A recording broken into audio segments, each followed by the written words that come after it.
Numbers coming in there now 64% to 36%, and we're getting numbers out of Virginia, the Virginia Senate. Senator John W. Warner, who had no Democratic challenger, far out in front of his challenger Nancy Spanis, 84% of the vote. And so based on that right now, let's put up our numbers and look at our map now. We've just seen the Democrats hold on to 3 of their seats. The Republicans holding on to 3. We'll change this to a dark blue, this one to a dark blue, that one to a dark blue. You see the numbers change. And again, the Republicans have held on, as expected, to that another Republican seat. Now, some other numbers we want to go through right now. These races still far too close to call right now. The Georgia Senate, a very tight one. It continues to be tight. It was tight in the polls, tight in these numbers. We're seeing 50% for Max Cleland, the incumbent Democrat. Representative Saxby Chambliss right now with 48% in that race. Let's look at the Missouri Senate, another one that's been closely watched. Jean Carnahan, the incumbent senator.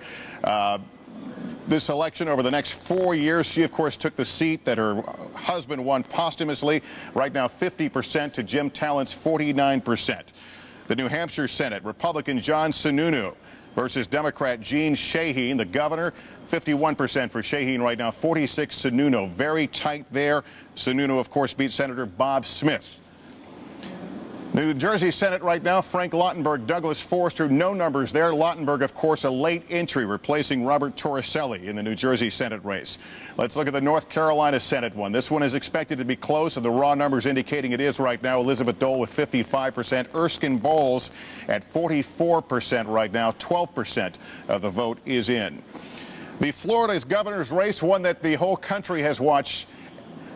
Jeb Bush right now at 59%, 40% for Bill McBride, 25% of the vote in the Florida governor's race. To the Maryland governor's race, another very tight one according to the polls leading us up to today. Kathleen Kennedy Townsend, lieutenant governor, versus Robert Ehrlich. No raw numbers coming in there, 0% of the vote being counted. Massachusetts governor race, Mitt Romney, the Republican, Shannon O'Brien, the Democrat, no numbers there. And the Pennsylvania governor's race, the Attorney General Mike Fisher, the Republican, versus former Philadelphia Mayor Ed Rendell, no numbers there. But again, we are getting some look now at the makeup of the U.S. Senate changing, Chris. We've got our map here. We'll fill them in as the projections are made in the various races and show you how things stack up as we continue the evening. Thanks, Lester. Can't wait. We're joined now by Republican Congressman Bob Barr, who will leave the House at the end of this term. Congressman Barr, it seems to me that now, since 1994, the Republicans have had this amazing winning streak in controlling the U.S. House of Representatives after half a century of not doing so. What is the one word that explains Republican dominance in congressional races? I think paying attention to local politics. We remember what Tip O'Neill said, and he didn't say it as a Democrat. He said it as a political leader, and that is all politics is local. Republicans are learning to pay attention to local politics in House races, and it's paying off. Let's try it with one word. Local. How about taxes? Isn't your party's great strength, and I'm going to ask you an open question. You're running against the Bush. The people are trying to run against the Bush tax cut. If the Democrats tried that, they would have been beaten. Since they did nothing, they'll probably get beaten. How do they win against a tax-cutting party like the Republicans? Right now, they don't. They have tried the old, the old straw dog of, these are just taxes for the wealthy. Those that are least able to pay get hurt. The politics of envy when it comes to taxes just don't seem to be working for the Democrats. It's going to be harder and harder. The American people, Chris, appreciated the tax cut that the president was able to get through the Congress a year and a half ago, and I think they resent the fact that for a year and a half since then, since the Senate has been under Democrat control by that one-vote margin, they have stopped tax relief bill after tax relief bill, and I think it's really starting to hurt the Democrat Party. Who runs this country, the Republican Party, or the, as you call them, the Democrat Party? I mean, who runs the country? I mean, I get the feeling that the Republican White House now, the Republican House now, are you guys going to be basically calling the shots after this election? This is going to be another election in what I think for a generation, Chris, unless there's some monumental event like the election of another Ronald Reagan that can be a catalyst for real change, or a Bill Clinton that can be a catalyst for real significant fundamental change the other way. We're going to see election after election cycle that is extremely close.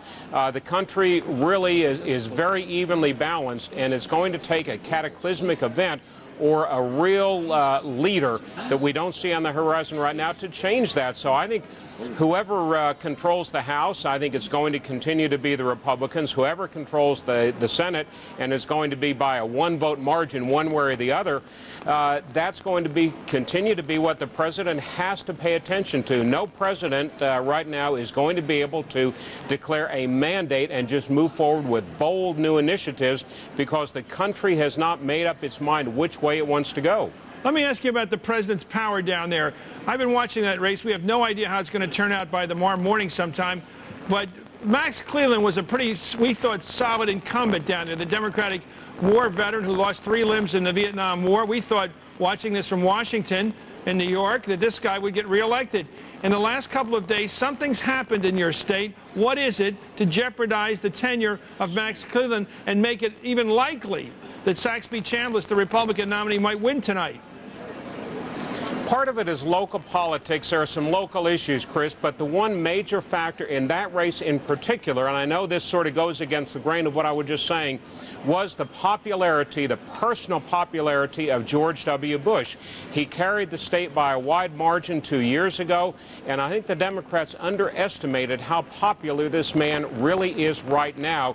He has been in the state twice within the last 3 weeks, and it has really paid off in a very close race. Okay, thank you very much, Congressman Bob Barr. Pat Goodell, this president, has he been once again in his history, his career, been underestimated, George W. Bush? Absolutely. I mean, as I said, he walked off the pedestal of being a war leader, which I'm sure people advised him not to do, to maintain that aura, and went out and campaigned his no Oval Office strategy, a Rose Garden strategy, for whatever, this guy. 16 stops last few days. I mean, just being the political president, it's very dangerous. But I got to say, in this Georgia race, I hope to God that, Max Cleland is a person who gave up 3 limbs, who nearly lost his life for this country, being attacked. This is our politics, being attacked by a guy who avoided the draft, being attacked as some sort of guy weak on defense and weak on the security of America. Our politics are a little bit out of order. And I think, and the president, yeah, he delivered in that state, but I think that the message here is a little bit ugly. Isn't that the closer fact here, Donna? It's a very undecided state. Georgia is not a deep South, hard conservative state. It's not predictable in either column, right? That is correct. And look, Roy Barnes is going to do a great job in winning re-election as governor. Georgia will perhaps send as many as 4, if not 5 African Americans to Congress this cycle. And look, it's a pretty progressive state in some areas, especially around Atlanta, and it's very conservative in the southern portion.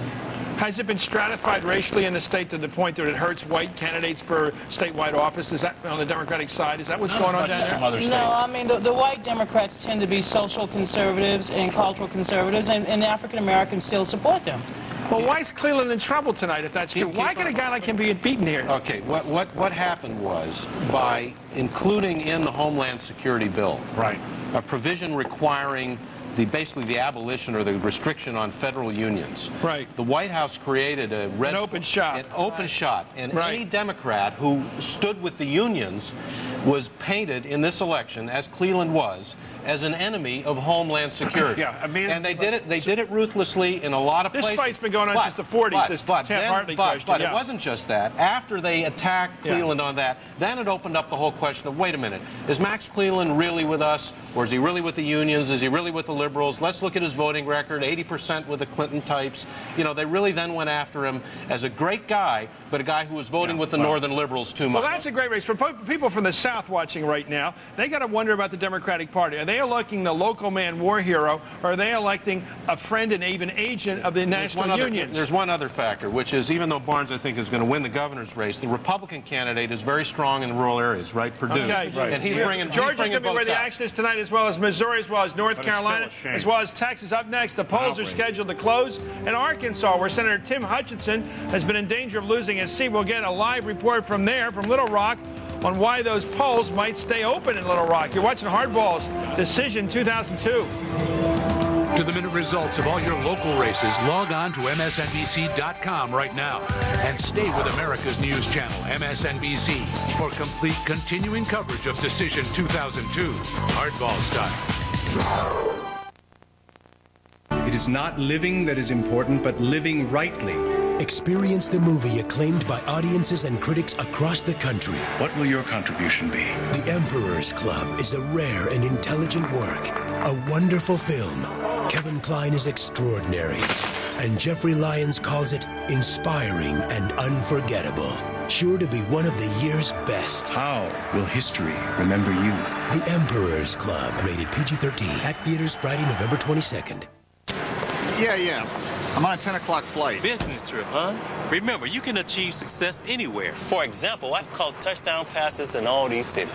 Jerry, but I've thrown touchdown passes in all of these cities. I was here first, Steve. So? You backup quarterback? Butterfingers. You pretty boy. Slowpoke. Wherever business takes you, Courtyard has what you need to be successful.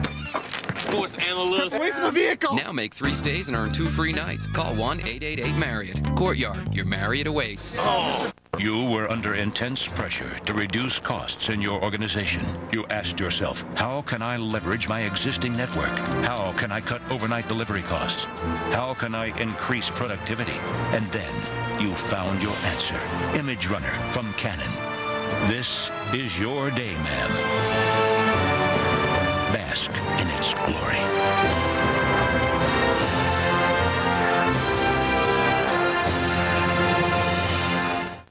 Plastic holds the promise of a better world, taking medicine to new heights and giving our lives greater comfort. It's in the packaging that protects us and a pacemaker to empower us, every day touching every generation. From the ambulance to the emergency room, it puts the answers in our hands and hope in our hearts. For a safer, more brilliant tomorrow, plastics make it possible. She's a gorgeous woman, and I love her through thick and thin. It's good to know that you have somebody that's there for you no matter what. Michelle lost the weight for herself. She didn't lose it for me. The Slim Fast plan helped me take control of my life. It was just so simple, so easy. It has vitamins, minerals, and it's so delicious. She feels good about herself, and that sort of radiates to the rest of us. It's just wonderful. I live life in both bodies, and I just like the view from here. Slim Fast. It's your life. Feed it right. Welcome back to our draft day coverage. Oh, Joey grew up on football. Oh, Miami's picking. Miami needs a nose tackle. Hey, Joey, you're going to play for Miami. Miami. When you want a new car, nothing beats VHIX.com. It's the easy way to research nearly any kind of vehicle. They picked a receiver. It's okay. Who's next? Minnesota. You're going to play for Minnesota, Joey. Minnesota? So you can find the car that's right for you, or for where you live. VHIX.com. Roadmap to the automotive world.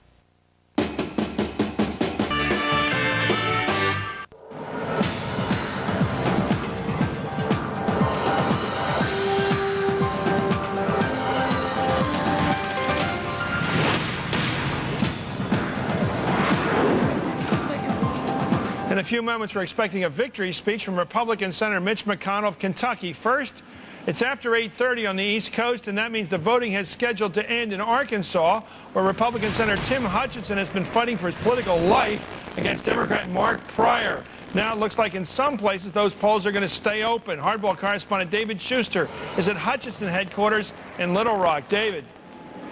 Well, Chris, the governor of Arkansas has many times called this state a banana republic, and tonight he's got another example to support his claim. A few minutes ago, a local judge, a circuit court judge, granted the Democratic Party's request for an injunction that will keep the polls open in Pulaski County, which is Arkansas's largest county. The polls will be kept open for an extra 90 minutes.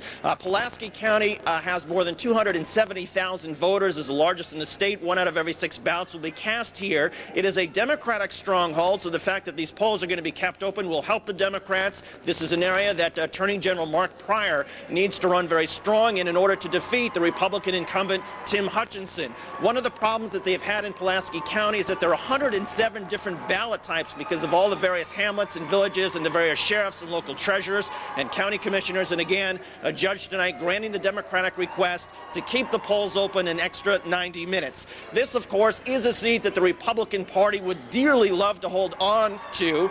Tim Hutchinson, 6 years ago, became the first Republican in Arkansas history to be elected to the Senate.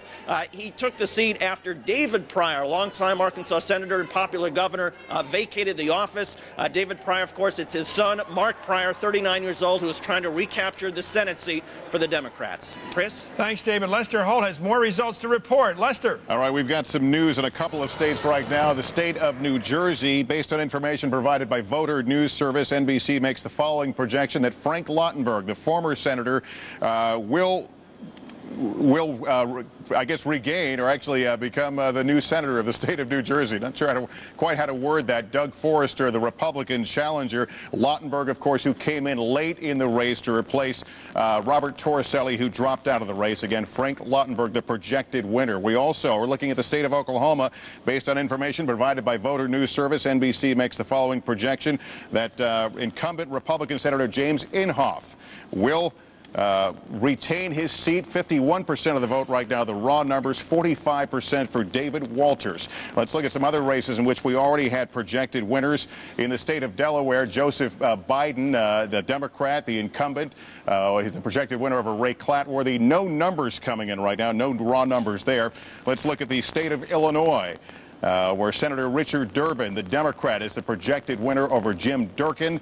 No numbers coming in there as well. 0% of the vote we're looking at. In the Massachusetts Senate race, the projected winner is John Kerry. Raw numbers have him now at 3,300 votes to 655 for Michael Cloud. In the Mississippi Senate, Republican Senator Thad Cochran, the projected winner there over Reform Party candidate Sean O'Hara. Now, based on all that, based on the fact we've seen two more seats, one Democrat, one Republican, staying in the party hands. Let's go to our balance of power board. We'll add one more Republican seat and one more Democratic seat here.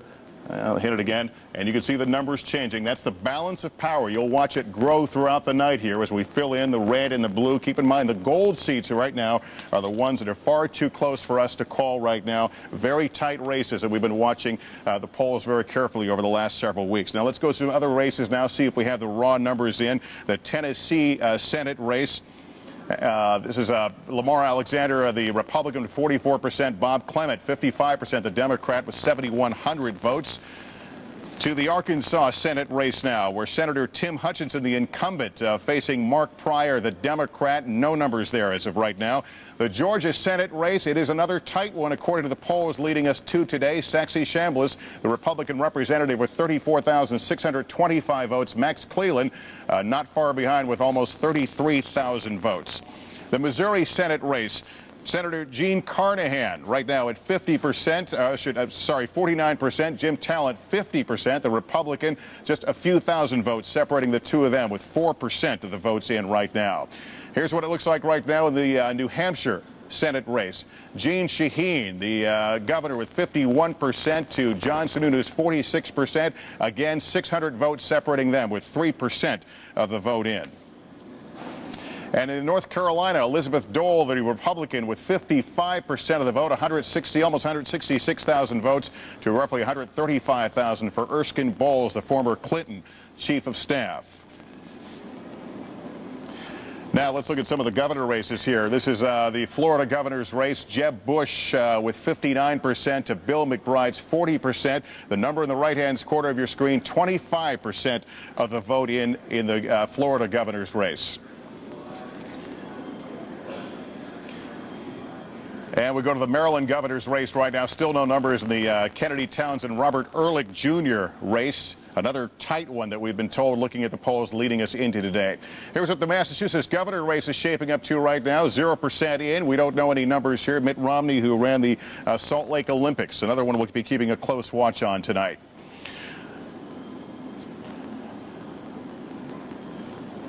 And here's the Arkansas governor race right now. Again, no numbers coming in here. Jimmy Lou Fisher versus Mike Huckabee. President Bush stumping on behalf of Huckabee just a day or so ago.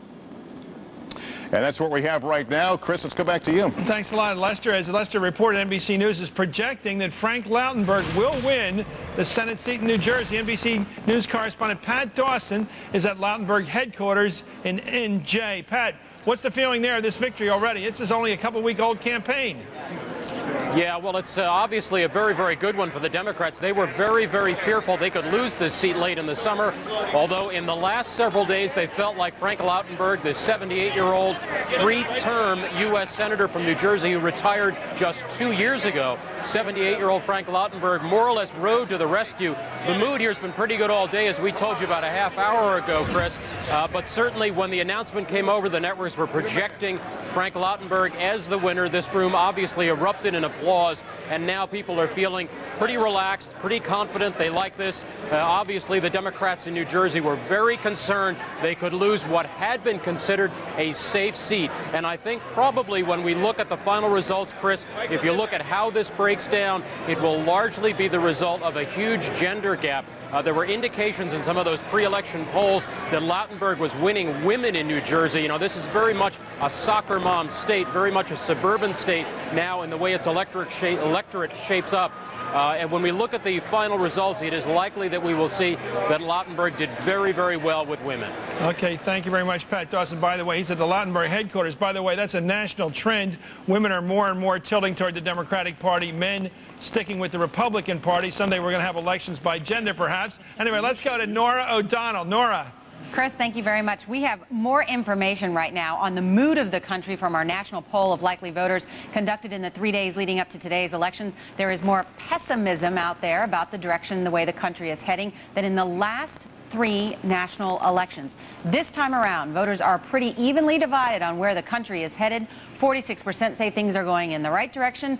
45% say things are seriously on the wrong track. And perhaps not too surprisingly, how do you feel depends on which party you belong to. Close to 2/3 of Democrats said things are on the wrong track, and those numbers are reversed among Republicans. 7 out of 10 say they are pleased with the direction of the country. What can we conclude from this? Well, we're looking at a status quo election with very little change likely in the makeup of Congress. The early predictions that Republicans will hold on to the House and that Democrats may hold on to the Senate, but we'll have to wait and see. Chris? Nora, you've been on the phone with Dole and Bowles headquarters in North Carolina. What are you hearing?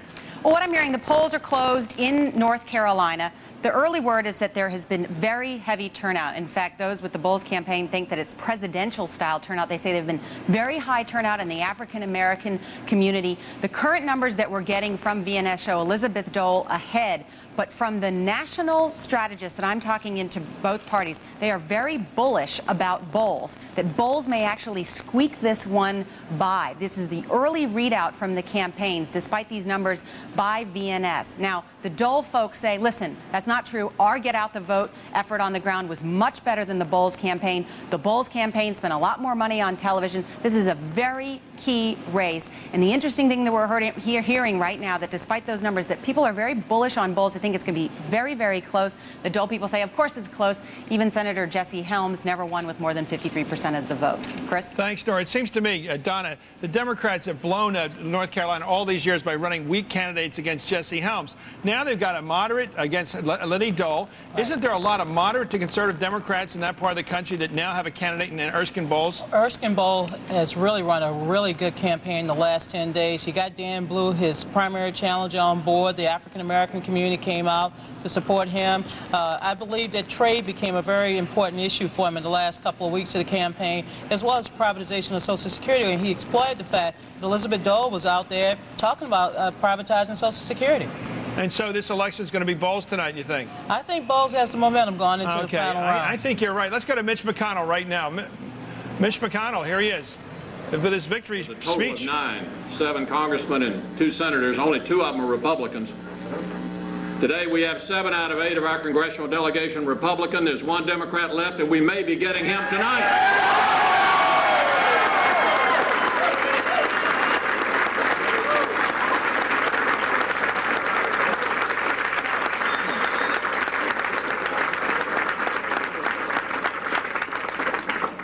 And we had an extraordinary breakthrough in Frankfurt in 1999.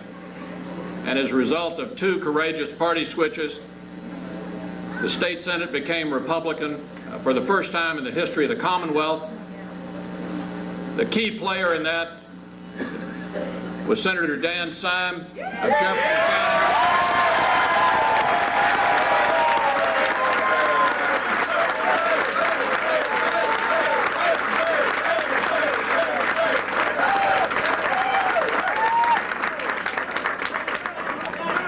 He was, as you know, re-elected overwhelmingly tonight. Okay, that's Mitch McConnell. Howard, you ever thought about what's happening in Kentucky right now tonight? Well, that's where I began my so-called career at the Louisville Courier-Journal. Right. And Louisville's on the fault line of American politics. The key thing there is not McConnell winning, although that's important to Republicans. It's the House race. And what we hear is that the Republican incumbent is probably going to hold off the Democratic challenger. And Northrop is the incumbent. That's a seat that the Democrats absolutely had to have if they were going to take the House of Representatives back. The actual returns show that Northrop is ahead. That's the first solid indication that we have so far tonight that the Republicans, as many are expecting, are probably going to hold the House. Patrick Goodell. I just want to go back to New Jersey for a second. The fact that we've just got Frank Lautenberg, and I think the Democrats ought to go back and see who else is still alive on the bench. But what we have done in some of these states. That's cruel. Well, it's cruel, but it's true. But look what we've created in this new sort of closer situation like baseball.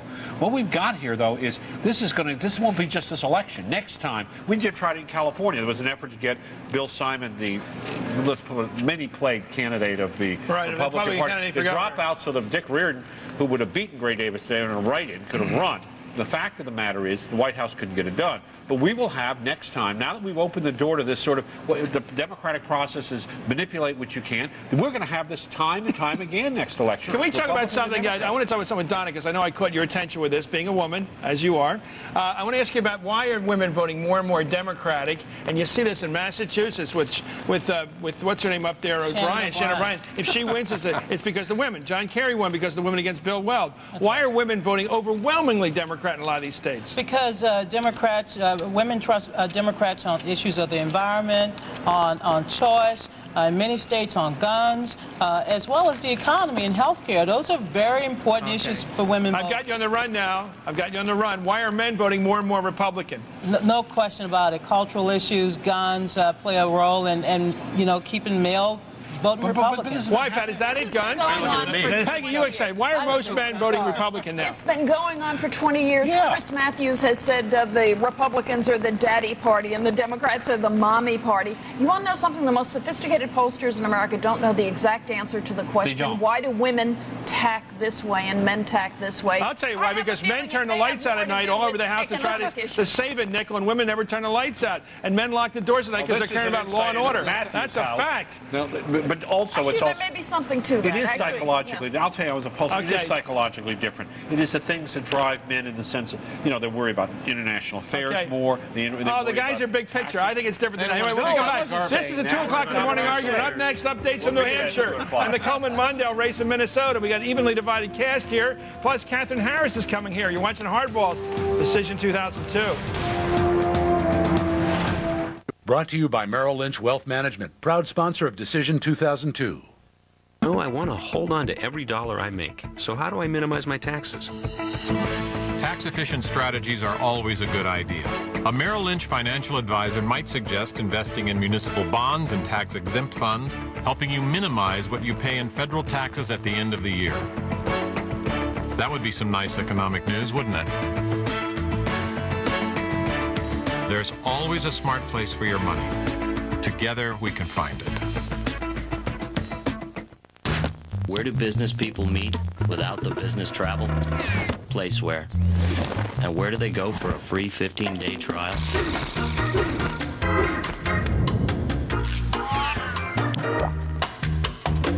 This way, Joe. Exactly what did you have in mind, James? Mine versus yours. Cool. From director Tony Scott. Mr. Brown! Get on the blood pressure! This is not what we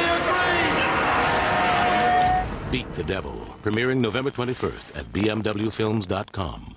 So, what do you do? I sell paper. That is so interesting. Really?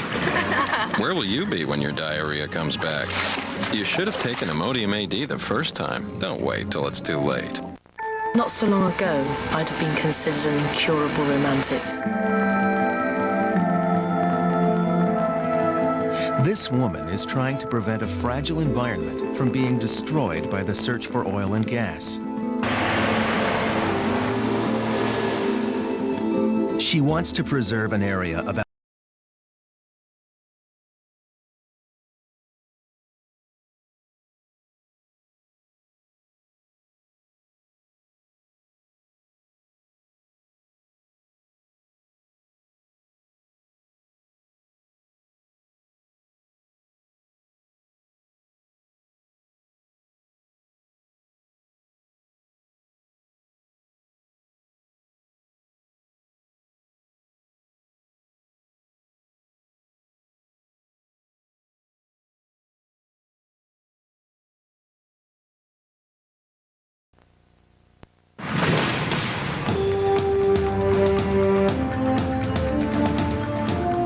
Well, the appetites are whetted for the numbers, and they're going to start rolling in soon. The polls are closed, and they're counting the votes in New Hampshire, where Democratic Governor Jeanne Shaheen is in a tough race with Republican John Sununu. Mike Barnickel's at Shaheen headquarters in Manchester. Mike. Chris, how are you? I'm waiting for the big results. This is like the Academy Awards. We're getting the what do you call them, supporting actor roles. I want the big ones.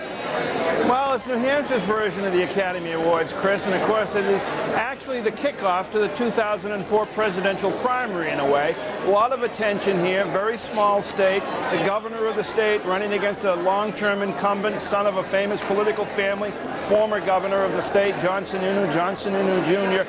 The only declared winner here tonight thus far, Christopher, is the local Dunkin' Donuts guy, because people are going to have to drink a lot of coffee, stay up pretty late, because with 8% of the vote in here, it's about 49% to 48%, not even worth talking about. It's going to be a long night. By the way, a polling question. My friend Ed Markey, who's a congressman from Massachusetts, says you can tell the Democratic districts in New England because they have all the Dunkin' Donuts, whereas the Starbucks are in the Republican areas. That's exactly right. It gets to your question that you were just talking with the panel about men and women. Guys are more likely to be in Dunkin' Donuts. Women are more likely to be in Starbucks, or at least affluent women, because it costs $7 for a cup of coffee. And the highlight of the night thus far for me, watching Hardball, is Pat Caddell's reference to the fact that American politics has changed, and we now have closers being brought in Senate races. Not only that, a great idea. But Michael, Randy Johnson won the Cy Young again this year. How about that for today's election? Thank you, Mike. Coming up at 9 o'clock Eastern, the polls will close in Minnesota and South Dakota. Kelly O'Donnell's at Mondale headquarters in St. Paul. Jim Avila at Senator Tim Johnson's headquarters in Sioux Falls. We begin with Kelly O'Donnell. Kelly, what's happening?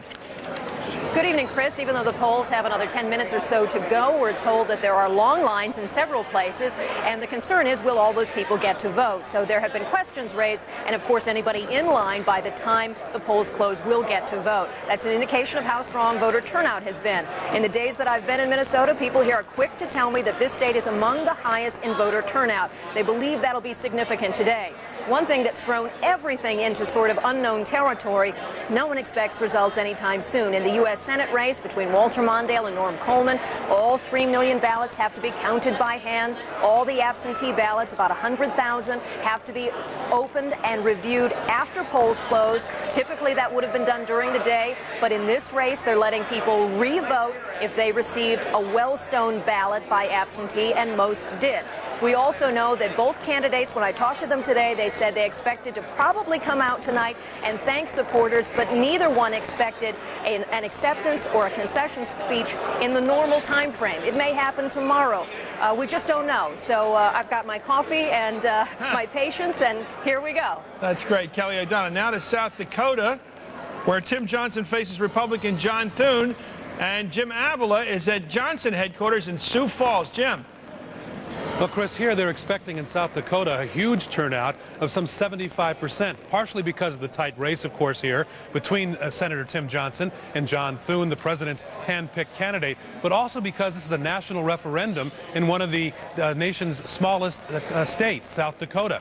One of the veteran politicians, the most well-known politician in South Dakota, George McGovern, was here a few moments ago. We talked to him about the dual image of what's going on here in South Dakota.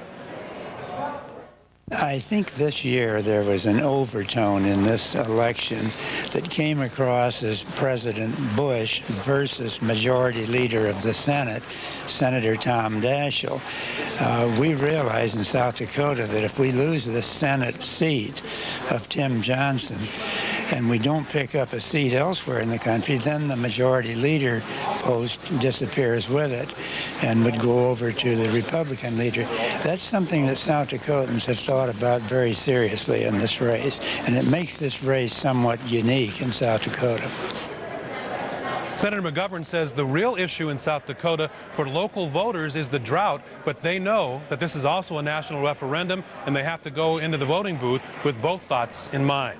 Chris? Thank you, Jim Avila, who's in Sioux Falls, South Dakota. We got a big news story. We've just heard at NBC News that President Bush, George W. Bush, has called his younger brother Jeb in Florida to congratulate him on what he called a big win.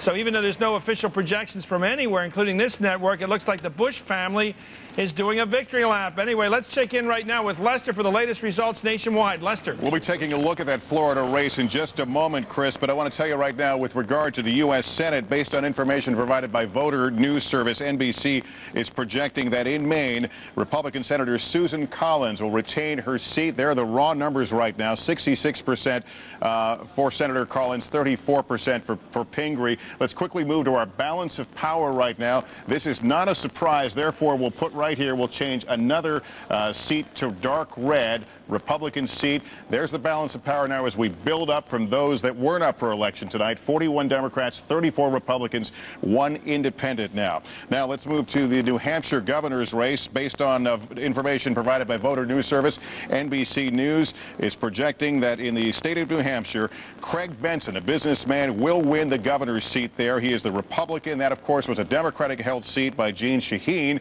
who is running for Senate again. Craig Benson, the projected winner for governor's race in New Hampshire. Now, here's the partial numbers we're getting in the Florida race right now. Still only about 25% of the precincts in. Right now, Jeb Bush leading with 774,000 votes, 525,000 for Bill McBride. Obviously a race that drew a lot of attention from the president, Bill Clinton, on behalf of McBride. Now, back to the Senate races. This is Georgia. This is a one that we are watching closely. 5% of the numbers in now. The precincts in. Saxy Chambliss, the congressman, with a little over 34,000 votes, 32, nearly 33,000 for Max Cleland. It is the barn burner that it was predicted to be. In Missouri, another close one leading up to today. In the Senate, Missouri, Jim Talent, the Republican right now, leads Gene Carnahan 50% to 49%. Again, raw numbers you're looking at here. Only 4% of the precincts reporting in the state of Missouri. Let's look at New Hampshire Senate right now. We talked about Jean Shaheen giving up the governor's seat to run for Senate. Here's where it looks right now. Again, raw numbers. Shaheen with 4,800 votes. John Sununu, 4,300, roughly 3% of the precincts reporting there. North Carolina now, Republican Elizabeth Dole against Erskine Bowles. Dole right now with about 166,000 votes to 135 roughly for Erskine Bowles, 12% of the precincts reporting there. Here on the East Coast, we're about 6 minutes before 9 o'clock. I want to take you through the states that will be closing polls here at the 9 o'clock hour. Maine, Maryland, Massachusetts, well, I'm sorry, I'm looking at the wrong group there. Arizona, Colorado, Kansas, Louisiana, Michigan, Minnesota, Nebraska, New Mexico, New York, Rhode Island, South Dakota, Texas, Wisconsin, Wyoming. It'll be a big hour ahead. Again, we're about 5 minutes away from the 9 o'clock hour here on the East Coast. Chris, we should have a lot more results to report to you in the coming hour. Thanks, Lester. Katherine Harris was Florida's Secretary of State before she ran for U.S. Congress from Florida's 13th District. She joins us right now.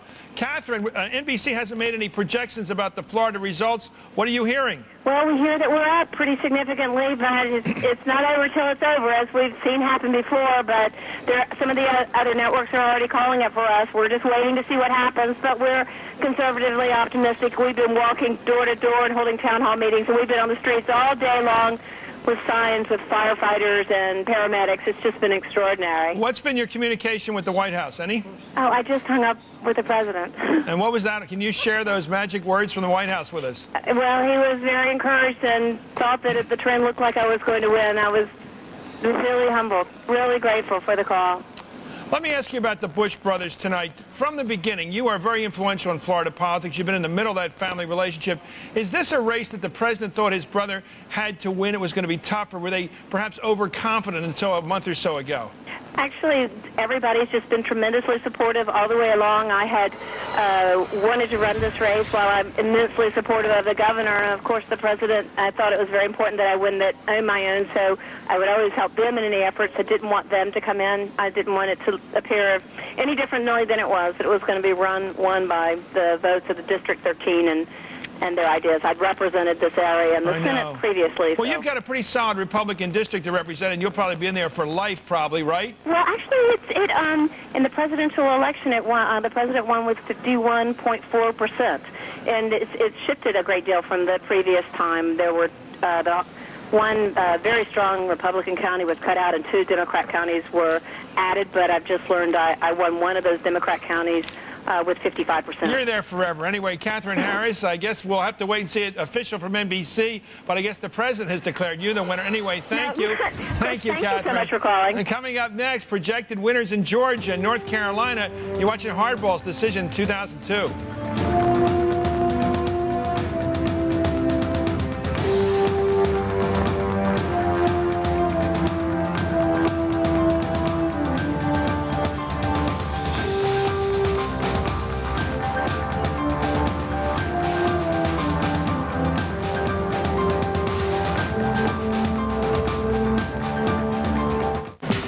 Toyota presents Image of the Day.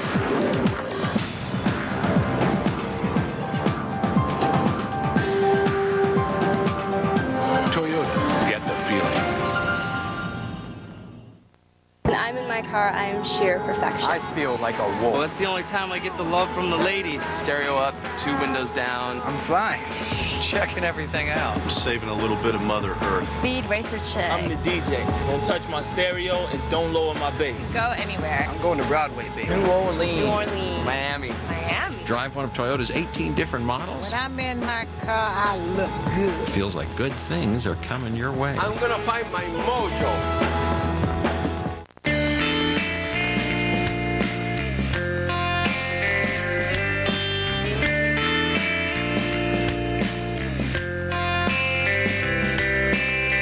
Visit Weston.com, member of Starwood Preferred Guest. Hey, Fred, my laptop crashed. Well, after I dropped it. Oh, Fred, do you know the password I just changed my password to? 3 o'clock, Fred. Time to fry another hard drive. Fred, I think I just crashed the internet. Dealing with technology is hard. That's why CDW makes buying it as simple as possible by custom configuring brand name products to your specifications 1,500 times every day. Hey, Fred, I fixed my laptop, but it still doesn't work. CDW, the right technology, right away.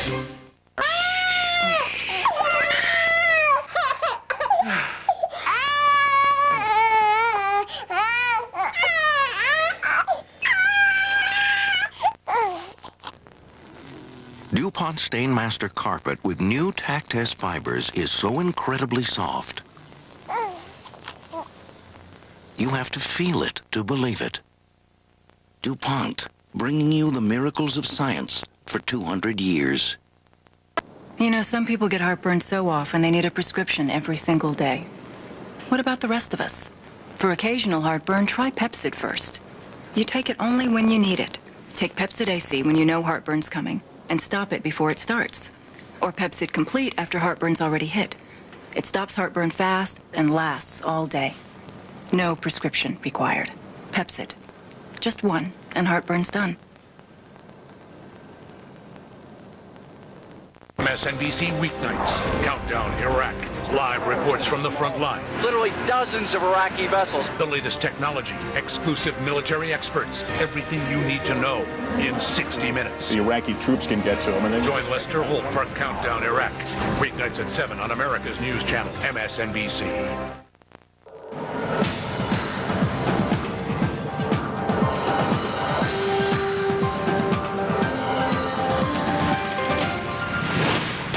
From MSNBC World Headquarters, Hardball's Decision 2002. Here now is Chris Matthews. I'm Chris Matthews, and this is Hardball's Decision 2002 with more results coming in.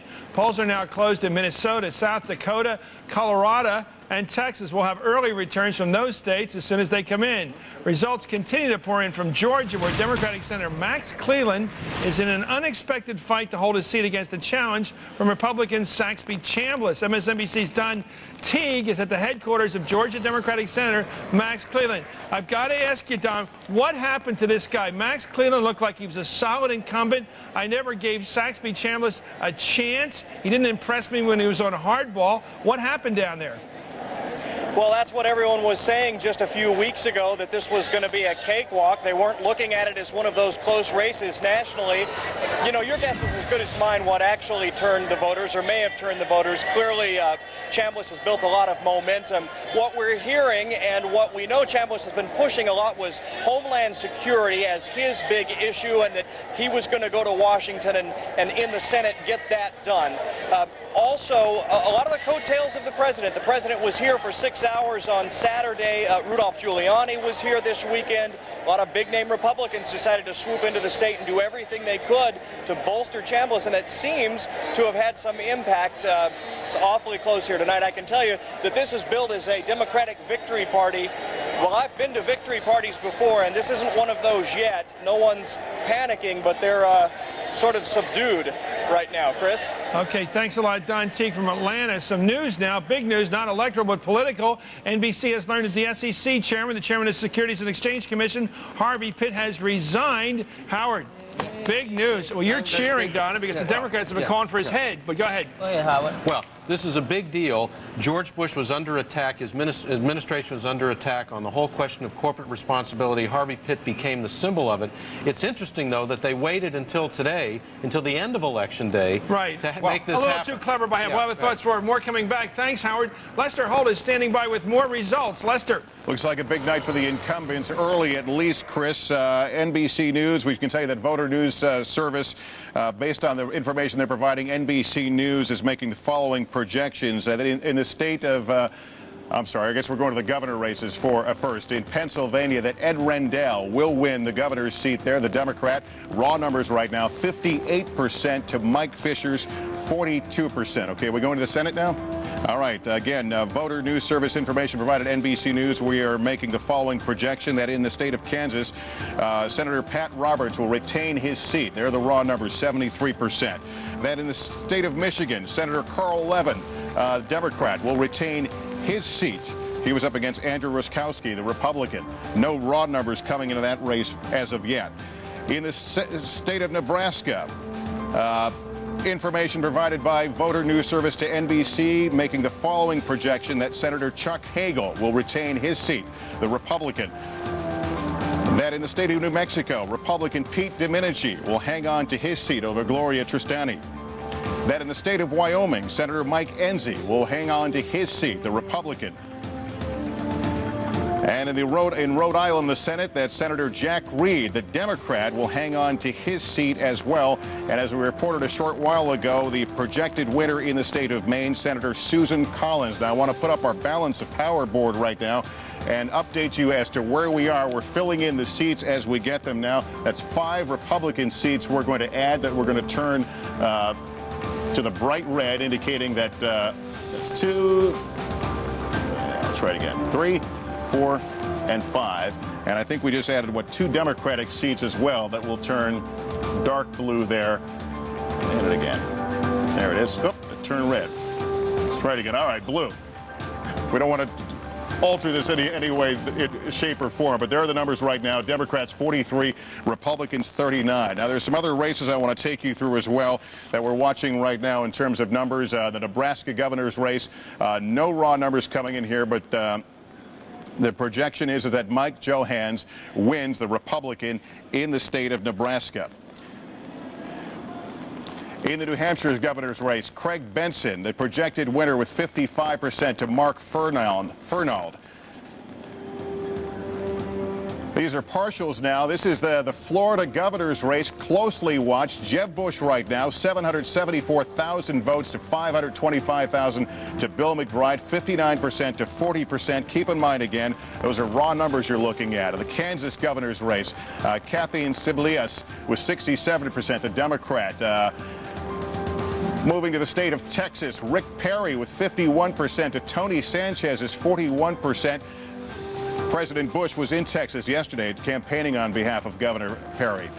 In the state of Georgia, Sonny Perdue is slightly out of front of Roy Barnes, Republican now. Perdue with 49% to 48 for Barnes. Just a few hundred votes separating the two of them there. That's where things stand. A lot of calls, a lot of projections, a lot of races, though, will clearly keep us up very late tonight, Chris. Okay, now for some update from hot races where the polls have recently closed. NBC's Jim Avila is in Sioux Falls, South Dakota. It's Tim Johnson's headquarters, and that's where he's at. Jim. Well, as you say, Chris, it is still very early. The polls closing just a few minutes ago, 5 or 6 minutes ago. In fact, the Secretary of State's office reporting on their computer link that there's only one precinct so far counted. We assume that's here in this part of the state near Sioux Falls, and it really has nothing to say about who's ahead. That's very tight even in that one precinct with John Thune showing a small lead. It could be a long night. There are paper ballots here in South Dakota. It could take some time for those votes to be counted.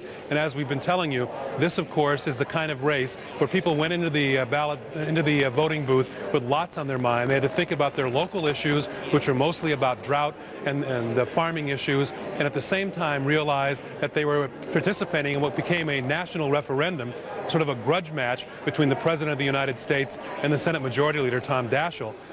President Bush, of course, coming here some 5 times in the last 2 years, more than any other sitting president visiting South Dakota. Chris? Isn't it true that the Democrats in the last 24 hours or 48 hours made a point of saying if you lose Johnson, you lose Daschle as well as Democratic leader?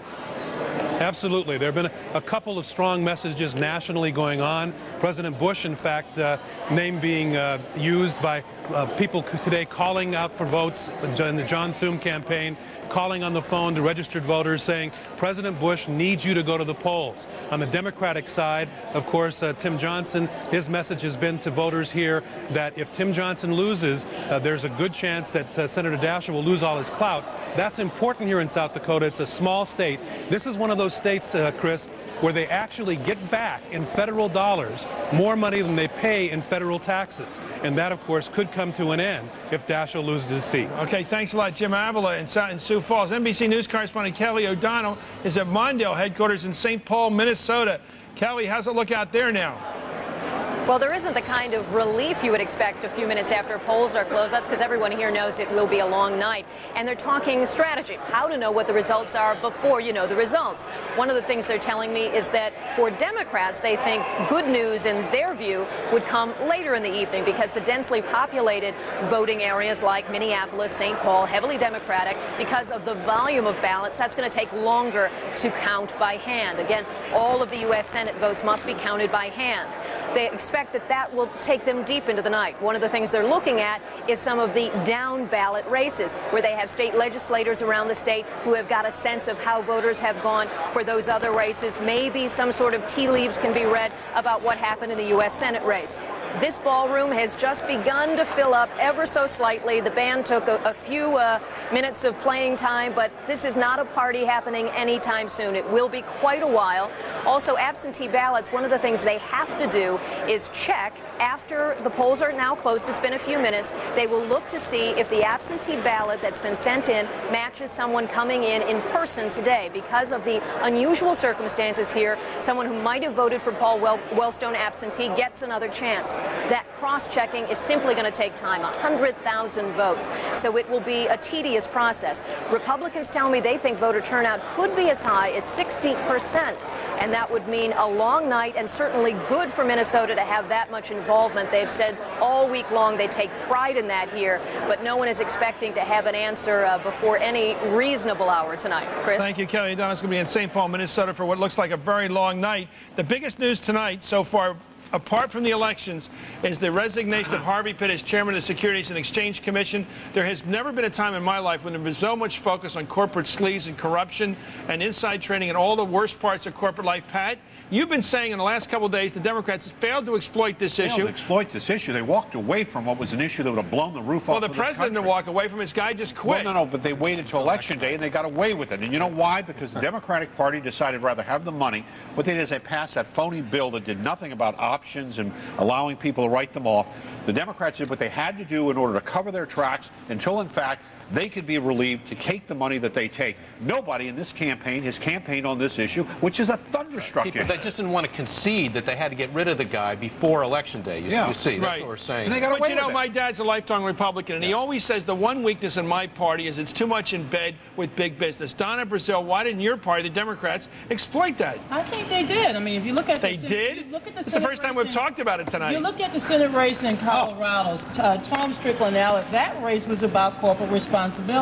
You look at certain other congressional races, that issue came up. So I do believe that the Democrats exploited for gain across the country. Well, you can point to two. The fact of the matter is the Democratic Party has not taken this issue and run with it because they can't. Not because they take too much money. When you're taking almost the amount of money the Republicans are taking from these crooks, how the hell are you going to campaign against them? The fact of the matter is, we hardly any Democrats campaign. It certainly wasn't a national issue. Donna, why do you say such a nice word is such a nice phrase as corporate responsibility? How about why don't you say corruption? I could call them sleazeballs. I call them crooks. I could call them crooks, but I'm just telling you that was the code word that the president used when he came out. And he got away with it. I think Peggy Noonan. Regular Republicans, cloth coat Republicans, don't own a lot of stock. They're not in country clubs. How come the Republicans haven't tried to change this faster? Waiting till election night to dump the guy? I think there is a case to be made, as Pat does, that when it comes to corporate connections, each party, they're like two halves of the same hypocrisy. I understand the point. I think there is truth in it. But I think you got to remember that when this whole thing started to blow up, this corporate stuff and malfeasance and all that stuff, A, it appeared to be a problem that started in the late 90s in the Clinton era, but B, some guys wound up with their hands tied behind their backs, taken into jail. It was the Republican White House that did that, that put them in jail. You think there's been enough perp walks for this season? I don't think so. No, I think we ought to have more. It's true, though, that Bush put the fox in the hen house there with Pitt. It's true that Pitt completely bungled the appointment of somebody to take care of the accountancy board. They wanted to put a tough regulator in there. Pitt said, no, let's get William Webster. William Webster said, hey, I really shouldn't do this because I've got all these conflicts of interest, you know. Including an audit. He told Pitt about it. Pitt didn't tell the White House about it. That's why Pitt is out. Not because he was lax in regulation, because he didn't inform the White House that they had a problem. But let me just tell you, all the people who've lost their 401s have been raped while these officers walked off with hundreds of millions of dollars in their pockets out of the people's money. And nobody's campaigned on that issue with the kind of passion that would move this country, and it's out there to be moved. Give this man a candidate. Well, first of all, Paul Wellstone, the late Paul Wellstone, did That's because Paul was one of the handful of people in that Senate who was for people and not for money. Guys, all of those guys were given $50 million to the Democratic Party and $52 million to the Republican Party. That's my point, Peggy. But why this is a Republican scandal? But why this is a Republican scandal it's already is late. beyond me. I don't think it works. Donna, I'm sorry. The fact of the matter is, you know, they're so sophisticated out there, they can't fool voters for the old, Republicans are really bad, rich people, and Dems are for the working guy. I don't think it's that easy. The Dems were handicapped by trying to be consistent, and that's probably one rule you should never follow in politics. Don't attempt to be consistent. But not the first week. The Democrats were handicapped by the Me Tooism of the Republican Party that came right after the Democrats and said, you're right, you know, we're going to get behind this corporate responsibility. We're going to sign the bill, and that's what happened. Well, I don't know who was Me Tooing. We're going to continue this. I think it is the missing conversation of this campaign. Unfortunately, the votes are already being counted, guys. It's too late to argue this one. We'll be back with more hardball coverage of the election 2002. I want my pound of pleasure.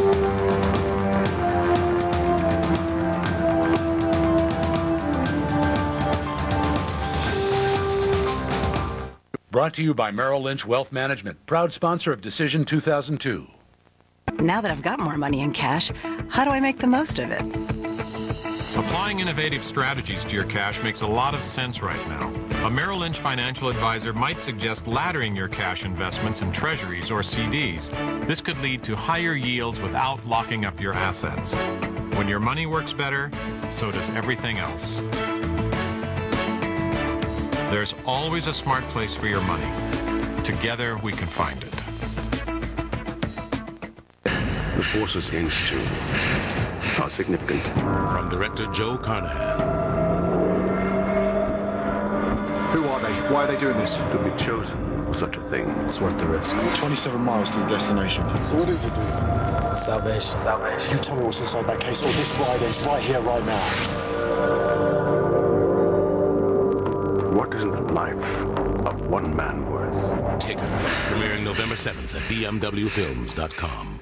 If you thought these guys were big, look who else is joining the Hardball College Tour. Does Hillary Clinton have plans beyond the Senate? Find out when she goes one-on-one with Chris. Then Jack Welch on the future of corporate America and a rare TV appearance by Al Gore. It's all coming soon to the Hardball College Tour, only on America's news channel, MSNBC.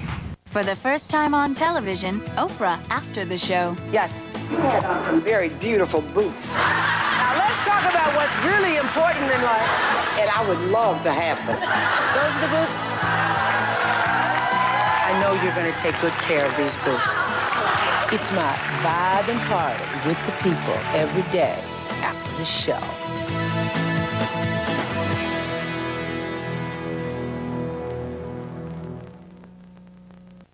Are you troubled by someone's drinking? You're not alone. In Al-Anon, there is hope and help.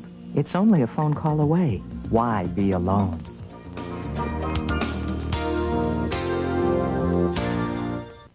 This is me, and my mom and dad, and my big brother Alex.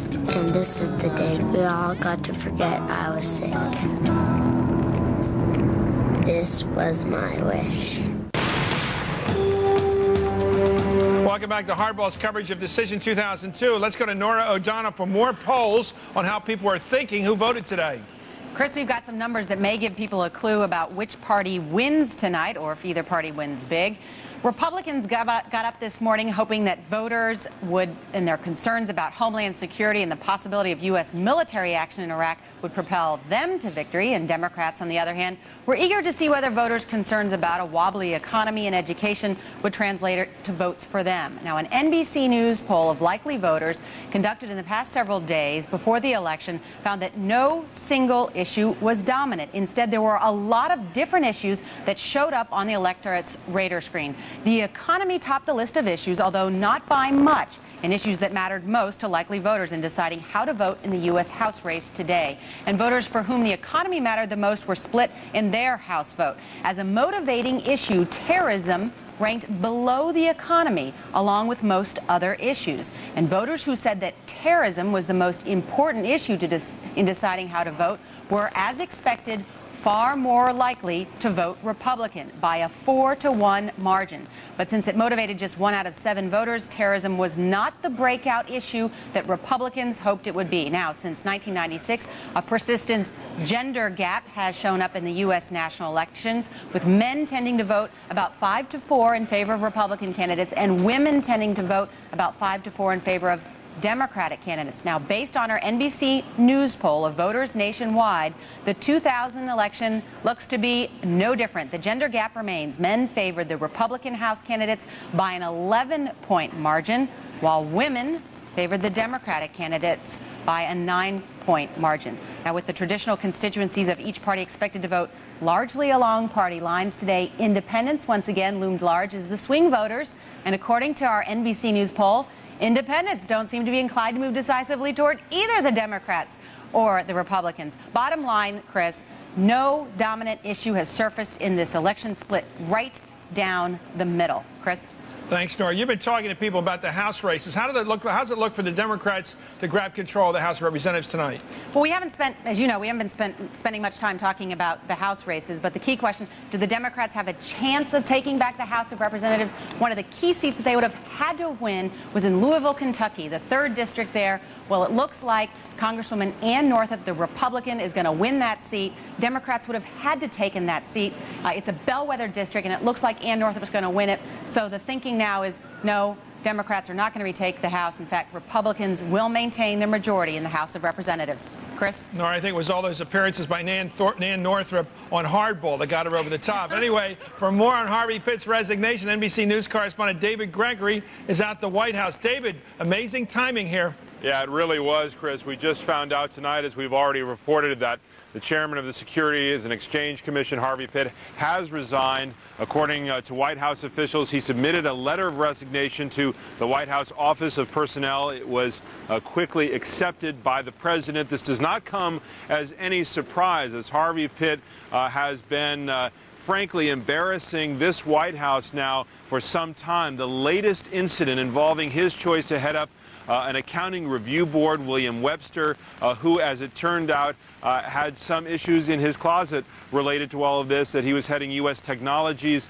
a company that had itself been audited for accounting irregularities. This information was not shared with the White House, particularly with White House Chief of Staff Andrew Card. That was something that had infuriated Card, certainly upset the president, and as a result, you have Harvey Pitt resigning now. This comes after months and months of calls from Democrats that Pitt should resign, going all the way back to in the wake of the corporate scandals that Harvey Pitt was chosen to head the SEC, given his background with the accounting industry as a lawyer in Washington, and he was opposed on that grounds. The White House always stood behind him, the president particularly standing behind him. Now, however, he stepped over a line, it appeared, and the president accepted that information. I'm being handed actually the letter right now, Chris, which I can read.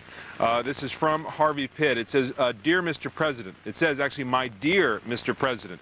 It is with deep regret that I have decided to tender my resignation to you as chairman and a member of the Securities and Exchange Commission, effective as soon as I can. Help your staff ensure a smooth transition of leadership. I am reading from the letter just handed to me, released by the White House, a resignation letter from Harvey Pitt. It goes on. Over the past 15 months, I have had the pleasure of serving as part of your administration. The issues confronting our capital markets are enormous, and I am pleased I was able to play a role in starting to restore investor confidence. Again, this is Harvey Pitt's resignation letter. Unfortunately, the turmoil surrounding my chairmanship and the agency makes it very difficult for the commissioners and dedicated SEC staffers to perform their critical assignments. Rather than be a burden to you or the agency, I feel it is in everyone's best interest if I step aside now to allow the agency to continue the important efforts we have started. It has been a sincere pleasure to serve under you. I know the country is in excellent hands, and you have my continuing admiration, respect, affection, and support. Sincerely, Harvey L. Pitt. There it is, Chris, the resignation letter from Harvey Pitt. Certainly, the timing was a bit of a shock. The issues surrounding his disfavor within the administration and the reasons for his resignation were certainly not a surprise to those of us covering some of the issues surrounding him, but his resignation accepted by the president tonight. Thanks a lot, David Gregory, who's at the White House. Lester Holt is standing by with more numbers. Here he is, Lester. Want to take you, Chris, through some of the Senate races that likely will take us late into the night. Those that the polls have told us leading into today were very, very tight. Let's look at the Senate race in Arkansas. The Democrat Mark Pryor trying to take the seat from Senator Tim Hutchinson. No numbers coming out of there right now. The polls are closed, but no numbers to share with you. In the Colorado Senate race, it's incumbent Republican Senator Wayne Allard meeting Democrat Tom Strickland. No numbers there. Of course, it's a rematch there. A lot of undecided voters in Colorado. In the Louisiana Senate, it's a very interesting race. Of course, there are a lot of candidates, 2 Democrats, 3 Republicans. Senator Mary Landrieu, there's one of her Republican opponents there. This is the race where if Landrieu doesn't get more than 50%, we're looking at a December 7th runoff. The Minnesota Senate race is one that the nation has been transfixed to since the death of Senator Paul Wellstone. Of course, it's Walter Mondale and Norm Coleman. The polls closed there a short time ago. No numbers coming out, but again, one we're watching very closely tonight. The Missouri Senate, another one. We are getting some numbers there. 4% the precincts reporting right now. It is very close. 3,000 votes separating Jim Talent, the Republican, slightly ahead of incumbent Democratic Senator Gene Carnahan. The New Hampshire Senate, again, another close one. 600 votes separate Jeanne Shaheen from Republican John Sununu there. Jeanne Shaheen now 51%. Again, 3% of the precincts reporting there. Let's look at the South Dakota Senate. This is one that has drawn very close in recent weeks. Democratic Senator Tim Johnson defending his seat from Republican John Thune. Again, no numbers there. Another one that may keep us up late. The Texas Senate race. Another interesting one, the president in Texas only yesterday, Republican John Cornyn versus Ron Kirk, the Democrat. Right now, Cornyn with 57% of the vote, 453,000. Now, we're getting news out of the state of Illinois regarding the governor's race. Chris, we can say based on information provided by voter news service NBC News makes the following projection that Democrat Rod Blagojevich will win the governor's seat over Republican Jim Ryan, the attorney general in Illinois. Republicans pick up, if this becomes official, Democrats would pick up what is now a Republican governor's seat. Again, Rod Blagojevich, the congressman, no raw numbers coming in there. Chris, let's send it back to you for now. Thanks. Apparently, the Arkansas polls are remaining open. And, boy, it looks like a trend there with Pennsylvania and Illinois both electing new hotshot governors. NBC's Jack Chestnut is at the Colorado headquarters of Senator Wayne Allard in Denver. Jack. Hey, Chris, listen, you'd never know it that all the pre-election day polling showed Wayne Allard slipping a little bit in the polls, even slightly falling behind Tom Strickland among those voters who were polled. Tonight, they just got through playing the Boogie Woogie Bugle Boy of Company B, and I just got off the phone with Allard's campaign chairman, and they're feeling very good. They say for two reasons. They say they got a very good voter turnout in the northeastern part of the state, a very agricultural area, which has been a very strong stronghold for Wayne Allard. And also, even better news, they say, and that's the vote that they had a huge turnout down in Colorado Springs, which is a big military town, and certainly Wayne Allard over the years has been a big friend of all the military budgets, always voted in favor of the military. So it may be the Pollyanna effect, but the Allard folks are feeling pretty good. No results back yet. We just checked the Secretary of State's website. They have not even posted any voting results yet. But anecdotally around the state, we checked around some today. Many precincts showing a very light turnout, and then just a few with what they called a pretty good piece of business. So it'll be a long time, hours to go before we know the results of this race officially from the Secretary of State's office here in Colorado. Chris. Thanks a lot. That's Jack Chestnut out in Denver. Let's talk about what we're going to do when we come back. We're going to have Christy Todd Whitman, who was governor of this state, New Jersey. We're going to have Rahm Emanuel, a former Clinton aide, who's been apparently on his road to an easy election to the United States Congress. We're also going to look at some of the irregularities. That means crooked voting patterns around the country when we come back with more Hardball's coverage of election 2002. For up-to-the-minute results of all your local races, log on to MSNBC.com right now. And stay with America's news channel, MSNBC, for complete continuing coverage of Decision 2002, Hardball style. Where do business people meet without the business travel? Placeware. And where do they go for a free 15-day trial?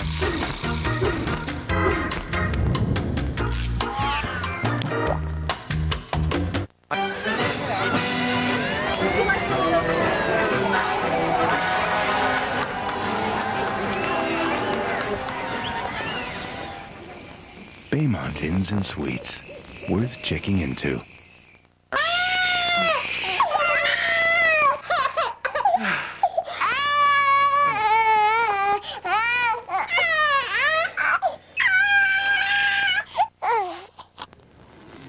DuPont Stainmaster Carpet with new Tac-Test fibers is so incredibly soft. You have to feel it to believe it. DuPont, bringing you the miracles of science for 200 years.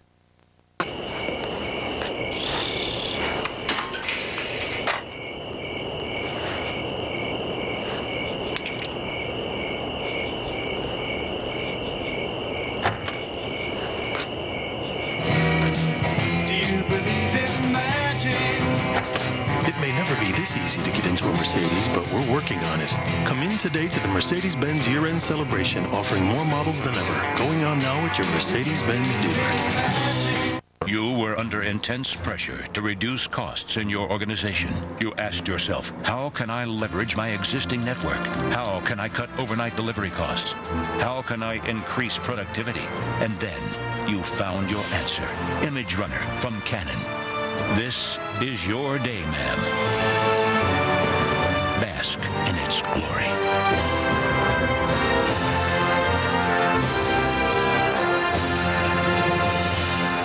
I love to keep a clean club, but the boys get so rambunctious sometimes. Nice catch! Hence, my new Bissell Pro Heat Protect Beauty.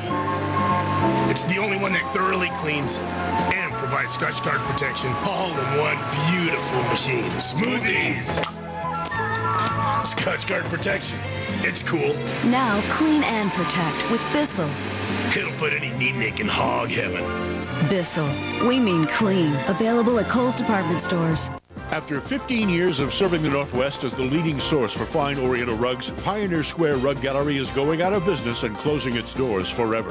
$10 million of inventory, over 8,000 fine rugs must be liquidated at a fraction of its value. Save 50 to 70% off our entire collection of rugs, including palace sizes, rounds, squares, and runners. Don't miss this tremendous opportunity to purchase the rug of your dreams at a fraction of its value. Pioneer Square Rug Gallery, going out of business sale just south of 1st and Yesler. If I look happy, it's because I've got a super night's sleep in my Craftmatic Monaco adjustable bed. I'm also delighted because of the free TV I received. You can get a free 25-inch color TV with the purchase of any Monaco adjustable bed, too.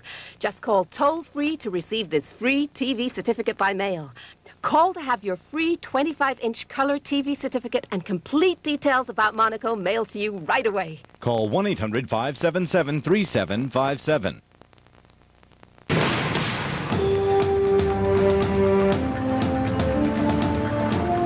We're back right now. Sitting to my left here is the former governor of New Jersey, Christine Todd Whitman, who's now head of the Environmental Protection Agency, a member of President Bush's cabinet. What did you make of that surprise announcement we just announced here, reported here, that Harvey Pitt, the chairman of the SEC, has gone? Well, he's left town. It's over. I guess I wasn't totally surprised in that he's been under a lot of pressure recently, and so in the best interests of the administration, I think he took this step to preempt any more of this. Do you think he got a whisper from one of the chief of staffs of the White House or someone like that, or the president sent word, it's time for you to leave, Harvey? I don't think the president did. The president's been pretty busy of late. Right? You don't think he told him to leave? I don't think so. I don't think he had time for that call. Let's talk about this cabinet and this president.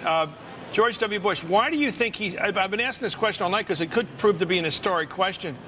Unlike so many presidents, he has risked it all politically by going out and campaigning in so many states. If he loses in any of those states tonight, he'll look like a weak man before the world. Why do you risk it? Well, because he believes in the candidates, and he is facing such frustration on the home front level, particularly in the Senate. I mean, there should be no question, but we need a Department of Homeland Security. We don't have one. And he has been trying to get a whole series of issues through on Social Security, on education. He's gotten some legislation through, but there's been so much legislation that's been stalled that he really believes deeply that in order to do the job that people elected him to do, he needs that kind of support. Is the message here, you better fear me from now on? There's a problem with the U.S. Senate. They don't seem to be afraid of George W. Bush. Will he, in defeating 2 or 3 incumbents, be able to spread some fear in the Senate that they're next? I'm not so sure it's fear that he's looking to spread. It's, look, here's what the American people want. How else do you rule in Washington if it's not fear? This is what the American people want. Right. Don't fear me. Fear your voters at home. They're sending messages. They want to make sure that we have the kind of homeland defense that we need, that we have the kind of support for the president that he needs, that tax cuts, the kind of program that he as president has put together. This is what the American people want. Is there any chance that this president will be able to come out of it tonight with the winning of the trifecta, as I've called it, the House, the Senate, and his brother reelected? Can he win all 3 tonight? Well, he can certainly win his brother because they've already declared that one. I think he can win all 3, but it's historic anyway. If we hold the House, it's historic, much less add seats in the House and pick up the Senate. That would be something that's just been unheard of in the history of our political system. If the Democrats, or rather Republicans in your state of New Jersey, ever need a relief pitcher late in the game for the United States Senate, like a Lautenberg, are you ready to go in the game? It seems to be the new nature of politics. Well, I must say that even though I have great respect for the justices of our Supreme Court, that decision only showed that even very bright people can make really dumb decisions. Okay, thanks a lot. Christine Todd Whitman, head of the Environmental Protection Agency, former governor of the state we're very close to. In fact, we're in right now, New Jersey. Let's go to Jonathan Alter of Newsweek and also of MSNBC about voter cheating around the country. Jonathan. Hey, Chris, how you doing? Great. You've heard about Arkansas, where they've got problems that made a judge leave the polls open for an extra 90 minutes, and that could possibly affect that very tight Senate race down there. We've got several other states where there's some, at least, potential irregularities. In Texas, in Fort Worth, Texas, they're going to have to recount as many as 100,000 ballots. If voters tried to vote a straight party ticket, the computer didn't register it, so they've got a big confusion down in Texas, and of course a very close Senate race down there. In Massachusetts, Mitt Romney's forces are saying that the Democrats are using union folks to intimidate voters in Jamaica Plain. And on the other side of the scale, you've got the Democrats in Connecticut and Maryland who are saying that the Republicans are using off-duty police officers as poll watchers to intimidate Democratic voters. So the charges are flying. You've got lawsuits that are possible in several states, including Tennessee. In North Carolina, Chris, which is a very, very tight race there this evening, in Wake County, the touchscreen computer systems did not work there, did not register quite a number of votes. We don't know exactly how many. And in Georgia, another tight Senate race there, you've got at least 3 counties of reporting problems with the computer voting, the Optiscan system that they have down there. Let me ask you, Jonathan, how much of this is incompetence and how much it is corruption? It seems to me we have a problem. Nobody seems to train anybody in how to use this machinery. The Democrats, they have a lot of people voting, perhaps older people in both parties. They never seem to train their voters how to use these machines. Is this the only place in American life where you're supposed to do it the first time without any training at all? What happened to the political party's role in this? Well, that's a great question. You know, you've got a lot of states that are road testing these brand new systems. After the 2000 debacle, they went out, bought expensive computer systems, but they're not sure whether they work or not. So it's natural you're going to Why don't they just set them up in supermarkets like Safeway, and when you're shopping, you go buy and you try it out on the way to buy some groceries. Just do it casually, so when it comes to election day, you go in there and pop in your vote, and you're out of there. Well, that would help in terms of training voters so that the lines would move more quickly. But there are also just going to be some glitches in the system, in the computer system, where they have to reboot these computers, things that happen in anybody in all of our offices. We know that the computers sometimes mess up. The problem is the stakes are very high when they mess up in this kind of case. Sure is. Thank you very much for joining me, Jonathan Alder. You know, everybody here can jump on this question, but I heard reports, as we all did tonight, where they didn't even get the keys to the voting booth, so everybody's outside voting outside. The incompetence in the last Florida primary, you know, Donna, they didn't even, the older folks who were running the machinery didn't even plug in the computers. They didn't know how. This is clownish behavior, Donna. Well, we also have problems in Pulaski County. That's one of the reasons why the polls is, that's right, in Little Rock. The reason why the polls are staying open is because they ran out of ballots in certain precincts in Charleston. Don't they, you know, they have fire drills and air raid drills when we were growing up, some of us. How come they don't have voting drills and teach people how to vote? Chris, look, I said last night when we talked about this, I said this was going to happen, right? Guaranteed. We all agreed. It is now happening. We shouldn't be surprised. Nobody trains anybody. No one gets trained. They see a crisis and they panic. Oh, Florida had a terrible problem, so we'll solve it, and we'll go out and buy new stuff, but we won't teach our people how to use it, nor do we do what you say, show voters, do it in schools, have parents come in for it. There's no effort to do this. It is let technology be our answer rather than common sense. And this is ludicrous what's going on. The voting is getting harder, not easier. The less people vote, the less votes get counted. I don't get it. That's an important point. It's not like in most places the turnout has been truly overwhelming. I think that bottom line by tomorrow is going to be a low turnout by historical standards. I think it's partly because people don't feel, voters don't feel as much a part of the system as they used to. Well, especially since there's no debate. There are no debates, and and so they don't feel as much a part of it. And most of the officials know that the voters aren't going to raise hell about it. But how do you motivate people to get out to vote when they hear that the machines may not be working, and the poll workers? Can you? I'm going to now play. I know I do this to Donna. I apologize, man. You are so nice, but you're the official Democrat here. I've got to ask you the question.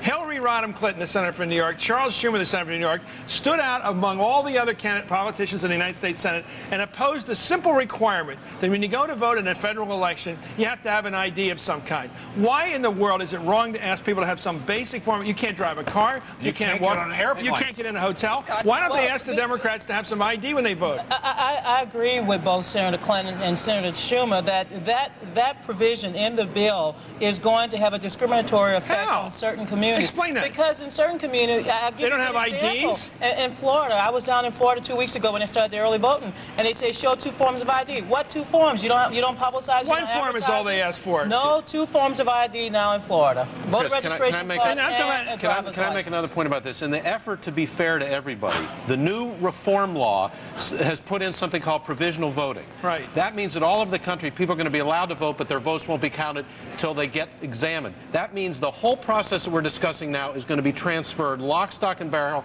to the courts. And you're not going to get any official results on election night in any close race. Voter will have so this is just the beginning of the deterioration of the idea of election. How much cheating goes on, Pat, in big cities right now? But you want to finish this conversation? Yeah. In big cities, how many people vote a couple times, 3, 4 times? Depends on the city. It happens in Philadelphia. Well, Philly it happens. St. Louis Ask it Ken happens. Rendell. He just won his Illinois it happens everywhere. But let's join in right now. One of the most interesting races in the country is the small state of New Hampshire. Jane Shaheen, the governor, is running for the United States Senate. Here she is speaking right now.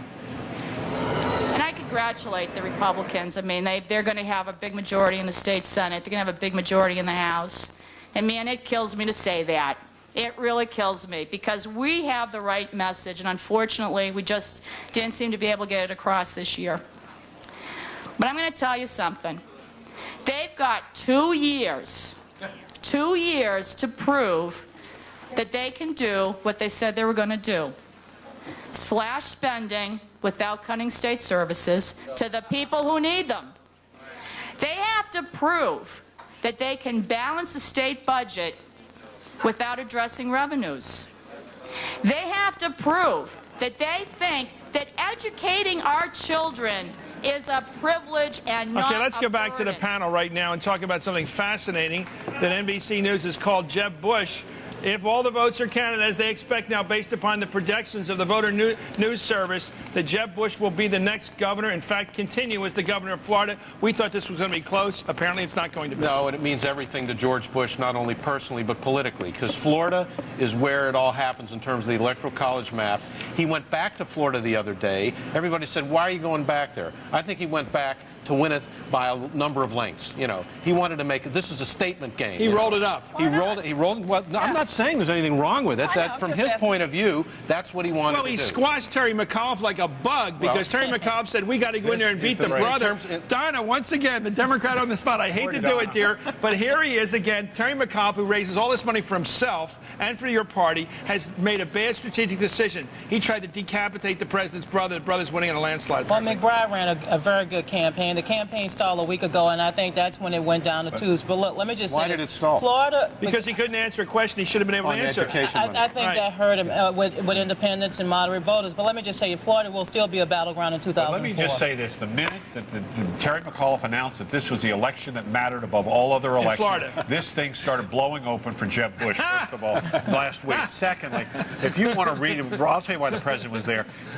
People in Tehran and Caracas and other places may not understand our electoral system, but they've heard about Florida. And they know about families. And they know about And they know about family. And they families. know about family. Don't And Jeb embarrass Bush the was in brother. trouble, and the brother wins big. That's a big like message. that's how the And I Saudis just think. want to tell you something. I still don't believe until you get all the votes counted after we Well, you're from Florida and you began your polling career down there, but it seems to me you may have a point there. I The agree Saudi with that. Arabians could not imagine a brother of the they king. want the brother of the king. That would have been a bad sign, man. That would have been a bad You sign. gotta point out that Jeb Bush was also a popular governor. He went into this looking pretty big, pretty good. He had a lot of support. It looks like he just won by 19 He wasn't points. that popular. That is huge. Yeah, he was just He on the has ground in a problems. solid way. They all do.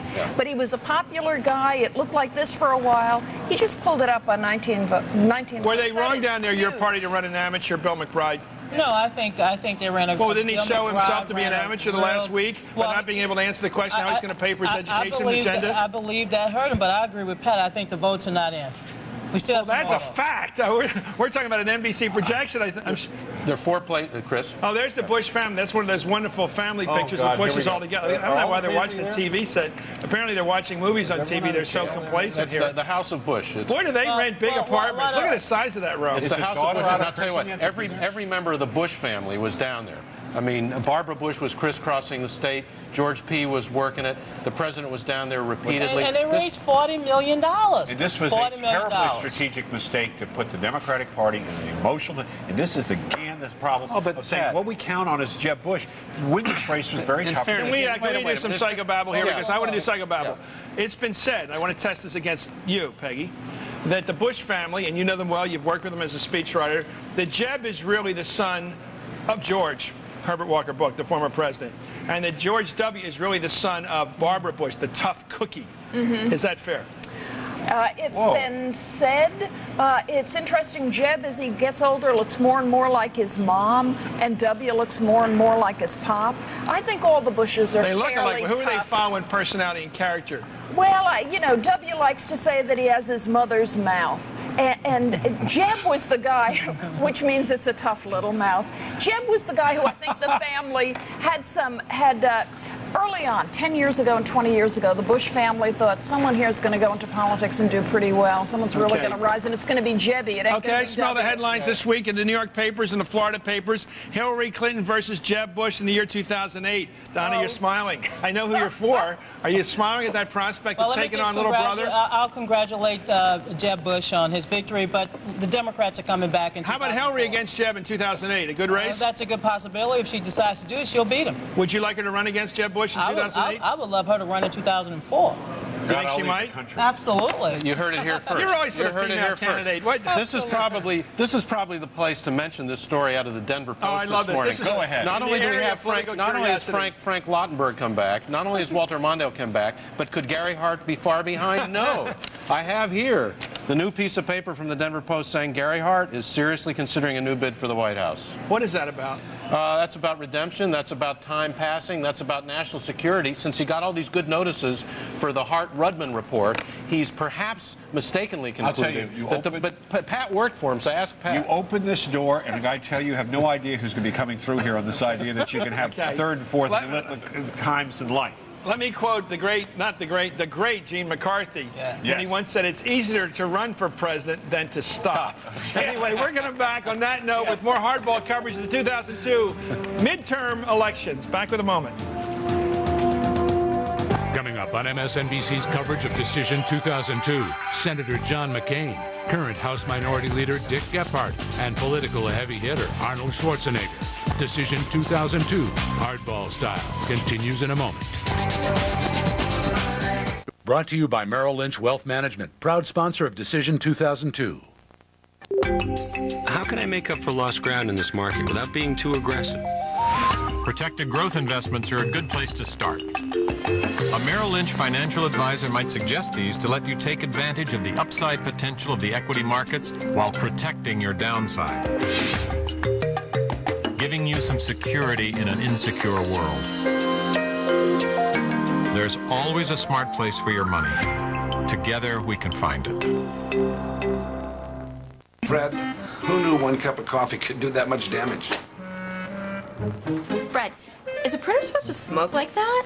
Hey, Fred, I think I fried the motherboard and the fatherboard, too. Dealing with technology is hard. That's why CDW makes buying it as simple as possible by having brand name technology products in stock so you can get what you need when you need it. Fred, where are you going? My email's still down. CDW, the right technology, right away. Looks like you're going out of town for a while. Yeah, 2-week training seminar in Arizona. Training camp. A chance to bond with your teammates. To learn the newest tricks of the trade. Get ready for another winning year. Geez, I really miss it. Going away for a while, Residence Inn has everything you need to make life on the road feel more like home. Here, this always works for me. Now make 3 stays and earn 2 free nights. Call 1-888-MARRIOTT today. Residence Inn. Your Marriott awaits. AT&T Broadband brings you the best television has to offer every month. Do Monday nights leave you with an empty feeling in your stomach? Well, then you better watch. We've got great movies. Great food. It's entertainment that sticks to your ribs. It's ham-tastic. You can stick a fork right in your Monday nights if you want to. Hey, come on, that doesn't go there. Dinner and movie, great food, great movies, Monday nights. Every month, look for the best television has to offer on AT&T Broadband. Bob Bridge Pontiac GMC Truck in Renton and the General Motors Corporation announce 000 through October 31st. That's right. 0% financing on every model, no exceptions. 0 down payment, not even tax or license. And 0 payments for 90 days. Plus, Bob Bridge in Renton has clearly posted rock bottom sale prices on every windshield. Yukons, Denali's, Grand Prix, all models 000. See Bob Bridge Pontiac GMC Truck in Renton today.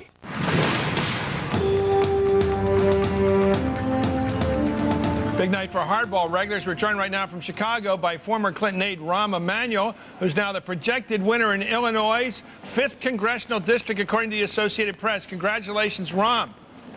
Thank you, Chris. Well, what do you think? What's going on out there in Illinois? Blagojevich is doing well. Looks like he's been projected by NBC to end up the winner tonight. Yeah.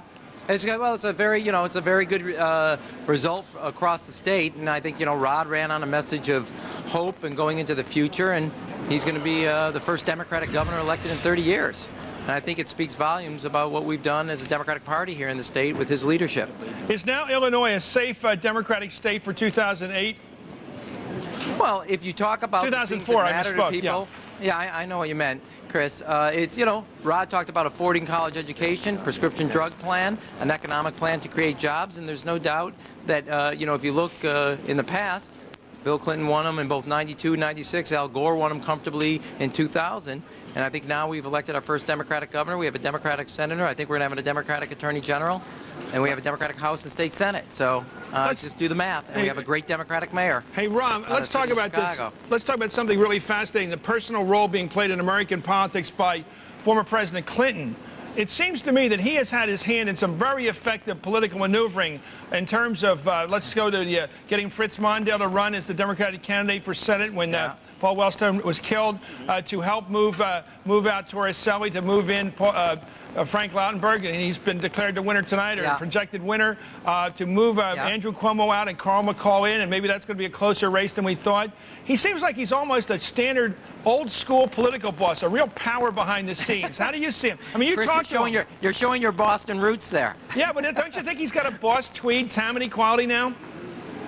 No, listen, look. A, let me tell you something about he always told me. A, elections are about the future, not the past. B, they're about people's lives, not him. And C, he would agree with A and B. Right. And you know, he's playing a role. He's a former president, and he's a leader of the Democratic Party, and one of many. And you know, that's a prop. And if people didn't want him, they'd ask him not to play that role. They clearly want him involved, and he has a lot of experience in this. Do you think, knowing him and knowing former First Lady Hillary Clinton, that the Clintons would like to get back in the White House as soon as 2004? I mean, the only way they can do it is if she's the nominee. Do you think they want to get back? No, look. I think they want to change the direction the country's going in. I think if I understand it, the First Lady, or rather Senator Clinton, has been clear that she's not running in 2004, and that's, you know.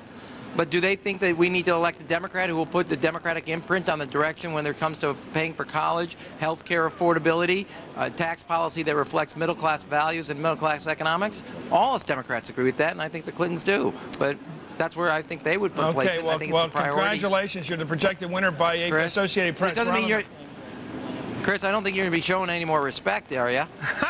I've tried to escalate my respect to you as you won the nomination. Don't worry. And now you're projected to win the congressional seat. But I will not allow you to say... respect, we're going to have to put you in a witness protection. I will not allow you to say anything you feel like on Hardball. You're going to answer my damn questions when you come on. Anyway, thank you. Answer your questions. Yes, you are. Anyway, let's go. Something. Let's talk about some of these other winners. Thank you, Ron. Congratulations. I mean it. Let's talk about Bill Richardson winning. Apparently, he's running. Let's be careful. I got to be careful. Bill Richardson's running for governor of New Mexico, a very popular fellow. Erskine Bowles apparently in a real horse race in North Carolina. Here's this fellow, younger fellow, Rahm Emanuel, elected apparently to Congress from Illinois. The Clinton people are branching out and winning. Absolutely. Donna?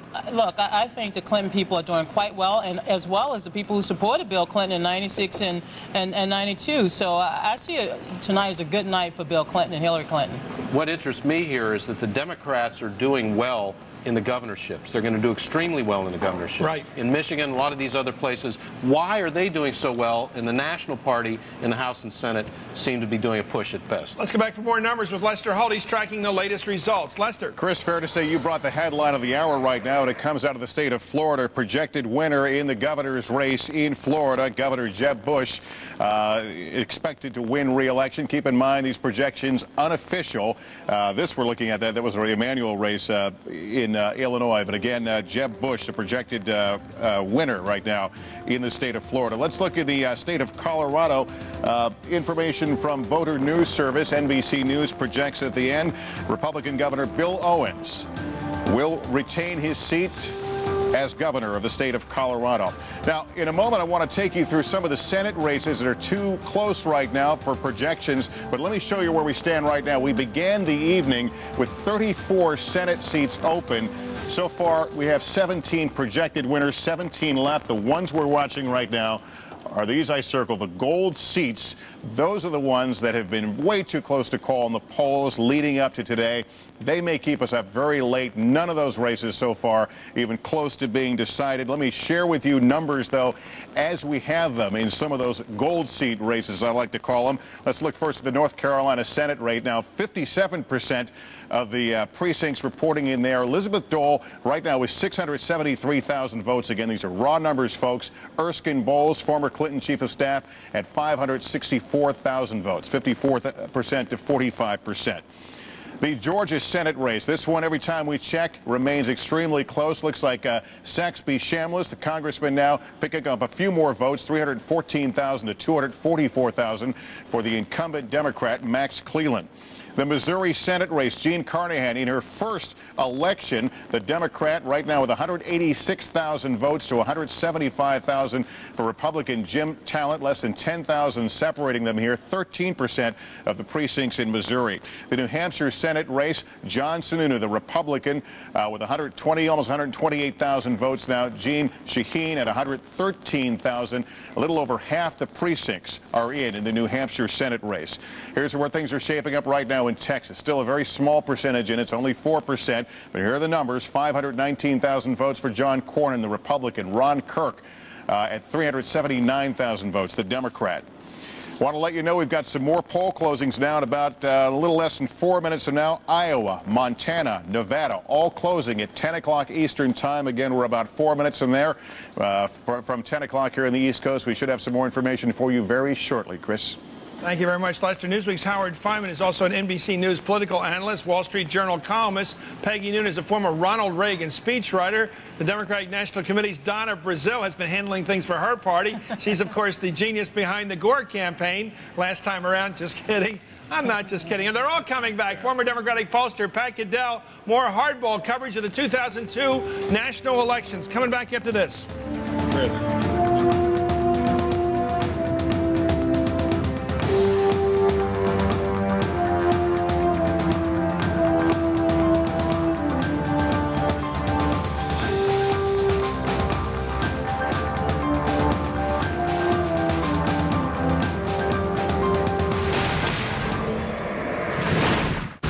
Where do business people meet without the business travel? Placeware. And where do they go for a free 15-day trial?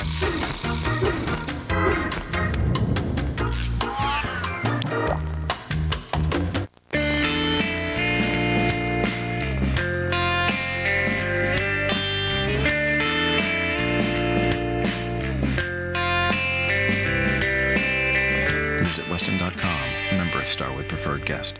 When I'm in my car, I am sheer perfection. I feel like a wolf. Well, that's the only time I get the love from the ladies. Stereo up, 2 windows down. I'm fine. Just checking everything out. I'm saving a little bit of Mother Earth. Speed Racer Chick. I'm the DJ. Don't touch my stereo and don't lower my bass. Go anywhere. I'm going to Broadway, baby. New Orleans. Miami. Drive one of Toyota's 18 different models. When I'm in my car, I look good. Feels like good things are coming your way. I'm going to find my mojo. The first thing anyone will tell you when you're trying to design your own place is that you can start with just one thing. You know, a sofa or a new coffee table. You come in, and we have someone there to help you. We'll take your budget and try and fit into that budget what you'd really like to do. The design consultants at Ethan Allen We'll help turn the home of your dreams into a reality. We do a lot more than people usually think. The complimentary design service. It's fun. It's free. It's easy. The holiday gift card now available. Everyone wants a beautiful retirement, but with a falling stock market, low interest rates, and a weak economy, you might not get there. That's where an Allstate fixed annuity comes in. It's an investment that's safe and protected. Ow, ow, ow. Better yet, it guarantees a good rate of return, so you know your money will grow, and you can have that beautiful retirement you've always hoped for. There you go, Allstate fixed annuities. Call for yourself and find out how the right hands make all the difference.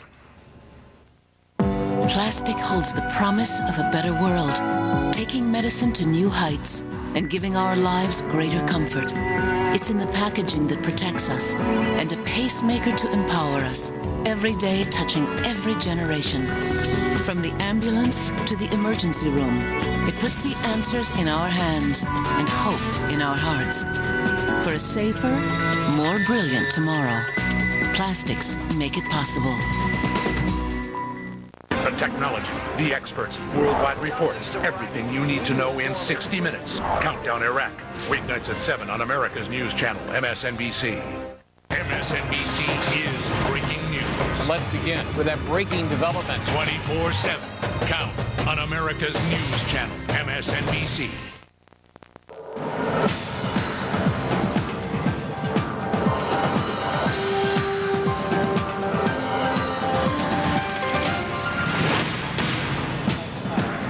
I'm Chris Matthews, and this is Hardball's Decision 2002, and it's already been an exciting evening. Incumbent Governor Jeb Bush, John Edward Bush, is the projected winner in Florida. We're going to hear from him in just a few moments. And NBC News has projected winners in 17 of the 34 Senate races at large. At stake tonight, polls in all the Big Ten states, as we're calling them, are closed. That's Arkansas, Colorado, Georgia, Louisiana, Minnesota, Missouri, New Hampshire, North Carolina, South Dakota, and Texas. We'll get all those results as they come in. First, let's go to Ashley Banfield, who's at Jeb Bush headquarters in Miami. Ashley, I guess they think it's over now, huh? Yeah, at this point, this is definitely, this has been called by us, by many others, by this campaign as well. In fact, I got off the phone about some time ago, maybe about an hour ago, with the spokesperson for Jeb Bush, who said, we're just waiting for Bill McBride to call us at this point.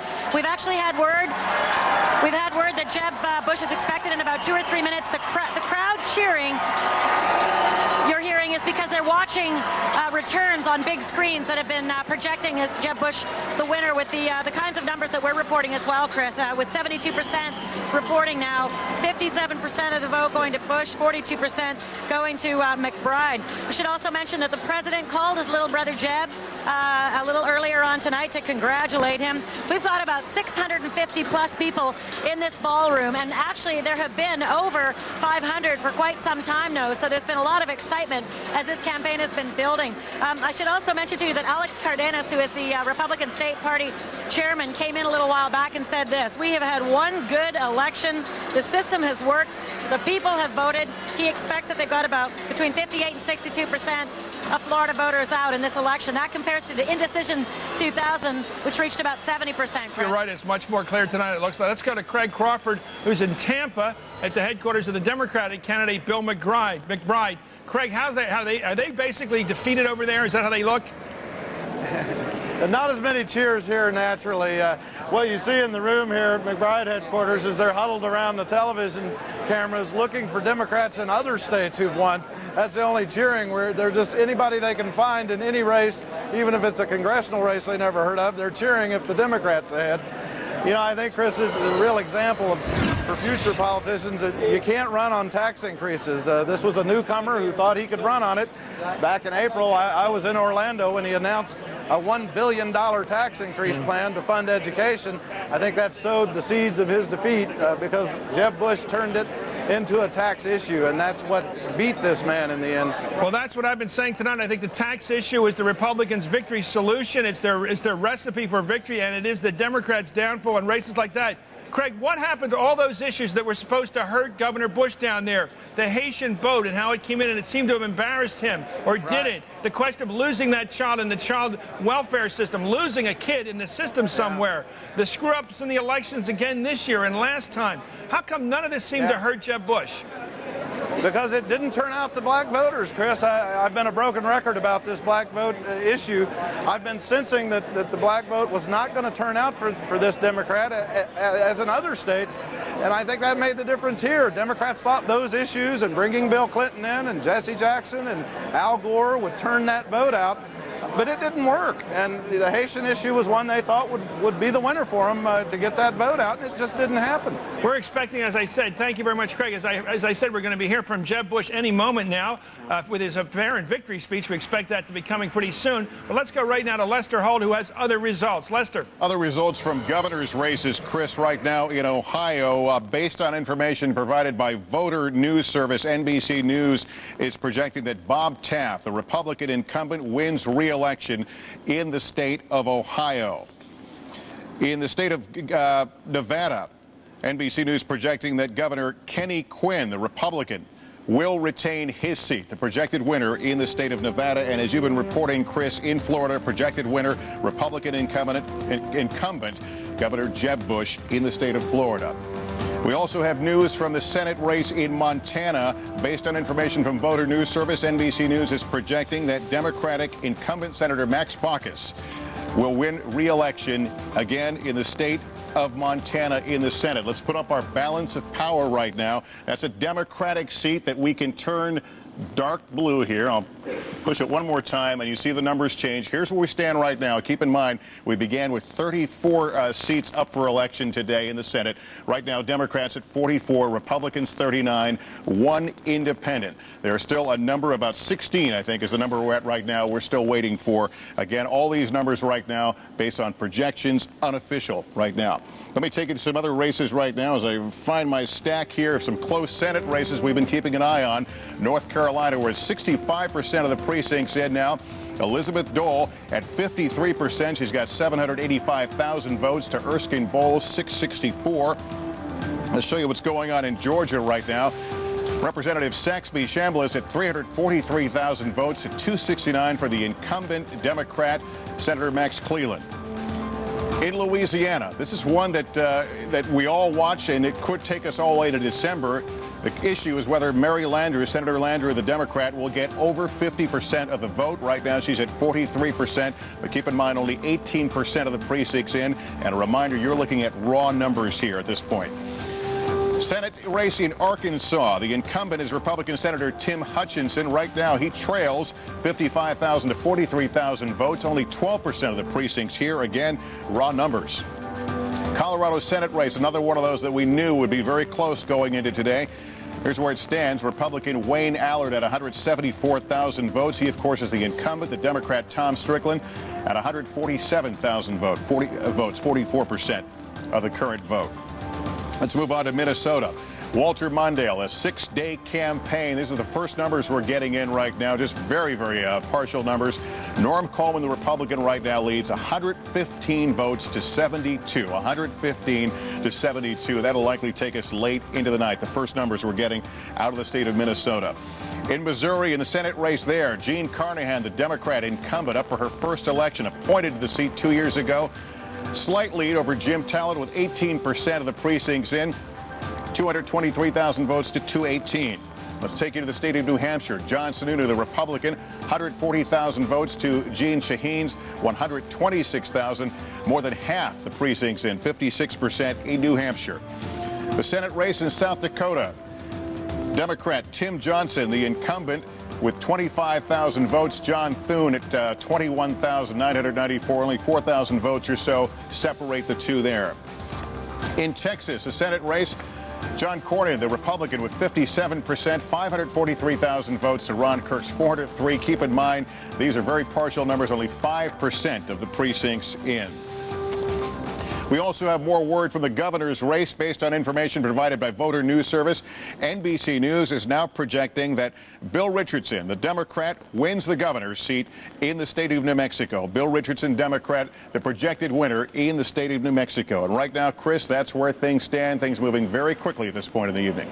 Let's talk about that. Thank you, Les. Let's talk to Howard about a very interesting development, which is the Clintons' role around the country. Not every race I mentioned, New Jersey, New York, Florida. Pardon me? Florida. In Florida. They also had an influence up there in that other race. I'll think of it in a minute. They're everywhere. Minnesota, of course. And then we got this guy, Bill Richardson, the president's former energy secretary, now the governor of New Mexico. Rahm Emanuel's a congressman from Illinois now, it looks like, in both cases. They're everywhere, the Clintons. They are not quitting this White House. They are trying to get it back, aren't they? And the Bushes are fighting to hold it. Yes, they are. And the Clintons take it personally. And the Clintons are the Democratic Party in many respects, the National Democratic Party. Bill Clinton and Hillary Clinton as a team raised more money than any other group in the Democratic Party. They made more campaign appearances. That's Bob Dole, by the way. We're looking at it at his wife's headquarters in North Carolina. Well, they're claiming, it looks like they've got a substantial lead down ready there. To make a statement. And on the other side, the Bush family, incredibly involved in a detailed level. Let's go to Liddy Dole in North Carolina. Liddy Dole, Elizabeth Dole.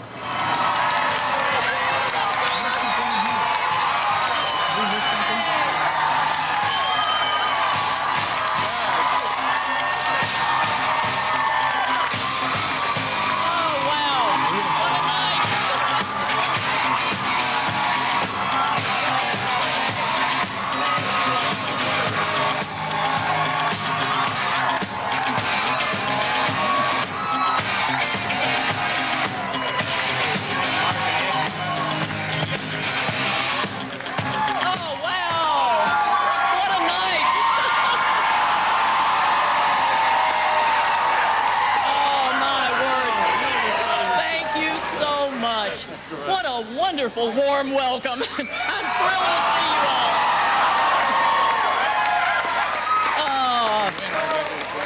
Well, I am just as thrilled as you are. We'll never forget this night, will we?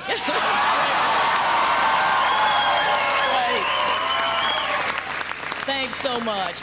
And I want to tell you that just a few moments ago, I had a call from Erskine Bowles. And he was congratulating me on tonight's victory. He was very gracious. And he had a strong campaign, and certainly he cares about the people of North Carolina. And I want to ask those who voted for Erskine Bowles to please give me a chance, because I intend to be a senator for all of North Carolina.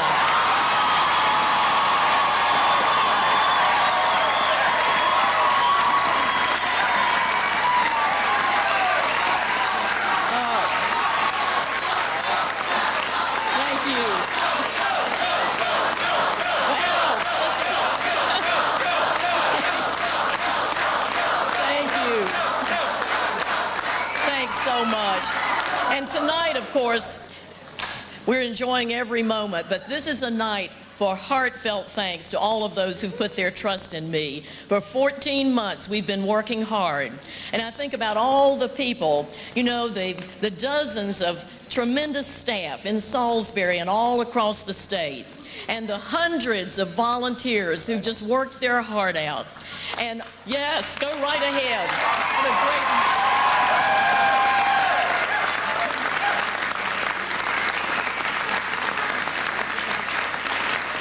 And the thousands of contributors and supporters who've, been to the rallies, and they've urged their friends and neighbors to get out and vote. And to each and every one of you, I will never be able to thank you enough, because you're the ones who've made this possible tonight, this tremendous victory.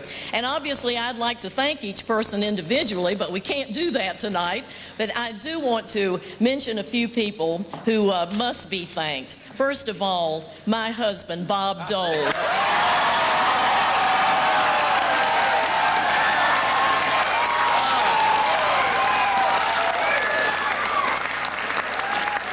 Let me tell you, he's the best surrogate a candidate could have.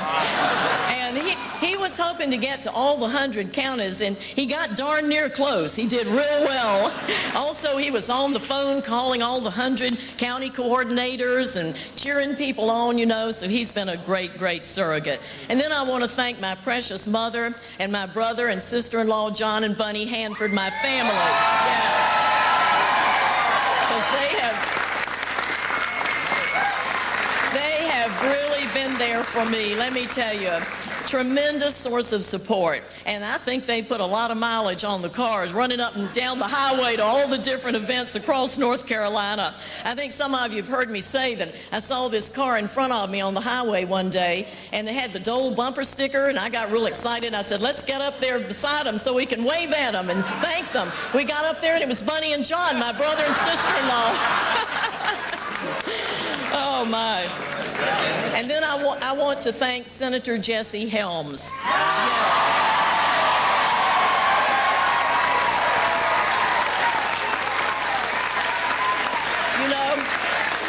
Right. Senator Helms, I appreciate so much not only his support in the campaign, but the tremendous job that he has done for North Carolina and for this nation in the United States Senate. And my dad used to say that Jesse was a relentless watchdog for North Carolina. And I remember Bob Dole saying, you always know where Jesse is. You don't have to look under the table. That's a big victory. NBC had just called that as well. It looks like we were cautious in that one. Erskine Bowles has just conceded. So that one's over, Howard. You know Liddy Dole, Elizabeth Dole, and so do you, Peggy. I think this is a fabulous kind of comeback. That's how I'm experiencing it. The Doles, in effect, left public life late in 1996 when Bob Dole lost the presidency. And they sort of went away a bit. Now it's the elections of 2002. She is back. As Howard had said earlier, a lady who was once all resume now has something very serious to back it up. She wasn't all resume. She was in a president's cabinet. Right. She was. That's the way it felt, though. Yeah, but do you know what I mean? This is really substantive. It is really big, and it is going to be fabulous, Chris, to see Bob Dole going to Senate spouse tease. I think he's going to be loads of They're fun. going to be worth covering. Showing up, being Bob. You mean when they go on junkets, he'll be the one shopping and she'll be the one playing golf? He'll be saying yes, dear. He'll be back. He'll be back up in the Senate. We'll have a great time. But I covered her very short and not memorable presidential campaign, and I was never convinced she could connect with voters. But a win this big in that state means that she can do so, and that's something she's never been able to do. Is this the new kind of dynasty? It's not going forward; it's going sideways. Like Bill Clinton turns it over to his wife. We're just all happy to have Bob Dole back. Now, can I correct this Clinton bonanza we were having? Sure. Because Mr. Bowles is not going to get elected tonight. Right. Rob Emanuel got elected in a seat that a dog could not lose. He got elected by the dailies, not by the Clintons. By the dailies, by the way. Bill Richardson has been a hero and a major force in New Mexico politics long before the Clinton presidency. But, and I want to say this, the places that he went to Florida, places that he went to California and go, there are not many places he's going to take because there's some other problems. One of them has to do with he's the person responsible for the fact this party has become a money party. He's the person that said, don't attack big business, don't upset big business. And he's the person who was collecting on Mark Rich and every other pardon he could get on. And we're not done with that. Don't pretend that he can run around and be resurrected in national life without paying a price for some of those things. And the Republicans will make him pay it. Yeah, but the interesting thing is his role, most successful role, as a backroom operator. Doesn't that tell you That's interesting. He's the backroom operator. The Lautenberg deal, as I said, if the Democrats keep the Senate, that Lautenberg deal alone may be the reason. And that was Bill's work. And that was let me just say, if Richard Nixon was still alive next time, he would be doing the same thing. So you're saying Bill is a favorable, a beneficent president to the Democratic Party, still helping them? He's a great strategist. He's saying he better do it behind doors because publicly, except in a couple of places, he is not the positive they think he is. What happened to the vote in Florida, Donna? Why didn't the minority vote get out there and clobber this incumbent Republican? Look, I believe the minority vote did get out in Florida, and I don't know what happened to perhaps some of the rural vote. Right. Were they scared of taxes? Perhaps that scared them off. Who knows what scared them off? I think the minority vote got out this morning because based on what I saw this morning and heard on the radio, they were coming out. And to speak to real issues in Florida rather than just politics, maybe now that Jeb Bush has gotten elected, he can stop putting all of those children, it's the highest number in the country, in adult prisons where they're being killed and hurt. Let me ask you about this problem with Bill McBride. Could the Democrats have ran too cautious a candidate, too much a good old boy, more the candidate of the panhandle than South Florida among minorities? Maybe did he not have the appeal among poor people or people living along the coast of Florida? I don't think the minority community knew Bill McBride. They knew Janet Reno. They felt very passionate about Janet Reno. I think Bill McBride did go a long way to try to bring them up. There he is giving the rest of the last words of his concessions. Bill McBride was not a grassroots candidate in the sense that he was the candidate of the Democratic Party establishment. They were scared of Janet Reno. They thought Janet Reno was a loser, and they put this guy in. He's the biggest from the biggest law firm. I just love the way this town, this American politics shifts back. A week ago, he was the stud duck of Democratic politics. Now he's the biggest fat big loser. You guys are unbelievable. No, not me. I never said that. That is never wrong. I never said this. I never said this. But I'll tell you what. I remember I said to you when they dumped Janet Reno, and she won that primary, basically, except for the way they counted the votes, and nobody protested because they wanted McBride. Problem is in South Florida, she got almost 65% of the vote in that primary in South Florida. Are you saying she would have gotten a better percentage? No, she lost even bigger. She lost even worse. But I'm just saying he had no base down there to assume that he was this strong. He was candidate. Okay, let's go to David Schuster of MSNBC. He's got some breaking news. David. Worse. Are you kidding? Chris, the Arkansas Supreme Court has now voided an order by a lower court judge that was to keep the polls open in Arkansas from 7:30 Central Time to 9 o'clock or 10 o'clock Eastern. Many of these polls, because of the lower judge's order, did stay open. But now the Supreme Court, in voiding that order, has given the Republican Party somewhat of an opportunity, because if either the Senate race or the governor's race is very close, the Republican Party can now challenge any of the ballots from anybody who showed up at the polls after 7:30 Central Time, 8:30 Eastern. Again, the Supreme Court just moments ago now saying that that decision to keep the polls open in Arkansas's largest county for an extra 90 minutes, that decision has been voided. It caused a lot of enough chaos today. This is Arkansas's largest county, has some 270,000 voters. There were problems reported all day, problems about not enough ballots, that some of the ballots had been printed improperly, that there were the wrong ballots issued to the wrong precincts. But in any case, at about 7:30 Eastern time tonight, the Democratic Party was able to get a court injunction to keep this this district open. This was considered essential to Democratic challenger Mark Pryor, who's trying to wrestle away the Senate seat from the Republican incumbent Tim Hutchinson. It was also said to be essential to the Democratic challenger for governor. It's unclear exactly how many hundreds or perhaps thousands of voters in central Arkansas actually went to the polls after the polls were supposed to close, after having thought that the polls would stay open another 90 minutes. But again, in a very bizarre race, the Arkansas Supreme Court has now weighed in and said that that lower court decision is nullified and void, and this means that if, in fact, this goes to some sort of recount, or that the Senate race is too close to call, or they can't declare a winner, this gives the Republican Party an opportunity to challenge ballots in the stronghold of Mark Pryor, to challenge any ballots that were cast after 7:30 Central Time, 8:30 Eastern. Chris? Thanks for joining us from Little Rock. Let's go to John McCain, the senator from Arizona. Senator McCain, thanks for joining us. Why don't we let Walt Disney run our elections? You know, when you go to Disney World or Disneyland, everything works great, and every time we hold an election in this country, things get fouled up. Because Walt Disney has a bottom line of profit and loss, and it apparently doesn't enter into any of the thinking or workings of the election people. But also, you got to remember, if you're the mayor or city council or even a governor, and you say, "Hey, I've got this limited budget. You know, are we going to spend it on the once every 2 year thing we go through, or are we going to spend it on child care or health care, whatever it is?" And but it's really unfortunate and somewhat embarrassing, to say the least. Let's talk about the overall look of the campaign tonight. We're just getting early returns. The president's brother's been apparently voted on his way to re-election. He looks like the projected winner by everybody. Certainly Elizabeth Dole, the former Secretary of Labor in Republican administrations, she looks like she's going to win big. Her opponent, Erskine Bowles, the former Clinton chief of staff, has conceded that race. NBC has projected her as the eventual winner tonight. It looks like it's beginning to look like a pretty good Republican night, a pretty good GOP showing tonight.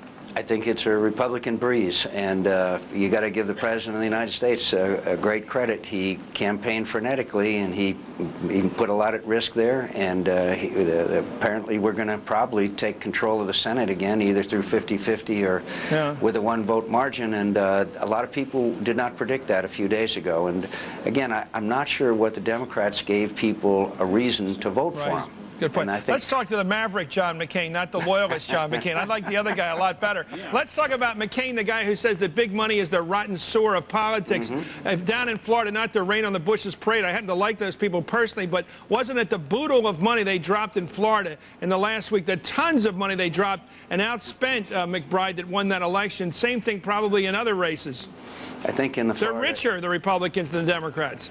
I think in the case of the Florida race, I think Pat Goodell would probably agree with me. It was McBride wasn't ready for prime time when he got into that debate that Tim Russert moderated, and I think that showed great vulnerability or lack of grasp of the issues. There was a turnaround as of that time. But look, anybody who watched this election cycle is sick and tired of call so-and-so to call so-and-so to call so-and-so. These sham sewer money-funded ads is a disgrace, and what it does, it's a disincentive for young people to run for public office. Okay, we're looking now, by the way, Senator, at George Bush Sr., the former president, and the beloved Barbara Bush, who are right in there for the victory. It looks like they are welcoming their second oldest son, John Ellis Bush. As I've been corrected, it's not John Edward, it's Jeb Bush, named for Jeb Stewart, obviously. Senator, do you have a feeling that George W. Bush is going to run for re-election, and therefore you can't run for president next time? So I was down last Saturday with Jeb Bush, and I could detect that strengthening of his. You can feel momentum in a campaign. Of course, I think he's going to run for re-election, and no, I do not envision the scenario where I would run for president of the United States. What about the 2008 election? Do you think that Jeb may well be bolstered enough by this sweep to plan an election campaign of his own for president come time to run against Hillary? And he has a very attractive son, and I think you could see perhaps and the Bushes, George and Laura, have 2 attractive daughters. We could see Bushes in the presidency for the rest of the 21st century. Whoa. Does that delight you? I'm surprised. Boy, you are. Senator. Let's go right now to former President Bush. Thank you, Senator McCain. Thank you. Let me just watch him. There he is. Look at the grand old man, the grandee. It is my distinct honor and privilege to introduce to you the current governor of Florida and the next governor of Florida, Jeb Bush.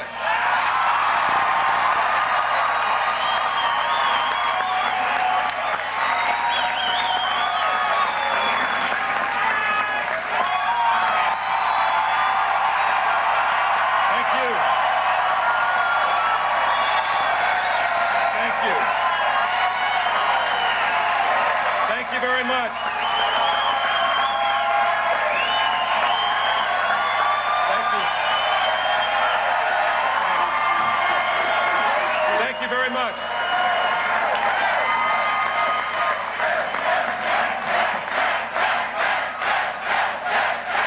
Thank you. Thank you so much. Thank you very much.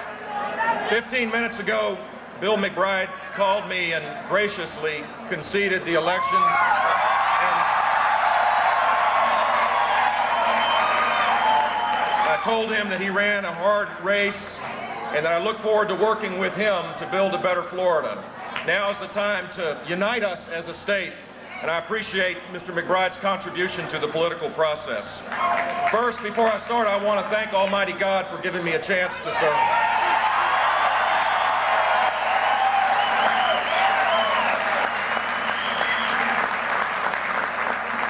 I want to thank my great Lieutenant Governor who's been a great partner. Frank, always looking for the dramatic moment, has some other news today, which is that he announced that he is engaged to Courtney.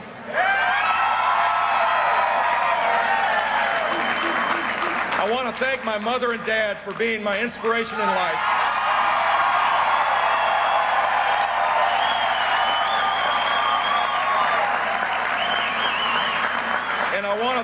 I want to thank our great President of the United States for coming down and lending a hand to his little brother.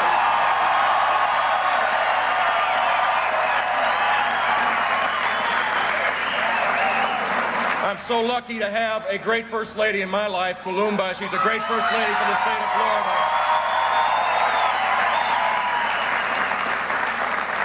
And to have my family here this special night means a whole lot to me. George and Jeb, thank you for coming. Where'd you go? Thanks, you guys. Thank you. I want to thank the thousands and thousands and thousands of volunteers that brought out a massive turnout to make sure that we were elected.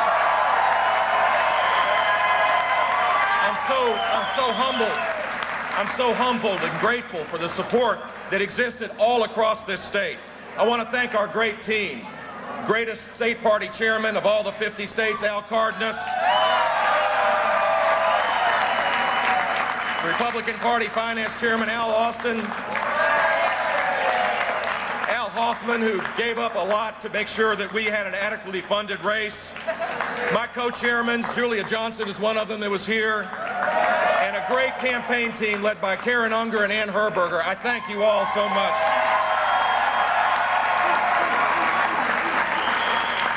We have done a lot in the last 4 years. We have rising student achievement now. Our crime rate is the lowest it's been since 1972. Florida is on the right track as it relates to our economy, and we have a proud tradition of protecting our environment. But there's more. There's so much more that we need to do. My passion and belief is that if we can make sure that every third grader is reading at third grade level, incredible things will happen to our state, and I intend to work hard over the next 4 years to assure that happens.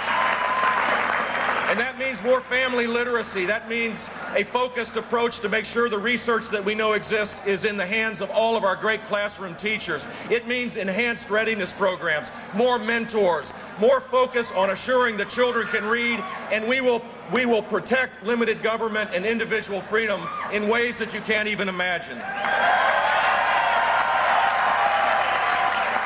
Over the next 4 years, I will work hard to fight for Florida's jobs and diversify our economy to make sure that people can pursue their dreams and have the opportunity to do so in a way that will enhance their families. And finally, over the next 4 years, I want to create a climate where strong families can prevail and their quality of life will enhance. We need to make sure that working moms struggling to make ends meet for their children have the best child support they can possibly have. We need to lessen the abuses of domestic violence. We need to protect the developmentally disabled. We need to create a climate in this state that is the envy for the rest of the country about how families can grow and prosper together. I am so grateful for your support, and I thank you from the bottom of my heart. I will not let you down. I will work as hard as I can on behalf of this state.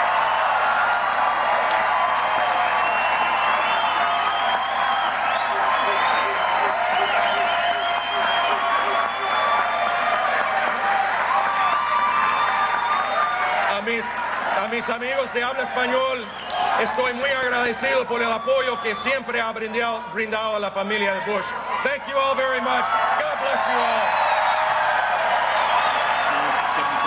We're going right now to Jeanne Shaheen, the governor of New Hampshire. We're going to see what it looks to be, what is reported to be perhaps a concession speech from Jeanne Shaheen right now.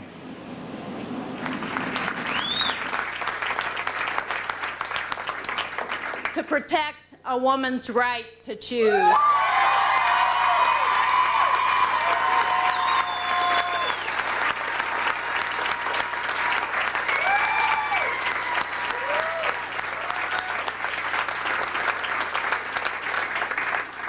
I am as committed as ever to the people of our great state and to the issues that are important to them and their families.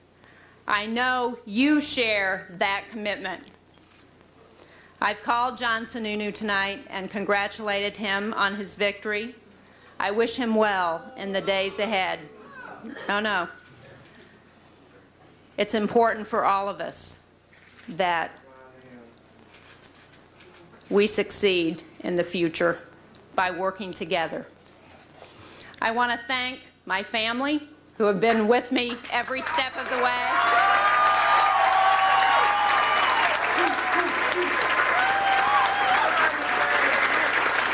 Well, this is a big development tonight on the across-the-country look at the 10 top races we're looking at. This was a race where the Republican control of that seat in New Hampshire was very much in danger. John Sununu had come from the House to defeat Bob Smith, the incumbent, so the Republicans would have a better shot at Jeanne Shaheen, but it was considered a very tough, in fact, uphill race toward the end.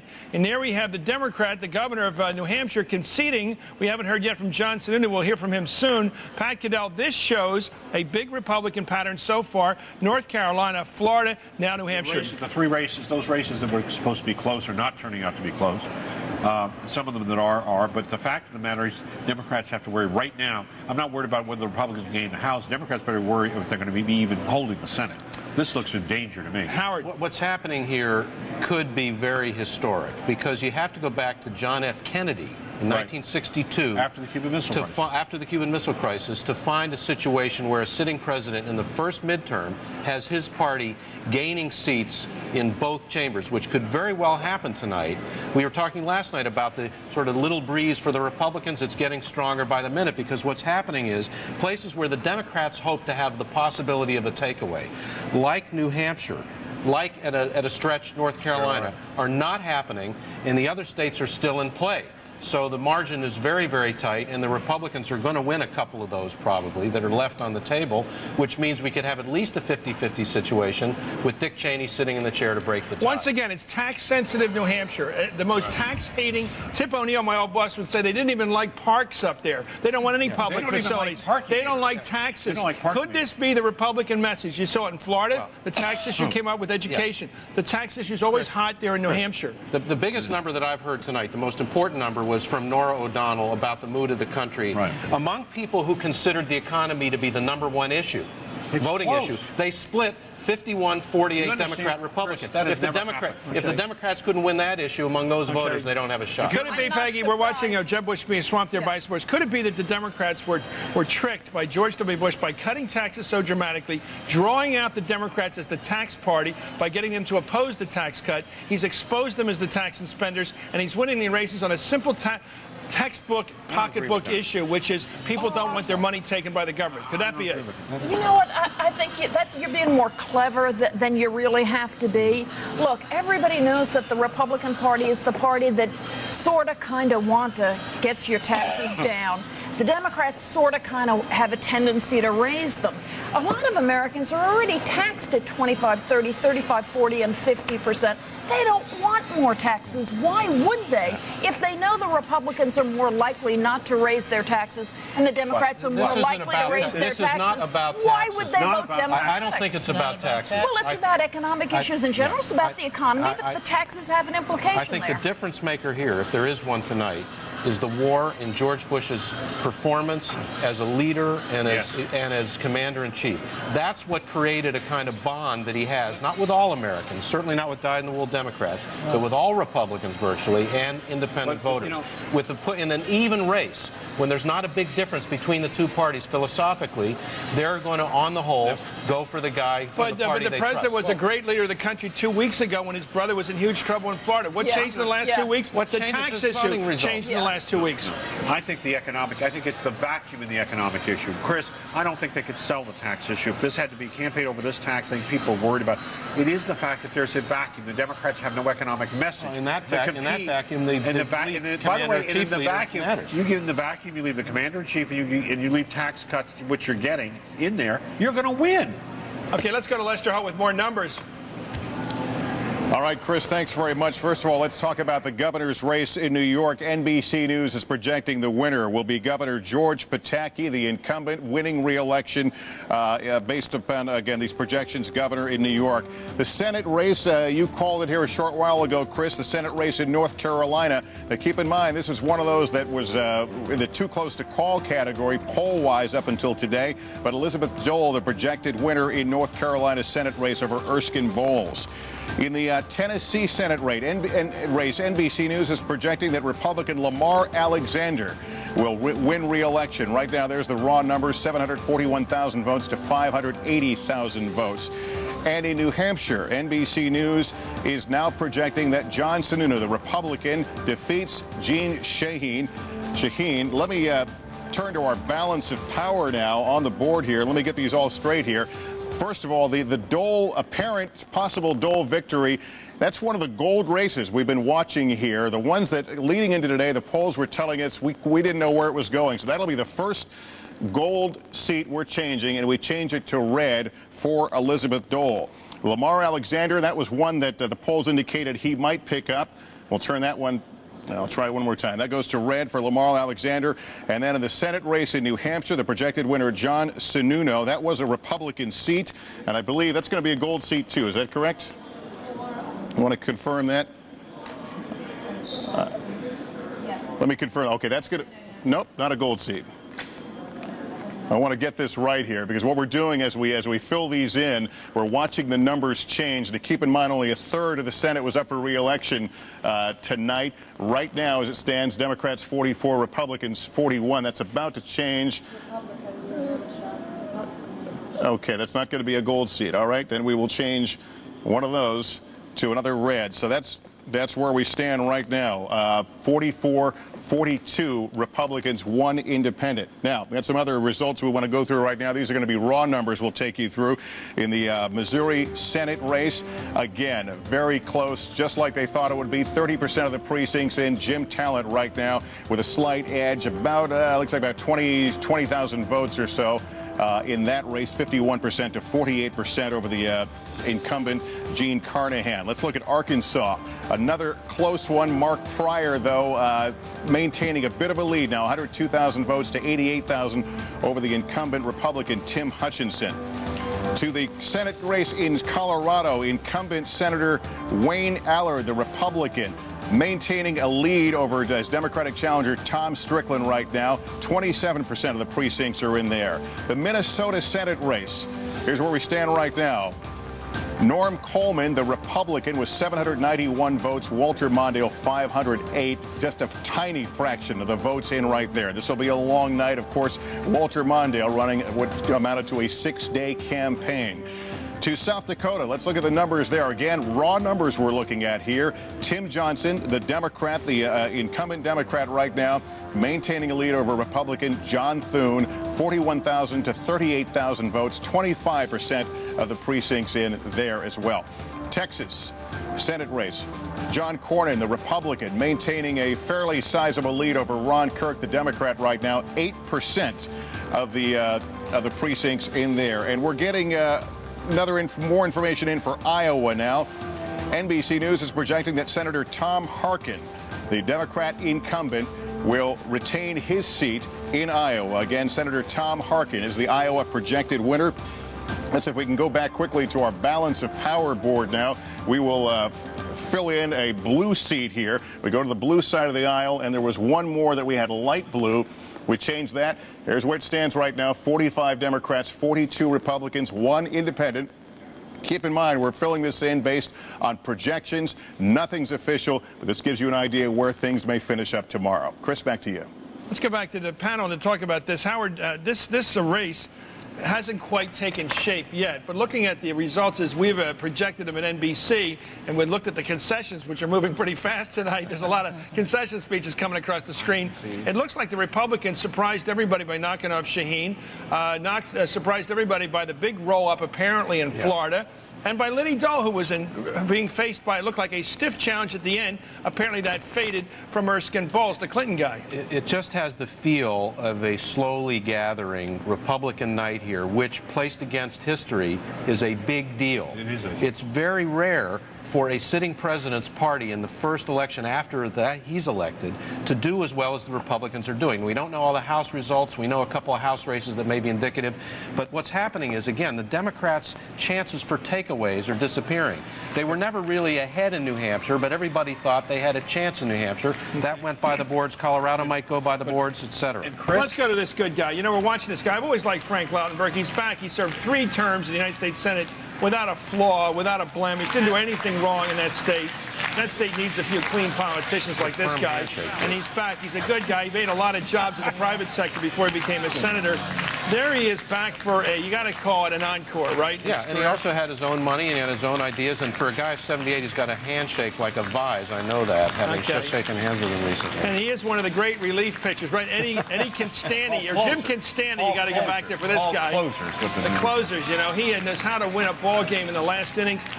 Poor Doug Forrester ran against Torricelli and beat him. What month did he beat him in? Unfortunately, he beat him too early. Unfortunately, you should never win a race 2 months before November 5th. In the suburbs of New Jersey. If he hadn't rolled it up, Torricelli would have stayed in the race and he would have beaten him. The suburbs of New Jersey, abortion is key.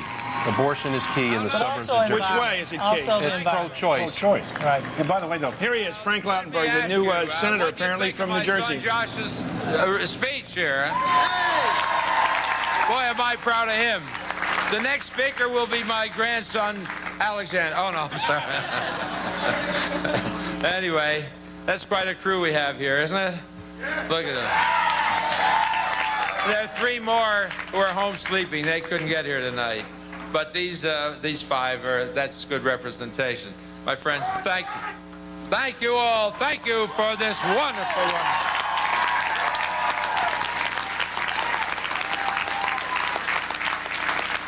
Quite a surprise. Quite a surprise. We squeezed 10 months into 5 weeks. Got it all done.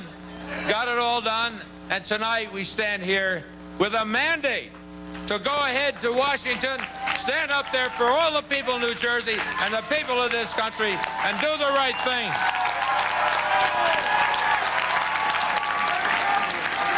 Okay, let's go and listen to NBC anchor Tom Brokaw talking to Jeb Bush.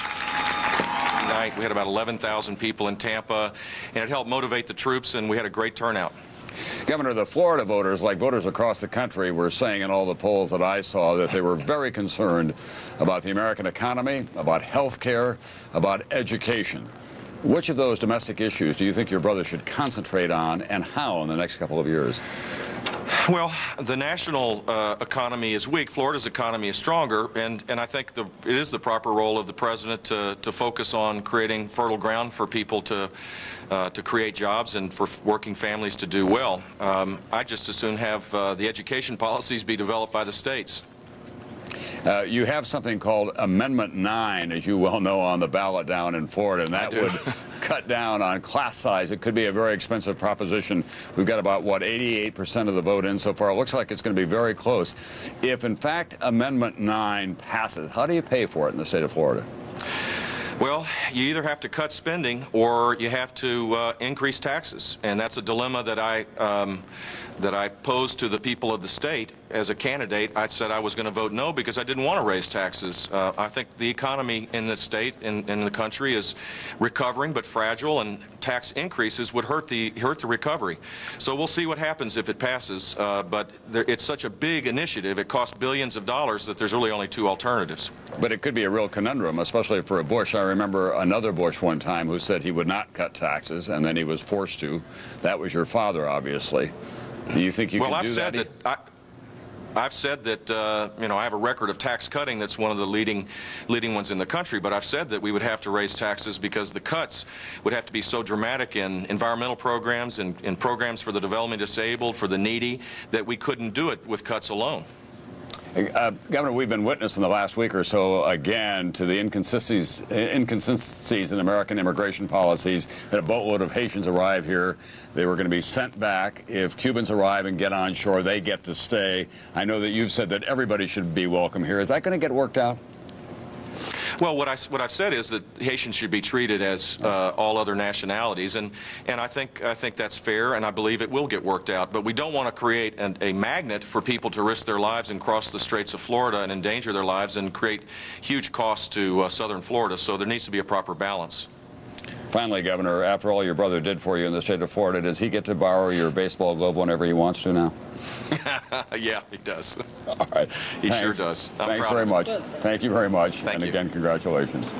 Well, we've got another big announcement. That is that Lindsey Graham, the congressman from South Carolina, who's appeared on this program so many times on Hardball, has been elected, appears, according to projections by NBC News, based on precincts now reporting that he's going to be the next senator from South Carolina. He's going to replace Strom Thurmond, who has been in the Senate, I think, forever. And so this is a big debate at 50, all the way back in the 50s. So Lindsey Graham's going to be the future of South Carolina, a hardball veteran. I guess we can say we're glad that he won because we like that he comes on this show so often. Anyway, we'll be right back with Pat Caddell and others in our panel and lots more numbers. We're going to have John Kerry join us when we come back.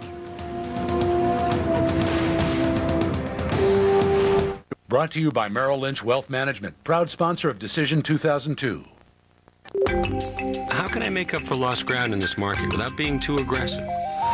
Protected growth investments are a good place to start. A Merrill Lynch financial advisor might suggest these to let you take advantage of the upside potential of the equity markets while protecting your downside, giving you some security in an insecure world. There's always a smart place for your money. Together, we can find it.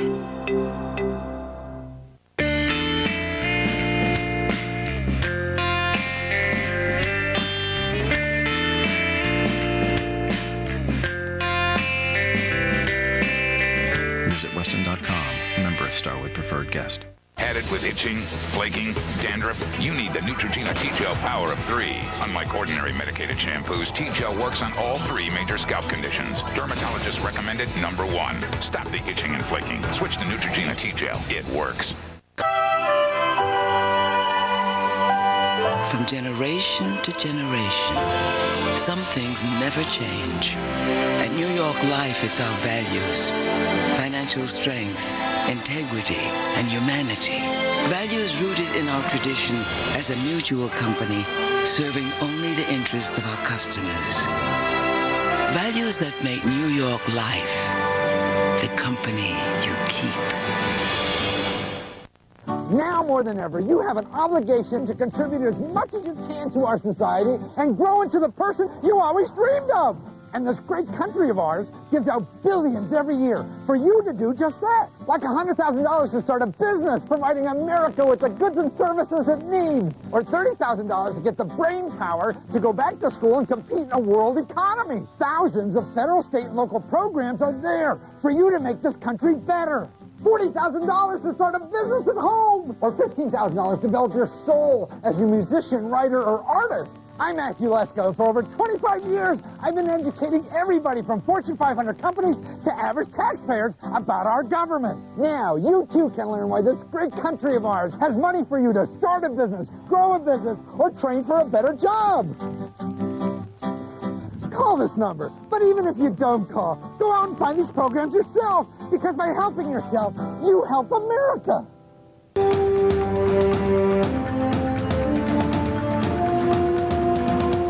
Let's go to a very popular guy, former United States Senator Bob Kerrey. He's up in New York. He's president of the New School. Well, you're looking very distinguished tonight, Senator. Are you above all this this excitement over elections, or what? No, I don't think so. It's very exciting. It's very important. Well, what do you think about the Republican victory in Florida, the Republican victory apparently again in New Hampshire, in North Carolina, along the East Coast? They seem to be doing very well. Well, I don't know what to make of it all. I mean, I haven't followed, and we don't have enough returns in, but it does appear that I think the Democrats' effort to try to be bipartisan when it came to the war probably took some of the edge and some of the difficulty of voters to being able to distinguish one party from the other. I think they did the right thing. And I think it was odd listening to Republicans out basically saying, we're not for private accounts as well on Social Security, and we're for expansion of Medicare prescription drug benefit, and we're proud that we increased the power of the Department of Education, increased funding in education. So there was an effort on the part of the Republicans to blur the distinction between themselves and Democrats, and I think at the end of the day, it's going to be still very closely divided nation. You mentioned the potential, the question of a war with Iraq and how the Democrats voted on that Senate resolution. Do you think there might be, I know you're pretty much for the president's position based upon previous conversations, but do you think there's a danger of hubris? If he does very well and he grabs the United States Senate tonight, the president for his party, and he grabs a larger percentage of control in the U.S. House of Representatives, and with his brother winning in Florida, is there a chance, in fact, a likelihood that he might get a little bit overzealous about his power and maybe draw us into a war with greater alacrity than he should? Well, I would suspect that there is always a danger of a president doing that, but my hope and prayer would be that that doesn't happen. I mean, I doubt that that's going to be the case. I mean, the House, even though it's likely to be marginally increased in Republican status, is still very closely divided. And the Senate, whether it stays Democrat or goes Republican, is also going to be very closely divided. So, you know, to get and sustain majority support, he's going to have to go back to what he was saying in the 2000 campaign and be a unifier, not a divider. He's been very much the divider thus far, and he's going to have to try to unify people rather than looking for partisan advantage in order to be able to sustain either foreign policy or domestic policies that at times are going to require significant Democratic support in order to be successful. You know, when you ran for president, you raised big issues. You raised I mean it quite seriously, you raised the very big issue of health care. In fact, it could be said that you led with that issue and led a lot of other politicians to talk about what we do about all the people in this country who don't have health insurance, and there's lots of them, tens of millions of them.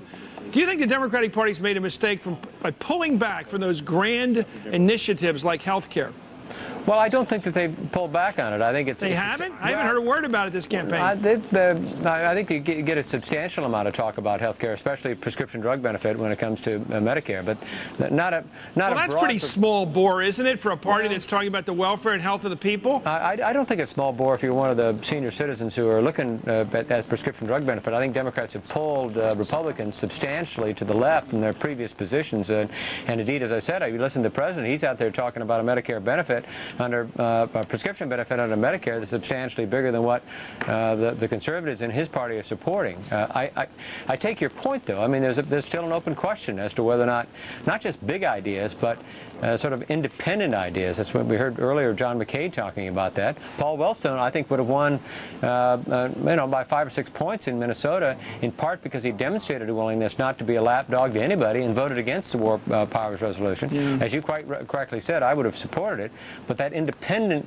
move, I think, is very much alive and well. And I think if you look across the parties and successful Republicans and successful Democrats, those who express those kind of independent views are likely to be more successful. Thank you very much, Senator Bob Kerrey, former senator from Nebraska, now president of the New School University up in New York. Now to Nora O'Donnell with the latest exit polls on voter attitudes today. Nora. Chris, we've been talking a lot in this camp about the last couple months about Iraq. Well, the war in Iraq dominated the president's agenda this fall. And most of those we polled voiced support for removing Saddam Hussein from power. A majority of likely voters surveyed by NBC News say the U.S. should use force to oust Saddam Hussein. However, support for military action is not without some reservations. Only about 3 in 10 likely voters said the U.S. should go it alone in Iraq, while nearly half feel that the United Nations support should be obtained. Just over 1/5 said they oppose any use of force in Iraq. Now, the poll also found that most Americans are still anxious about the possibility of another attack on America. 3 out of 4 say they are worried there will be another major terrorist attack.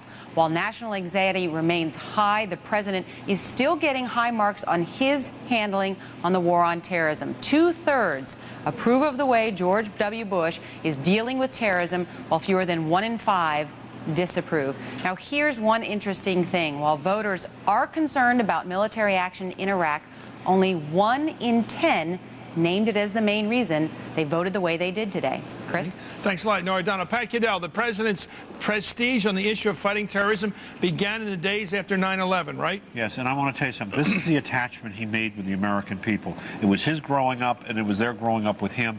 And this is a very powerful attachment, as we see. He's holding at these 68% numbers. And I don't care that people weren't voting on today. It's in their minds when you think that 3/4 we could have this. And let me just say something what Howard was saying about this election night tonight. This is a man who was elected with a minority of the votes cast 2 years ago, who many people feel was not legitimately elected, and who has been under trouble. And he is carrying ratings and carrying this election, unlike a president has done, I think, since Kennedy in 1960. That's a very good point. This is terrifically historical, and he has got a leadership. And this thing with the people, this is not to be discounted. I'm afraid my party discounted this much too much. It's a very good point, because one way to look at this election, based on the results we have so far, is a kind of validation 2 years after the fact that he's of Bush's election, both in terms of the Florida results and in terms of the way the shape of the Congress looks. And it's also interesting in that the congressional Democrats aren't getting anywhere. But the good news for the Democrats, and there is some, is in the non-federal part of the election landscape. They're doing well with governor's races because they're not involved in the war on terrorism. I mean, that's one possible reason, and they're careful on the tax issue for the most part because they have to be out there where the rubber meets the road. They've won Pennsylvania, they've won Illinois, they're going to win Michigan. The Democrats. Can I suggest something that we've skipped here? They've got good candidates. Donna, Eddie Rendell, the mayor of Philadelphia, brought back Philadelphia. Jennifer Granholm is a very attractive candidate. Blagojevich is a perfect guy with a perfect name for Illinois politics. But not only do we have good candidates at the state level, we also have well-funded candidates at the state level, unlike the federal level, where we see our candidates. Everybody, Pat, we're going to come back with those thoughts. We come back with our panel and with lots more numbers on Hardball's coverage of election 2002. Rudy Giuliani is coming up next on Hardball.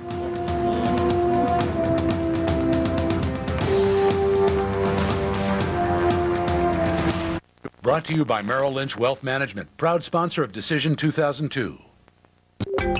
How do I make sure the portfolio I built can provide income for my lifetime? Tax-deferred annuities can be a smart addition to your retirement plan. A Merrill Lynch financial advisor might suggest annuities as a way to both preserve your assets and provide you with income well into the future, so that you can start looking forward to all your tomorrows. There's always a smart place for your money. Together, we can find it. Gotta stop right there. Good girl. Today, I'm giving my daughter her first driving lesson. I'm Howard Simpson, auto insurance expert for Liberty Mutual. Teenagers are more likely to have an accident than anyone else. That's why I volunteer to teach kids road safety long before they get their license. Let's go, let's go. Whether it's teaching kids in high school or training professionals, we do whatever it takes to make roads safer. Liberty Mutual. It's more than insurance. It's insurance in action. You're never too old to learn. Yeah. I'm on a 10 o'clock flight. Business trip, huh? Remember, you can achieve success anywhere. For example, I've caught touchdown passes in all these cities. Jerry, but I've thrown touchdown passes in all of these cities. I was here first, Steve. So? You backup quarterback? Butterfingers. Pretty boy. Slowpoke. Wherever business takes you, Courtyard has what you need to be successful.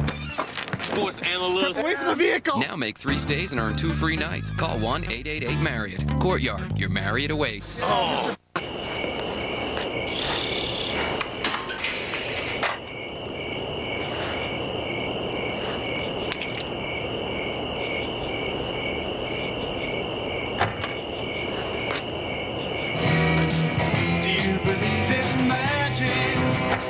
It may never be this easy to get into a Mercedes, but we're working on it. Come in today to the Mercedes-Benz year-end celebration, offering more models than ever. Going on now at your Mercedes-Benz dealer. You were under intense pressure to reduce costs in your organization. You asked yourself, how can I leverage my existing network? How can I cut overnight delivery costs? How can I increase productivity? And then you found your answer. Image Runner from Canon. This is your day, ma'am. Bask in its glory.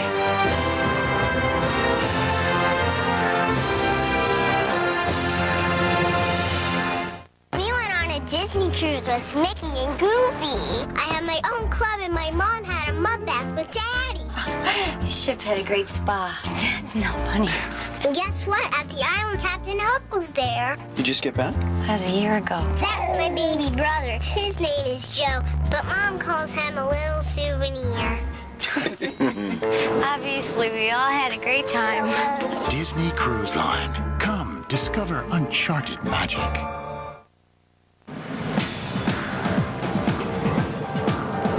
Live from MSNBC World Headquarters, Hardball's Decision 2002.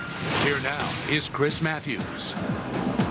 I'm Chris Matthews. Welcome back to Hardball's Decision 2002. I got to say, it's 11 o'clock here on the East Coast. I consider that halftime for what tonight looks like to be a fight. I'm going to be here in this seat, holding on to this chair until about 3 in the morning. It looks like last time around 2 years ago, on the 2000 election, I stayed in the same chair with a few stops for the bathroom, 12 straight hours. Anyway, on the East Coast, it's now 11 o'clock at night. Control of the United States Congress remains up for grabs. Still, NBC News has projected winners in 23 of the 34 Senate seats that were up for election today. And so far, the story has been good news for the Republicans. Jeb Bush is the projected winner in Florida's governor's race, and that looks like a big win. And the GOP has held 2 Senate seats that were in jeopardy. Elizabeth Dole is the projected winner in North Carolina, and John Sununu is the projected winner in New Hampshire. Those are 2 Big Ten battles, as we've been calling them, that the Republicans have held on to. Let's go now to Shaheen headquarters, where Jeanne Shaheen has recently conceded the election for the United States Senate seat from New Hampshire. Mike Bonical. There's a couple of messages coming out of here this evening, and they feed right into what you and Howard and the rest of the panel have been discussing. The first message is that the elites in this country, especially the elite media, have badly underestimated President Bush's popularity. The second message is it's to the Democrats specifically, to Mrs. Gephardt, Daschle, and McAuliffe, and the message from New Hampshire and Massachusetts is you fellows have to get yourself a message. They have no message that's resonating here with independents and even among some Democrats. The third message is the battle between the Bush family and the Clintons out of power. The Clintons were very present here in New Hampshire, even more present in Massachusetts, where Mitt Romney, the Republican, beat the Democrat Shannon O'Brien, despite the fact that Hillary Clinton late last week appeared in the state and dropped the gender card into that election, and former President Bill Clinton appeared in that state yesterday with a tumultuous rally in New Bedford to rally the faithful, the Democrats. President Bush appeared here last Friday for Congressman John Sununu, who a week or 10 days ago, the consensus was he was in great difficulty. He won a pretty handy victory here this evening. The Republicans are really on the road to someplace. This is an historic night, the most contentious election, off-year election in about 50 years. And the message tonight, I think from New Hampshire, from Massachusetts, rolling across the country, is that this particular president is much more popular with people than the mainstream media gives him credit for being. Thanks a lot, Mike Barnicle up in New Hampshire. I have to say, Howard, that maybe this is the rebellious streak of the American people, that the 200-plus year of the American Revolution is not over yet. They love to prove the pundits wrong. They love to prove the elite wrong.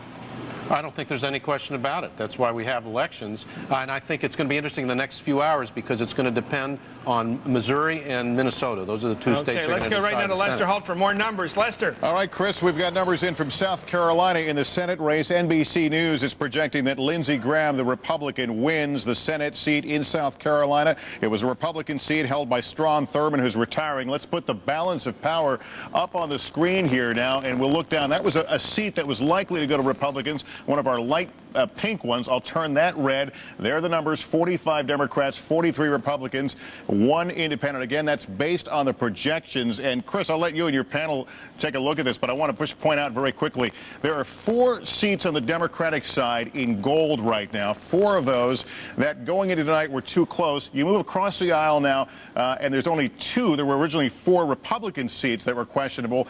2 of those have gone to Republicans. There are 2 gold ones left. The other pink ones there are ones that the poll suggested would likely stay in Republican control. I'll let someone else do the math, but that's where we stand right now. We'll continue to fill this in as we get projections, and you can watch the balance of power change in the U.S. Senate. Let me walk you some other races right now. These are the ones that we had projected earlier. In Iowa, Tom Harkin, the Democrat, is the projected winner there over Greg Gansky, the Republican. In the state of North Carolina, Elizabeth Dole. This was such a tight race, but Elizabeth Dole, the projected winner over Erskine Bowles. The Republicans win, apparently, in North Carolina, projected to win. In the New Hampshire Senate race, another tight one that Republicans may very well have picked up. The projected winner, John Sununu. Actually, there was a Republican seat originally, but the Republican John Sununu is a projected winner over Jean Shaheen.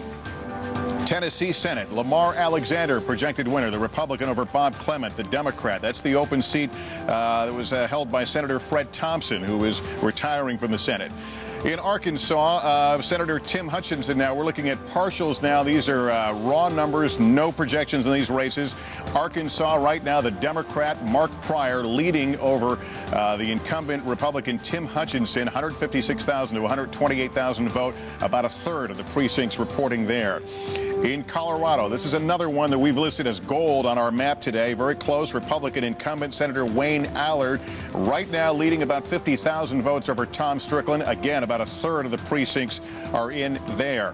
In Minnesota, that Senate race that the whole nation has paid attention to, Walter Mondale, Norm Coleman. Right now, Norm Coleman leading Mondale by about, looks like about a little less than 500 votes. Keep in mind, 1% of the precincts in. We'll be watching this one for some time to come. The Missouri Senate race, Jim Talent, the Republican right now, maintaining about a 30,000 vote edge over Jean Carnahan, the Democratic incumbent. Jean Carnahan in her first election, 38% of the precincts in the Missouri Senate race. South Dakota Senate race, Tim Johnson, the Democrat, John Thune, the Republican right now. Johnson leading by about close to 2,000 votes, 34% of the precincts in there. We're also watching the Senate race in Texas, where it's John Cornyn leading Ron Kirk right now by a fairly wide margin, 8% though of the precincts in there. Keep in mind, these are raw numbers we're looking at right now, no projections in those races. Let's look at some of the Maryland, or some of the governor's races right now. In Maryland, 96% of the precincts in. Republican Robert Ehrlich Jr. right now maintaining a little less than a 100,000 vote lead over Kathleen Kennedy Townsend, the Democrat. California governor's race, no numbers in here. We'll keep watching that one where the polls are now closed in California. I want to look at Michigan right now. In the governor's race there, Jennifer Granholm, the Democrat, now leading by, looks like about 100,000, fewer than 100,000 votes, with 28% of the precincts in the Michigan governor's race. And let's quickly look at Massachusetts in the governor's race there. Republican Mitt Romney is leading with 772,000 votes over 654 for Shannon O'Brien, the Democrat. 67% of the precincts in there. We're watching some of these governor's races very closely, and Chris will continue to watch the balance of power as it changes literally before our eyes here on the screen. Chris? Thanks a lot, Lester. Let's go to Peggy Noonan. You write a lot about the Bushes. Okay. I'm going to make up for lost time here and give you a lot of time. You can do a mini essay here. Peggy, the Bushes, George W., always underestimated by the media elite. Mike Barnacle has a good point. Why is he always underestimated? Oh, I don't know. It's a consistent thing with him. I think the media elite look at him and they think he's an average American guy, and they don't think that's good news. They think it's bad news. He's not an intellectual, but worse than that, he doesn't make believe he's an intellectual. He's a charming guy, and in one-on-one politics, as you know, he is deeply effective. And the interesting thing about modern presidents is, unlike presidents of the past, they do a heck of a lot of one-on-one and 5-on-1 and 10-on-1. So look, he is traditionally underestimated, but I don't think that's the story here. I think the story here is that this guy, Bush, took a historic gamble. He did what we all wanted, those of us who worked for Ronald Reagan in 1986. What we wanted him to do was take his popularity and bring it into the country and change the congressional races, the Senate and the House. Reagan never did that. He didn't put himself on the line in '86. Bush just did it. If tonight had not ended happily for the Republicans, Bush would look very bad right now, and everybody would be beating the hell out of him. Bush did a big thing, and he won, and it's big news. And it's history because he did it. He picked up points for his party at a time when we are on the verge of war, if not in war, and in economic recession. That's big stuff. So we have to go. Thank you, Peggy. Let's go now to Texas. Thank you, Chris. I love sarcasm. I'll leave now. Let's go to Texas. We got some news here. John Cornyn, the Republican candidate for governor, has a statement to make. For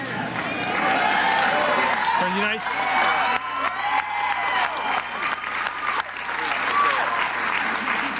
And I want to thank my family who has stood by me lo these many years, my wife Sandy and our two daughters Danley and Haley, and my mother.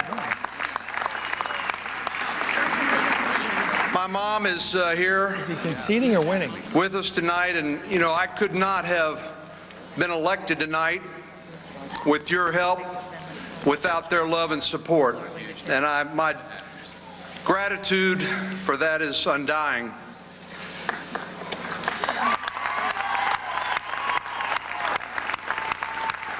I also want to thank those of you here tonight and those of you who may be watching who have put their trust in me to help represent you, all Texans, in the United States Senate, regardless of race or gender or ethnicity or sex.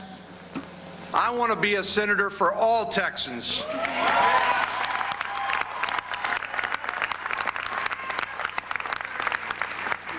I also want to express my gratitude. That's another big win for the Republicans. John Cornyn defeating the Democratic candidate. That was a race that the Democrats thought they might be able to win and turn the tide of history. Let's go right now to one of the most popular Republicans in the world, Rudolph Giuliani, the former mayor of New York. Mr. Giuliani, thank you for joining us. I've looked at the poll numbers. We had you on the Hardball College tour at the University of Pennsylvania recently, last week, and you're up about 78%. But what struck me was reading the papers this morning and seeing a picture of you campaigning in North Carolina. Imagine a guy from Manhattan College in New York down there with a name like Giuliani campaigning for Elizabeth Dole. She thought you could help her. For Elizabeth Dole and Lindsey Graham, and it's been a great victory for the Republican Party tonight and for the president. I mean, this taking it to the voters was really quite a bold thing that President Bush did. Well, why is a Yankee like you so popular down in Dixie all of a sudden? I thought the Republican Party ended somewhere around the Mason-Dixon line in this last election. Republican Party is doing very well all over the country, and it's pretty historic what the president did over the last couple of weeks. You know, he really went to the people, and look at the result. I mean, it's really unbelievable. Well, let me ask you about the decision the president made, because it was a strategic decision. It's a gutsy decision. To risk his world reminds prestige. Me of Harry Truman. Why do you think he took that risk? I think he feels very strongly that he wants to get his program through. He wants to get his Department of Homeland Defense passed the way he can actually, make it successful. He wants to be able to have get some of his judges through, right? I mean, look at all the judges that have been obstructed and blocked. Right. So I think this was a necessary thing to do, but a lot of presidents may not have done it. He really went out there and he essentially went to the people, and he has been, I think, really victorious tonight, right? I mean, you think about it historically, this is just doesn't happen 2 years into a presidency where you gain seats in the House, which I think is going to happen, and probably get control of the Senate. Well, we're looking at the results so far that NBC has projected, at least as when all the votes are counted, in North Carolina for the Senate, in South Carolina for the Senate, in Florida, in New Hampshire. We're also getting reports of strong Republican performances in Massachusetts and in Georgia for the Senate and for the governorship up in Massachusetts. It looks to me like your party almost owns the East Coast. That's really amazing. I was with Mitt Romney. That was the last stop that I made on my tour last night, and we walked through the North End and had a terrific time. But that's a bigger win than I even thought would take place. I mean, that was a very impressive victory by him. You mentioned the issue of Homeland Security and the president's problem and not having enough Republicans in the Senate to jam that through, and facing the opposition of people like Tom Dasha, who are basically in bed with big labor, and labor wants those union jobs. They want those people organized and paying dues, and the Republicans have opposed that because they think it'll take away from the president's flexibility. Would you accept the department job running the Department of Homeland Security if President Bush came to you? I'm not looking for a job. No, but if he came to you, would you say yes? I think we went through this at the... no, we didn't, or I wouldn't be doing it now. At the University of Pennsylvania. I try to do fresh material with you, Mr. Mayor. You deserve it. No, the reality is I'm not looking for a job. I'm very happy where I am, and I did the tour that I did in 12 states, and because I believe in the president, and I think he deserves the opportunity to get his Department of Homeland Defense done the way he wants to do it. He deserves to get his judges through, and I think it really has been, an obstructionist period, and I think the American people responded to that. That's the places that I went. That's the thing that was really the most responsive. Mayor Giuliani, it's a long time since Barry Goldwater tried to cut New York off from the United States. Anyway, congratulations for your performance in the campaign. We're going to come back with more results, more analysis on hardballs, election 2002. Remember that? Remember Goldwater?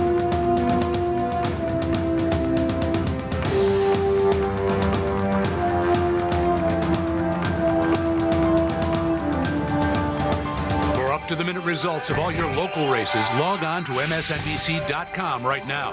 And stay with America's news channel, MSNBC, for complete continuing coverage of Decision 2002, hardball style. Brought to you by Merrill Lynch Wealth Management, proud sponsor of Decision 2002. No, I want to hold on to every dollar I make. So how do I minimize my taxes?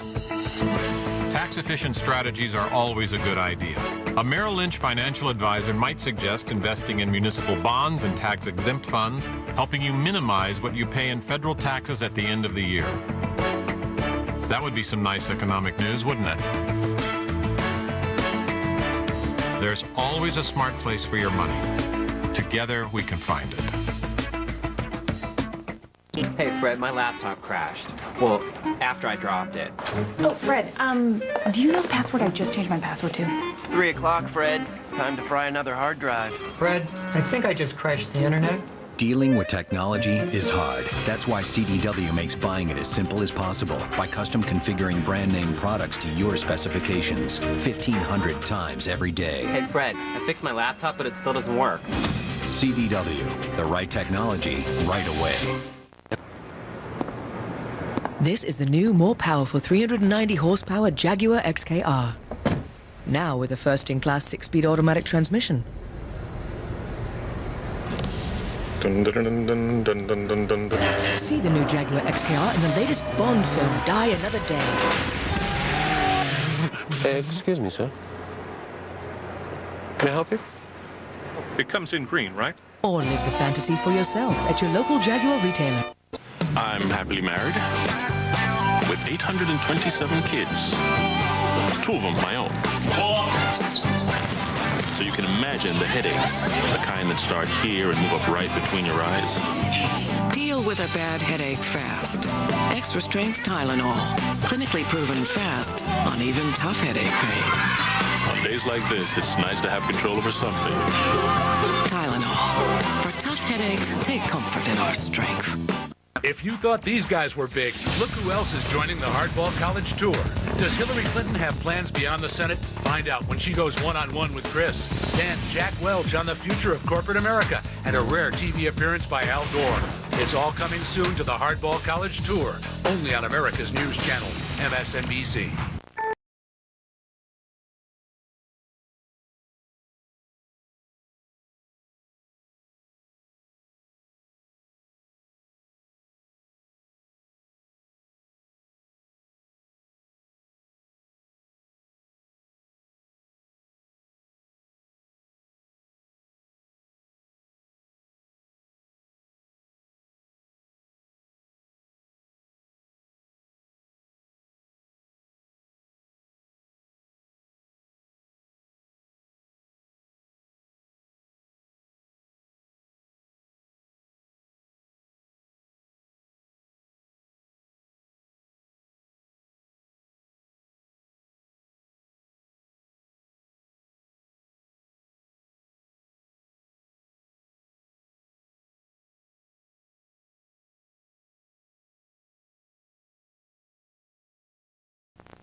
We're back. We're back looking at the victory celebration of George Pataki. Here's the governor of New York. Juntos, siempre adelante, juntos.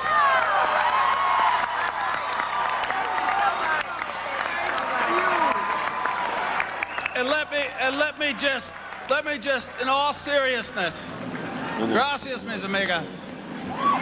Mary, molto grazie, Mary, molto grazie. I also want to thank... Okay, we're back right now. That was, of course, Governor Pataki of New York. George Pataki, another one of the heroes of 9/11, who benefited by his strong executive performance in the days and weeks after 9/11. We're looking now at the graphic now. We've been talking a lot tonight about the United States Senate races. There it is, Democrats 45, Republicans 44, Independents 1. I think that shows how tight it's going to be tonight, Howard. Well, what's interesting here is that the Republicans aren't only just winning, they're winning big, and they're winning bigger than was expected. North Carolina, a lot of people thought was going to be close. New Hampshire, people thought would be close.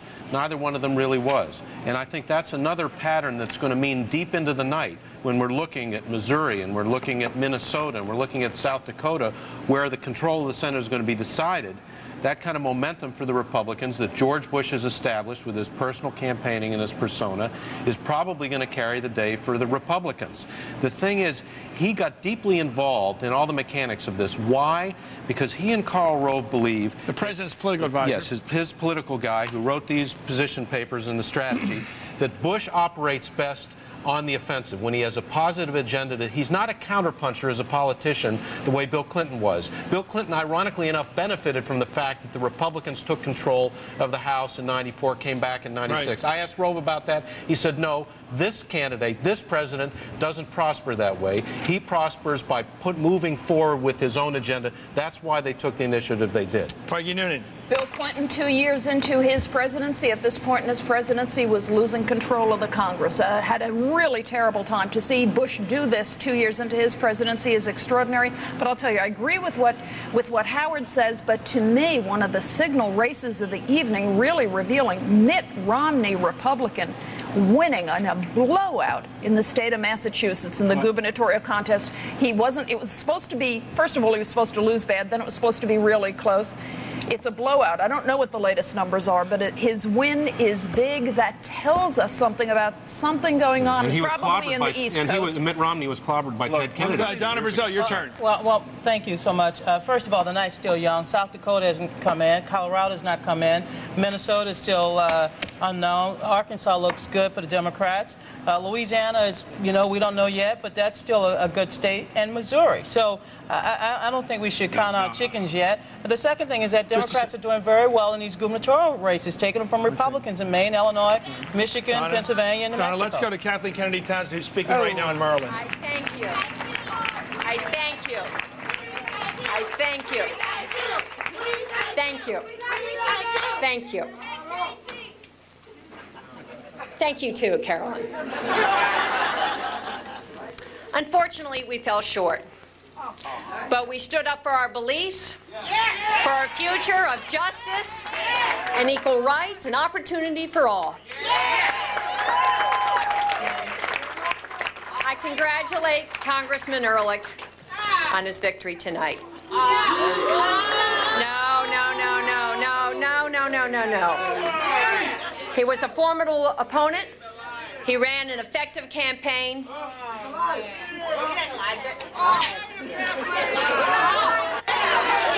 You know what, you guys? I love you.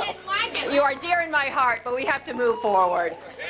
And I ask that each of you join with him in doing what is right for Maryland, in keeping the promise of full funding for our schools, empowering our police with the tools they need to solve crime, including ballistic fingerprinting of firearms, safeguarding the Chesapeake Bay, protecting the environment. I hope that with the campaigning over, with the charges and countercharges fading away, we will understand that the things which unite us are far more powerful than the things that divide us. We will need a sense of common resolve as we enter the difficult months and make hard choices. There is a budget to be balanced, and we must all work with our new governor to do it responsibly, not just for next year, but in ways that build the prosperity and social progress for the next generation. I want to express my gratitude for the advice, the experience, and the wisdom of our extraordinary candidate for Lieutenant Governor, Admiral Chuck Larson.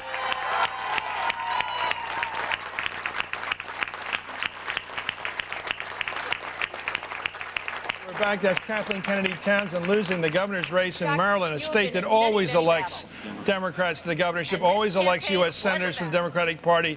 She did not run a very good race. Bob Ehrlich ran a very good race, an upset. Boy, that's one of the big upsets. I think executive talent is winning. Pataki, Ehrlich, Eddie Rendell in Pennsylvania, and celebrity kids are not doing well this year. Andrew Cuomo in New York, Bob Casey in Pennsylvania, and Kathleen Kennedy Townsend, people having to choose between executive talent and the famous kid are going with executive talent. Let's go to Nora O'Donnell for more information on what the people are thinking today. Couple interesting things. Let me first say about Maryland. What's going on in Maryland is apparently some ticket splitting there. Voters going for the Republican Ehrlich in the governor's race, but in a very tight Senate race where Congresswoman Connie Morella, the most endangered, perhaps the most liberal Republican, she is behind the Democrat there. So it looks like there's some ticket splitting going on in Maryland. What's interesting about Kathleen Kennedy Townsend, a woman running for governor. This year, a record number of women running for governor. It's one of the few trend stories we've been able to pick out of this election. Well, I'm going to go through every race for you where there's a woman running for governor, tell you how they're doing tonight. Let's first talk about Arkansas. In Arkansas, we have Mike Huckabee, the current, against Jimmy Lou Fisher, who's been the treasurer there, a close friend of Bill Clinton. She had been running a very tight neck-and-neck race. Currently, there's just 40% of the vote in, but still a very tight race, but appears Huckabee is ahead there. In Maryland, we just heard it, Kathleen Kennedy Townsend, the first child of Robert F. Kennedy, has lost that seat, conceded to the Republican Bob Ehrlich. This is a big upset in this race. Massachusetts, Mitt Romney, the Republican, way ahead of Shannon O'Brien in a state that is usually Democratic, does not appear to be doing well in that state. In Arizona, we saw Janet Napolitano, who's the state attorney general, is ahead of Matt Salmon, a former congressman there. So that may be a win for women in Arizona. She has been ahead in the polls there the past several weeks. In Kansas, Kathleen Sebelius, who is the state insurance commissioner over Tim Schallenberger, who was not, Republicans think he may have been a little bit too conservative, so it looks good for women in Kansas if you're trying to see which women will be taking over governorships. Michigan, a very charismatic candidate there, Jennifer Granholm, appears to have won the race against Dick Posthumus there. Jennifer Granholm, many people say she is going to be the new star of the Democratic Party. She'd be on a national ticket, somebody who could run for president, except for the fact that she was born in Canada. And Hawaii, this was kind of fun. Two women running against each other because it's Hawaii. We don't have numbers in yet. But this in the past couple of weeks has been a very tight race. These two running neck and neck. Linda Lingle, the Republican, is the only Republican woman running for governor this year. Also, we have in Alaska, Fran Ulmer, Frank Murkowski, the current senator. She's the lieutenant governor right now. We don't have numbers in yet, obviously, from Alaska, but this was a very, very tight race, very important. And then finally, Rhode Island, another woman running there. Mirth York appears to be trailing Donald Carcetti there. Bottom line, as we're talking and gone through all of these to sort of show you the women that are running for governor, bottom line, we currently have 5 women who are governors. 3 of them are term limited or leaving office. It appears right now that in Arizona, Kansas, Michigan, and Hawaii, so we'll get a +4. So we may just have one more in terms of, there'll be a record number this year, but it's not as many as people thought, Chris, that of women running in executive, being governors. Why is it important? Of course, I think everybody wants to know why we're talking about that, not just because women, but because 4 of the 5 past presidents were governors. Right. People are looking at this. This is where women can be in executive positions, can be considered as someone that could be on a national ticket. Yeah, it looks like the women are getting on the on-deck circle of baseball, presidential politics. Looks like you have to win a governorship to win the presidency, or at least have a shot at it. Senator Tom Daschle has told NBC News it looks like the Republicans might win the Senate race in that South Dakota race for the Senate. Let's go right now to Jim Avila. We don't have Jim Avila right yet, but I want to tell you, Pat, if the Democrats lose South Dakota, They've already lost a lot of Senate seats in the Senate. Let me tell you something. Then we should have, if they lose South Dakota, if they lose the Senate tonight and give the entire government to the Republicans, we might as well really start feasting here because I want to tell you something. Some disasters are going on. But you know, I just watched in Maryland. I'm very fond of the Kennedys, very fond of Kathleen. This is another example of many others. And I'm not going to name names, but of this consultant disaster we have in politics. Let me clarify that, Pat. It looks like Dasher wasn't talking to Jim Apple about the race in South Dakota as much as the overall picture of tonight. But I don't care. Republican night. But the other thing is, 2 years ago, there was no Republican Party in northeastern United States. It didn't exist. Tonight, they win in New Hampshire, surprise. They win big, as far as I'm concerned, in Massachusetts, a state. They win in Maryland, a state they haven't elected anybody in God knows how long statewide. Yeah, but Pat, they run as moderates, and they're able to attract independents. That's why. I'm saying they didn't exist 2 years ago. This surge, when I said earlier tonight about Bush doing a gambling. Let me tell you, in politics, gambling always matters. More times than not, when you take a chance, it pays off. Playing safe doesn't. And this move of his. Let's talk about that very issue when we come back. We're going to have Dick Gephardt, the Democratic leader of the House, and the question is, did the Democrats blow it in this race to grab control of the United States House of Representatives? It's way too early to do the final count, but bad news for the Democrats on the East Coast. Let's talk to Dick Gephardt when we come back with Hardballs, Election 2002, right after this.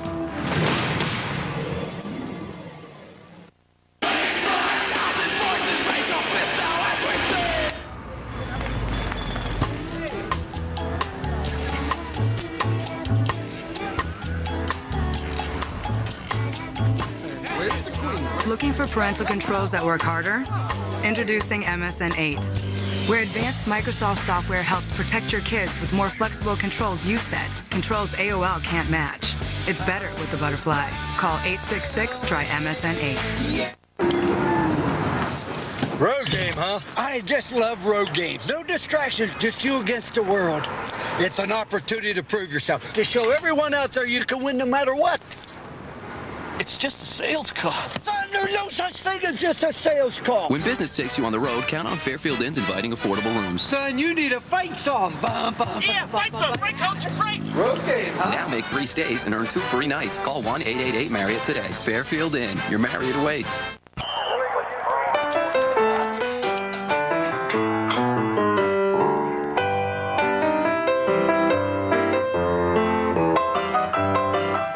Laid plans begin with DuPont Stainmaster carpet.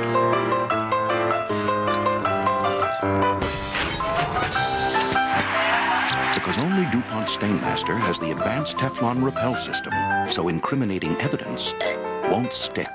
Backed and warranted by DuPont. The forces against you are significant. From director Joe Carnahan. Who are they? Why are they doing this? To be chosen. Such a thing. It's worth the risk. 27 miles to your destination. So what is it then? Salvation. Salvation. You tell me what's inside that case, or this ride ends right here, right now. What is the life of one man worth?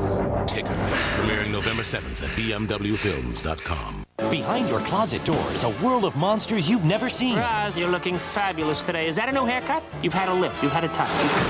A danger you'd never believe. There's a kid here! A human kid! And 2 heroes you'd never expect. From the creators of Toy Story, Billy Crystal, John Goodman. Order Monsters Incorporated on in-demand pay-per-view. This monstrous hit is on AT&T Broadband. When it comes to consuming the majority of goods and services, homes wired for cable television are leading the way. A recent survey reveals that in the last 12 months, cable subscribers have purchased over 75% of new automobiles, domestic air travel, jewelry, toys, computers, and a whole lot more. As a business owner, can you afford not to be on cable? Call AT&T Media Services and put your advertising where your customers are.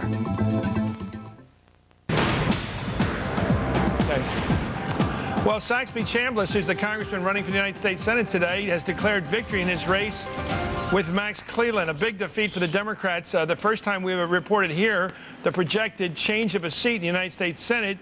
Howard, Well, that war hero lost 3 limbs in Yeah. the Vietnam War and is beaten. Well, we discussed earlier, it was the national security issue that I think did it, because that opened up the whole question of whether Max Cleland was voting with the National Democrats or whether he was allied with the Georgia suburban Republicans on issues that he should have been representing. By holding up President Bush's version of Homeland Security, he cost himself a seat. He absolutely Well, did. you know what? Margaret Noonan, and you agree also with his that? general Yeah. Bush's popularity in Georgia as well. Christy Whitman made that point earlier, that Bush has important things he wants to get through the Senate, and that I think probably back home Max Cleland was considered one of the guys who were blocking those things. Homeland Security is one, judicial appointments another. You know, serious stuff is at stake here, and it's possible that in Georgia, fighting off George Bush and opposing him in Washington, that may not have played so well this year. Well, I just want to say, though, you know, it's pretty tragic in Georgia. You know, the guy for Georgia, who skipped the draft and then makes this issue national security, goes after Max Cleland, who left half his body in Vietnam for the country. I'm really outraged by this. This guy got away with murder this year. And it's one of the few Who's ways this I can- guy? This Chambliss Saxby. And I just feel very bad. Saxby Chambliss. Saxby Chambliss, you know, whichever you'd like. It's a weird name, isn't it? Well, it was all I want to say is I'm ashamed, you know, I'm a Southerner and I'm really embarrassed. It was by this very tonight. tough, and in a number of states, that was the Republican strategy, because the Democrats were maneuvered into a position of voting, quote, against Homeland Security because of the fact that the president's version of the bill included basically a ban on federal unions. And because the unions are so important to the Democratic Party, Democrats like Max Cleland had to choose which way to jump on that, and they went with the unions, Why would a and guy that's why. from the deeps from Georgia, which I think is a right-to-work state, why would he back the union? You ever seen campaign money? Well, Chris? it's because of who supports each party, and that's the point that the Republicans and Karl Rove and George Bush were making. You're an organized Democrat. I know that's an oxymoron, Donna, but how do you reconcile the loyalty of the Democratic Party to the labor movement with its attempt to hold seats in the South, where it's basically not pro-labor down there? Well, first of all, you know, Max Cleland embraced the president on taxes, embraced the president, I think, 75% of the time.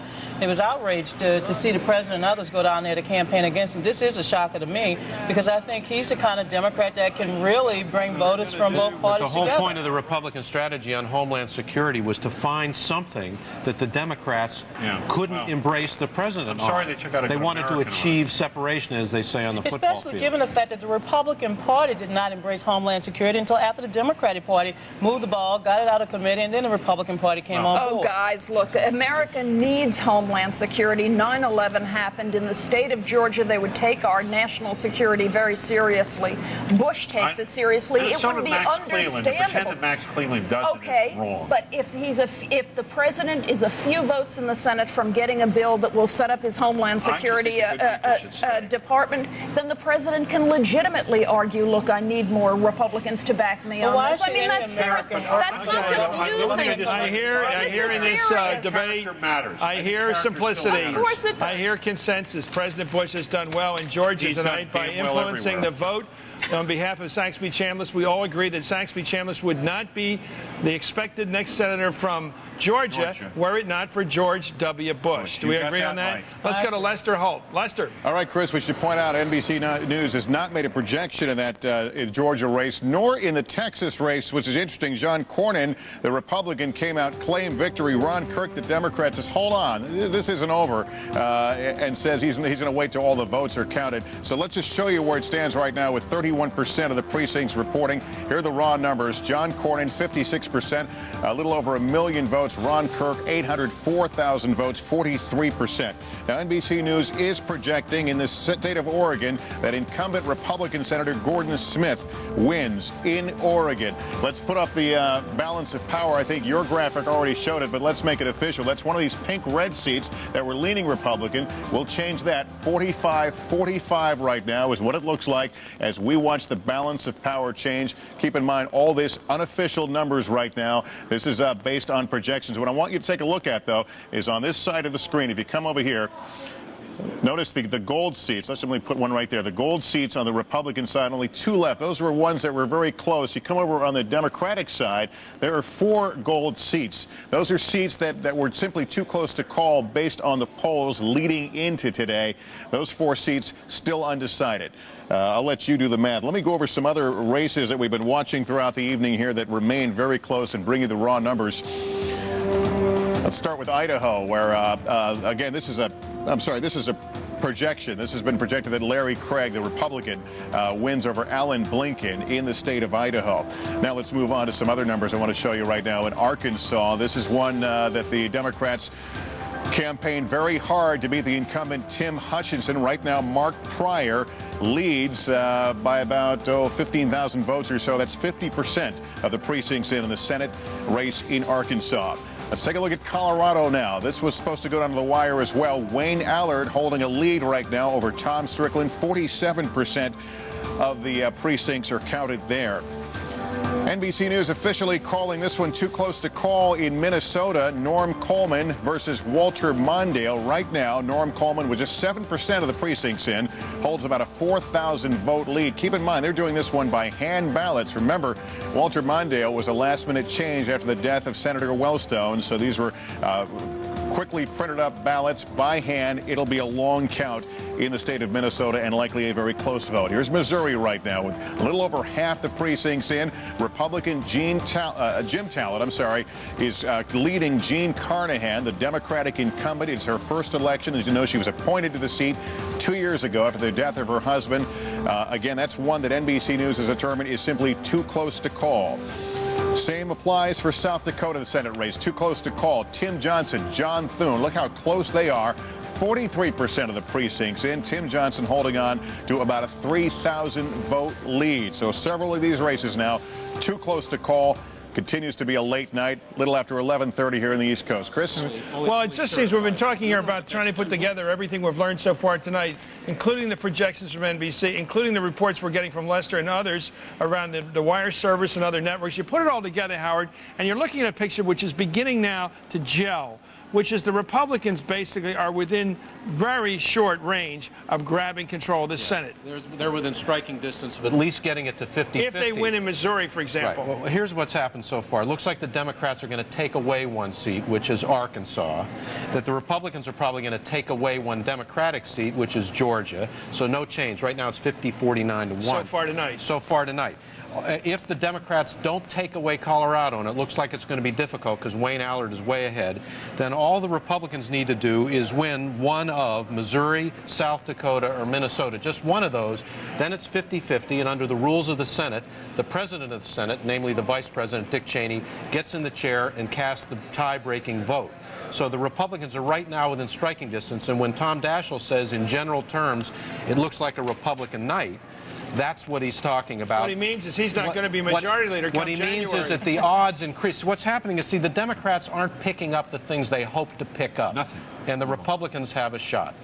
So this is more than a two-knot breeze, Peggy Noonan, for the president's party. This looks like a pretty stiff breeze at the moment, and I think Dick Cheney may find out that he can't stay in an undisclosed location anymore because he's going to be sitting in a large chair in the middle of the U.S. Capitol casting decisive Donna, votes, you're getting quiet. I'm sorry, Donna, you're getting quieter as the night goes on. No, I'm not getting quiet. I'm looking at the numbers, and it's still tight. It's still close. I wouldn't take the gavel from Mr. Daschle. Okay, yet. let's go to Jim Avila. He's with Tim Johnson at his headquarters in Sioux Falls, South Dakota, one of those three races we're looking at right now. Jim. Well, Chris, in fact, just a few moments ago, I spoke with Senator Tom Daschle, the Senate Majority Leader, who, of course, has a real interest in what's going on here in South Dakota and across the state, across the nation. And he told me, he all but conceded that he will no longer be Senate Majority Leader. He told me that, quote, it looks like a Republican night, and things are all trending toward the Republicans now. Senator Daschle admitting that his position as the Senate Majority Leader in serious jeopardy. He told me, in fact, he was seriously concerned about several races. Missouri, number one, he's very concerned about. He's also concerned about the race in Minnesota and the race right here in South Dakota. While his candidate, Tim Johnson, remains ahead with only about 50% of the vote counted, that is a close race right now. And also, he concedes that the votes that have not been counted yet are mostly from rural areas. The urban votes have been counted, or many of them have been counted. here in South Dakota. Those generally go to Democrats. What's still out there are rural votes and also Native American votes from the reservations, which sometimes go to the Democrats. So this state is in jeopardy for the Democrats as well. As we say, Senate Majority Leader Tom Daschle all but conceding that Democrats may have lost the Senate tonight.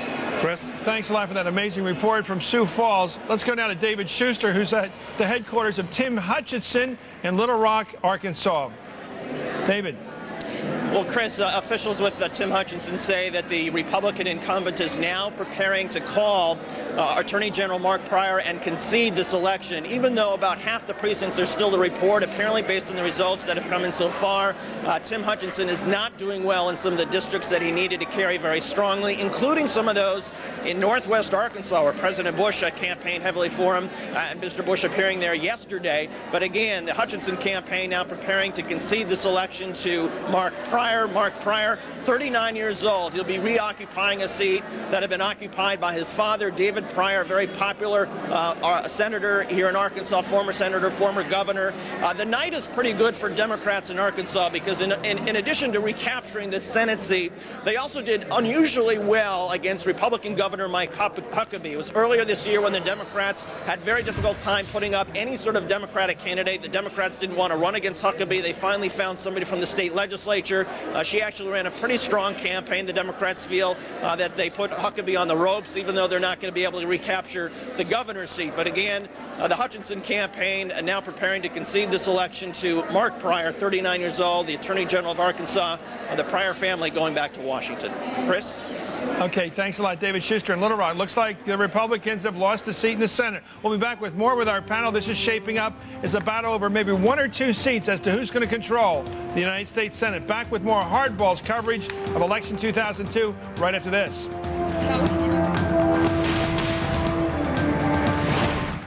Brought to you by Merrill Lynch Wealth Management, proud sponsor of Decision 2002. Now that I've got more money in cash, how do I make the most of it?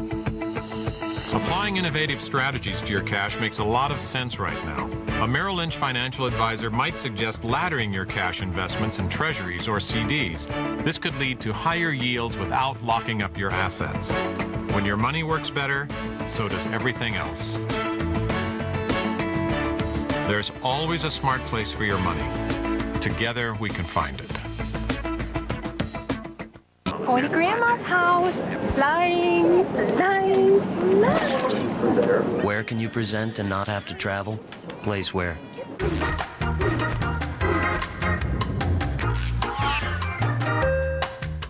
It is not living that is important, but living rightly.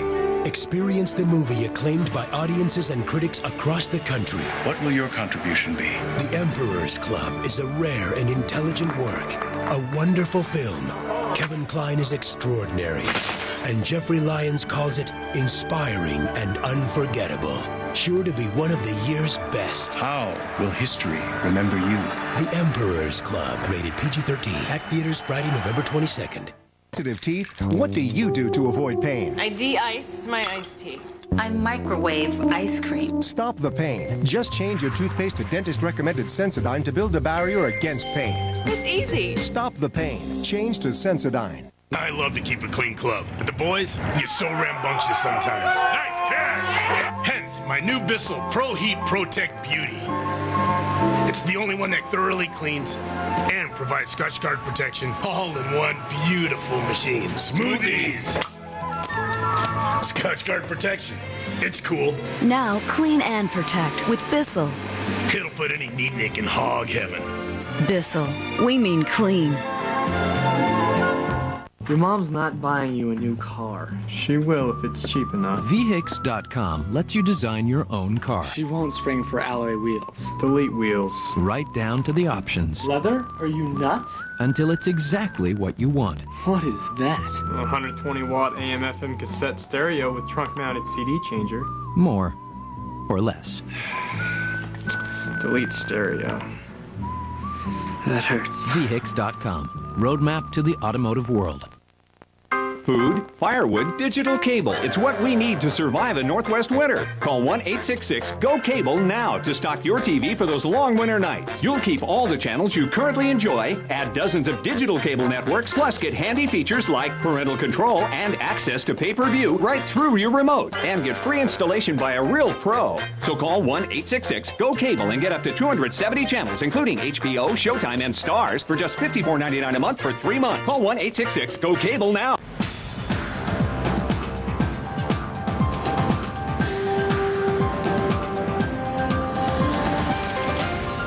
Let's go to a big winner up in New Hampshire. John Sununu, the congressman who's just been elected, apparently, to the United States Senate tonight. Congratulations, Congressman. Tell us what you think turned the election up there.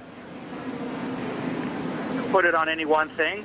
At New Hampshire, money doesn't matter nearly as much as it does elsewhere. Otherwise, we'd have President Ross Perot or Steve Forbes. You campaign person to person. I've been campaigning that way for 14 months, had a tough primary, tough general election. I'd never stopped talking about tough issues like modernizing Social Security or reforming the tax code. A lot of candidates ran away from those kinds of issues, but I think people in New Hampshire saw it as a sign of leadership that I was willing to talk about real issues and substance and offer some solutions. Well, you know, you've served in the U.S. House of Representatives, and you know the culture of New Hampshire as well as anybody because of your family upbringing. It seems to me, well, you tell me, is the tax issue still the hot wire issue of New Hampshire politics? Well, partly, and I think if you're following polls, you saw toward the last week of the campaign, the economy and national security, those were the two top issues. Look, that's pretty good ground for Republicans to campaign on. And you're right, in New Hampshire, when you're talking about the economy, you have to talk about taxes. Are you surprised that we were looking at the exit polls today earlier, Congressman? It seems to me that the Democrats said, let's fight this campaign on the economy. We're sure to win. And then you ask the people who care most about the economy, and half them are Republican in their voting today. So it looks like the Democrats thought they had a big opportunity, and they didn't. Well, and I think if you had to point to something, they might have wanted to talk about the economy, but they didn't have any real plans or solutions. I mean, the president's been trying to make the tax cuts permanent. He's obviously been a strong fighter for free trade. He's put an energy policy on the table. Right. All of those things are important to the economy. And whether you agree or disagree on the particular pieces of legislation, at least he's got a plan and some ideas and some solutions. And I think in the end, the Republicans were able to go around and talk about those ideas. And at least they were able to put together a coherent plan and an approach to strengthening the economy. Let's talk about the role of President Bush. You know, when you looked at the map from 2000, it was this big swatch of red right across the country, across the South, and all this blue up north, except for this lone state, the granite state of New Hampshire, all by itself up there, voting for President Bush. Oh, yeah, and he had a real landslide, Chris, didn't he? I think he won by 1%. Well, let me ask you, if I were Karl Rove sitting in the White House, and I know Howard Feynman is sitting to my left, talks to him a lot, I guess, it seems to me you'd be the president saying, I better hold on to New Hampshire because I only won this thing by a couple votes, by one vote. Is New Hampshire still solid for Bush? I think it will be in 2004. That is a long way off, but for a lot of reasons, it'll be a very strong state in the president's re-election effort. And having the president campaign in a state, I don't know that it has a direct effect. What it does is it highlights the candidate in the earned media for a day, and if the candidate has a good message, if the candidate makes a convincing argument, if they're talking about the right issues, it's going to help. And if you're not talking about the right issues, it doesn't matter whether you have the president or the Pope into your state. It's not necessarily going to make a difference for your campaign. Okay, thanks a lot, Congressman John Sununu, the expected, in fact, the winner of the race for the New Hampshire Senate seat, now held by Bob Smith. Thank you very much for joining us, Congressman. Let's go to Howard again and run through this. You're doing the best set of numbers here I've ever seen. You have analyzed this race, so it's possible. I've been talking for weeks about George W. Bush going for the trifecta tonight. It's a horse race term. I'm not a track tout, but it seems to me he will possibly win that tonight. The House, the Senate, and the governor's race in Florida. Yeah, well, what's the big four then? I don't know what that's called, the quad, but he's going not only now for control of the Senate. I'm sure what Karl Rove is looking at now, what George W. Bush is looking at, because he loves to look at the numbers, is trying to get effective control of the Senate. Now their eyes are going not just on 50-50 and 1 with Dick Cheney in the chair, which is always an uncertain situation, but maybe 52-48 or possibly even, in their wildest dreams, 53-47. What's the best they can do tonight, the Republicans? Well, the best they can do tonight is if the Democrats don't pull off Colorado, which that doesn't look like they're going to do, if the Republicans can win all three of Minnesota, South Dakota, and Missouri, then that gives them 52-48, and possibly, depending on what else happens, 53-47. That's probably, you know, not going to happen to that degree, but that's what they're looking at. And in the small terms, what's interesting is the president made his biggest bets on certain states. He got very involved in the local politics of Minnesota, urging Norm Coleman to run. He got very involved in South Carolina, getting Congressman Thune to run. He went for his brother in South Dakota. He went for his brother big time down in Florida, obviously. And in New Hampshire, it was clear that the White House wanted Sununu as the candidate.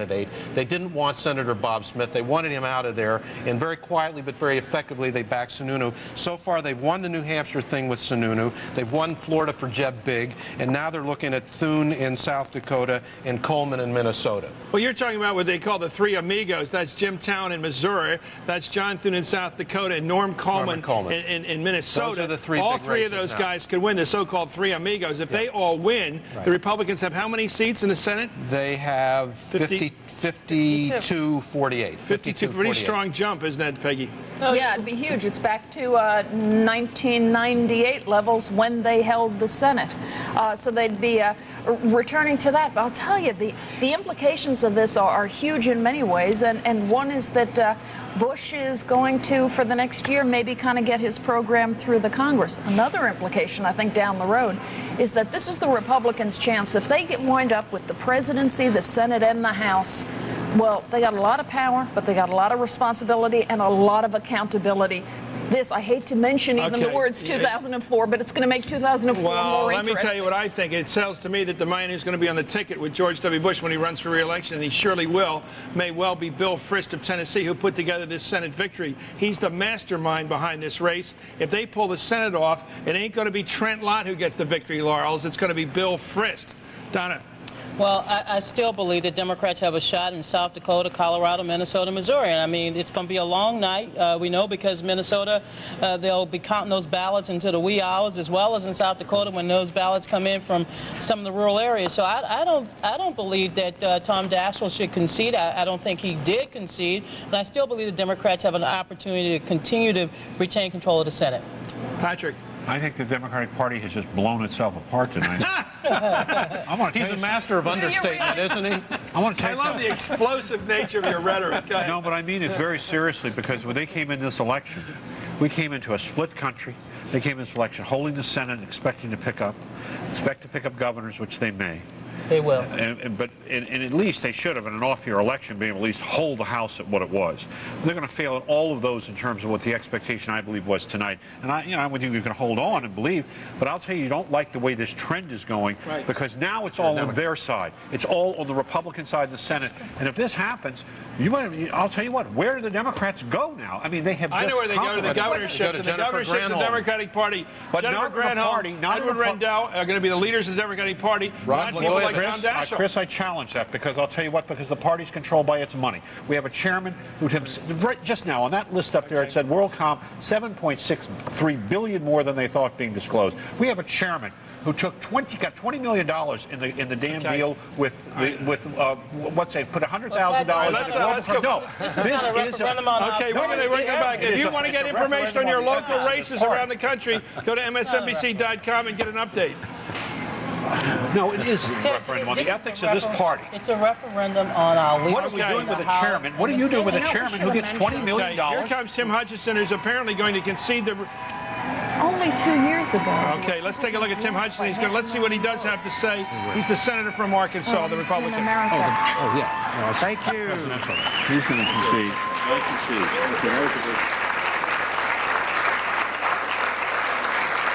Tell you.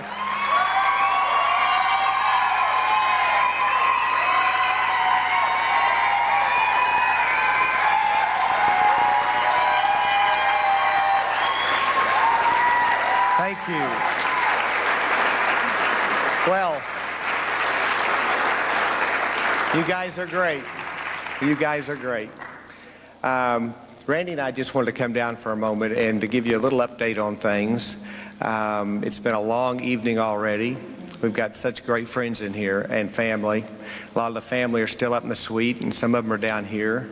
I think I've got about half of my Washington, D.C. staff in this room who have taken vacation time and leaves of absence to come down here and campaign this last week, and an awful lot of friends from around the state. And we...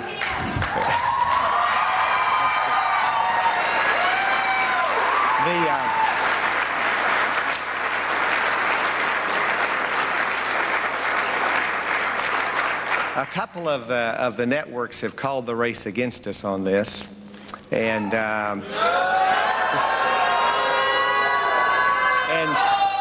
of course we know they're never wrong.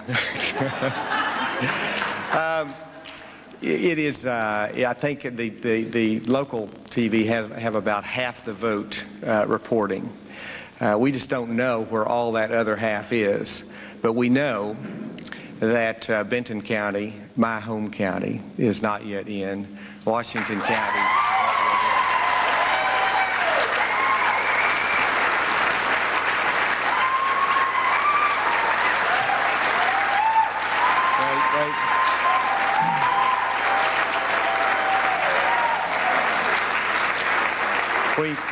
We think we're going to do pretty good up there. Baxter County is not yet in. They know when to close the polls up there in northwest Arkansas, but they're not sure how to get them all counted up there. It is very, very unlikely that we're going to be able to overcome the deficit that we have in those votes right now. And I don't want to prolong the evening, and I certainly don't want to be in bad form in not making an appropriate concession.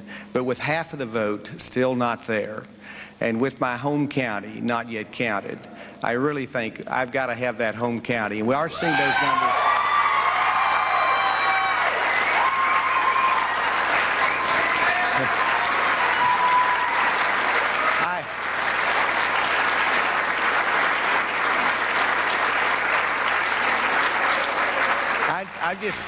I'm just not sure how Benton County'd feel if we conceded before they had their say in this thing. So we'll give a few more minutes, and we'll come back down after a while. And listen, it's a long night, and if some of you need to leave, believe me, we understand that. Some of you've got children here or babysitters, but we're going to be around for a while, and we'll come back down a little bit later and hopefully have a little more news. Thank you very much.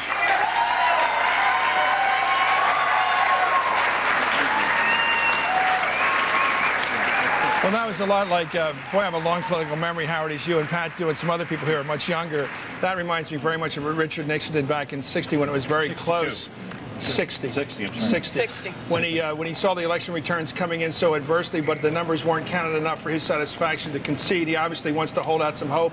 But he did say a couple of moments ago, Tim Hutchinson, the senator, that it would take an amazing turnaround for him to win it at this point. I think that's fine. I understand why a guy would do that. Your whole career's ready to go. Give it a couple more minutes, Howard. And also, the White House has fingertip feel of everything that's going on everywhere in the country. Don't forget, earlier tonight, it was the White House, it was George Bush who called Catherine Harris down in Florida and told her she'd won. I think if they had wanted Hutchinson to concede, and if they had told him definitively that it was over, then he'd be out there doing that. I think back at the White House, they're not entirely sure. Again, as I say, what they're going for now, their eyes are on the big control of the Senate. And in today's world, having a 2 or 3 vote margin is big control. Well, I feel for the guy because I think, these guys do come to the Senate with the idea of building a career. And then to have it wiped out, apparently it's because of that woman he's with. That was the woman he married after getting rid of his wife. Right. Well, new wife. It's family values. At least he married. Okay, let's go. Right now we can add Georgia, Maryland, to New Hampshire, North Carolina, and Florida. All states where the Republicans are celebrating tonight. In that Georgia race, Republican Saxby Chambliss has declared victory in his race against incumbent Democrat Max Cleland. That's a pickup for the GOP in the U.S. Senate. And another upset in Maryland. This is a big one if you look at the whole year. Kathleen Kennedy Townsend has conceded the race for governor to Bob Ehrlich, the Republican. That's 6 of our Big Ten states remain officially undecided. Here they are. Arkansas, as you just saw, no concession there from Tim Hutchinson. Colorado, we're beginning to hear that may be a win for the Republicans, but we don't know yet. Louisiana, that's going to be a long night apparently. Minnesota, Missouri, and South Dakota, those big 3 states in that same part of the country. In Arkansas, Republican Tim Hutchinson appears to be in serious trouble, although he is so far not conceding yet, at least not for a few moments tonight. But in South Dakota, the Democrats may have lost a seat to offset that Arkansas gain. At this hour, it looks very good for the GOP. Let's go to Lester Holt with a recap of all the latest results. Lester. Well, it's a little after midnight here in the East, Chris. This is the point where we separate the real political junkies from the rest of us, because this is the stay up late time. This is where things slow down, and those races we knew that would be tight are going to keep us here for a lot while. Let's look at Minnesota right now. The Senate race officially, NBC News says this one's too close to call. Here are the raw numbers right now from Minnesota. 8% of the precincts in. Remember, they're doing this by hand. Norm Coleman, the Republican, holding on to about a 5,000 vote lead right now. But again, keep in mind, 8% of the precincts in the Senate race in Minnesota. In Missouri, this is another one that we've watched closely here. Jim Talent, the Republican challenger, challenging Gene Carnahan, the incumbent Democrat. 62% of the precincts in here. Talent holding on to a fairly sizable lead, but again, NBC says this one is too close to call. Senate race in South Dakota. Tim Johnson, the Democrat right now, holding on to about a 5,000 vote lead over John Thune. NBC News says too close to call. Let's look at that Georgia Senate race right now. Despite the claims of Saxby Chambliss, NBC has not made a projection in this one. Right now, Chambliss holding on to a 763,987 vote total to 678,000 for Democrat Max Cleland. To the Senate Texas race, there was a claim of victory from John Cornyn. We've not made a projection here. Right now, Cornyn holds a fairly sizable lead over Ron Kirk, who says he's not throwing in the towel yet. He wants to watch every vote come in, says it's way too early to go to bed on this one. Arkansas, the Senate race there. You heard from Tim Hutchinson a moment ago, the Republican. We haven't made a call on this one either. Right now, Mark Pryor, the Democratic challenger, holding on to a lead there, 54%, 46%, 59% of the precincts in the Arkansas. Here's Colorado. This is one that we knew would be tight. It is living up to its billing. 53% for Wayne Allard, the Republican incumbent. 466,000 votes. 389 for Tom Strickland. 58% of the precincts in. I want to quickly take you and look at the balance of power now. We have been filling in the seats as we're able to project them tonight. And right now we show Democrats, Republicans, 45 seats. But here is the story right now. We had these gold seats we had put at the outset of these. These are the ones that appeared too close right from the get-go. Republicans had 4. They held on to 2 of them. There's 2 others out there. Move over to the Democratic side of the aisle. There are 4 seats right now, Democratic-held seats, that were considered in somewhat jeopardy.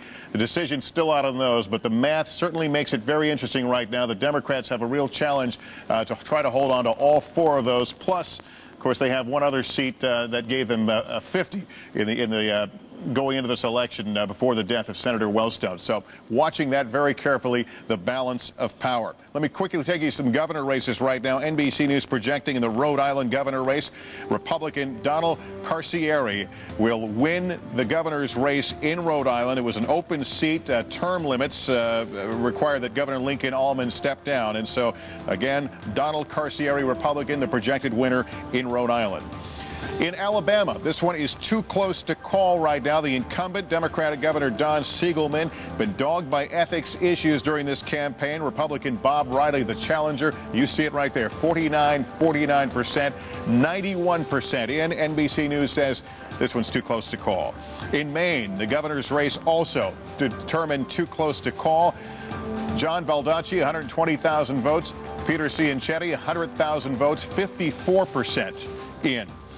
And in Georgia, this one also is deemed too close to call. Democratic incumbent Governor Roy Barnes looking for a second term against is being challenged by Sonny Perdue, the Republican. Right now, Perdue holding on to a lead, 80% of the precincts in there.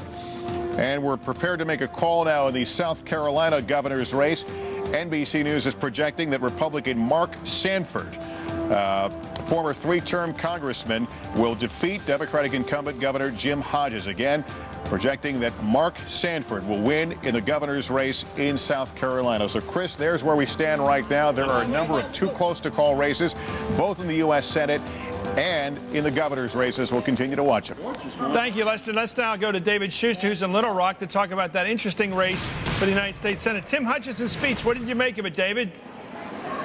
Well, Chris, one of the things that Tim Hutchinson didn't say, he mentioned that he wanted to wait for the votes to come in from his home county, but what he didn't point out is that there simply aren't enough votes in his home county for him to make up the difference between what he's down with Mark Pryor. I mean, he would literally have to win 95% of every vote cast in his home county and perhaps then some in order to make up the distance with Mark Pryor. And you're talking about a part of the state where Mark Pryor, when he ran for Attorney General, captured about 45%. It was a little less than Republican, but the Pryor camp was convinced that they would win at worst, that they would do 35 to 40% of that part of the state. And the Hutchinson campaign knows that. They know that right now the numbers simply aren't there. It's a matter of respect for a part of the state that has traditionally gone Republican, that has traditionally been Hutchinson territory. You recall that Asa Hutchinson, his brother, held that part of the state when he was in Congress. But we're expecting the concession speech, the official concession speech, to come in just a couple of minutes after Tim Hutchinson makes that phone call to Mark Pryor. David, thanks for joining us. Thanks for that update on the Tim Hutchinson race. Looks like that one is going against Hutchinson.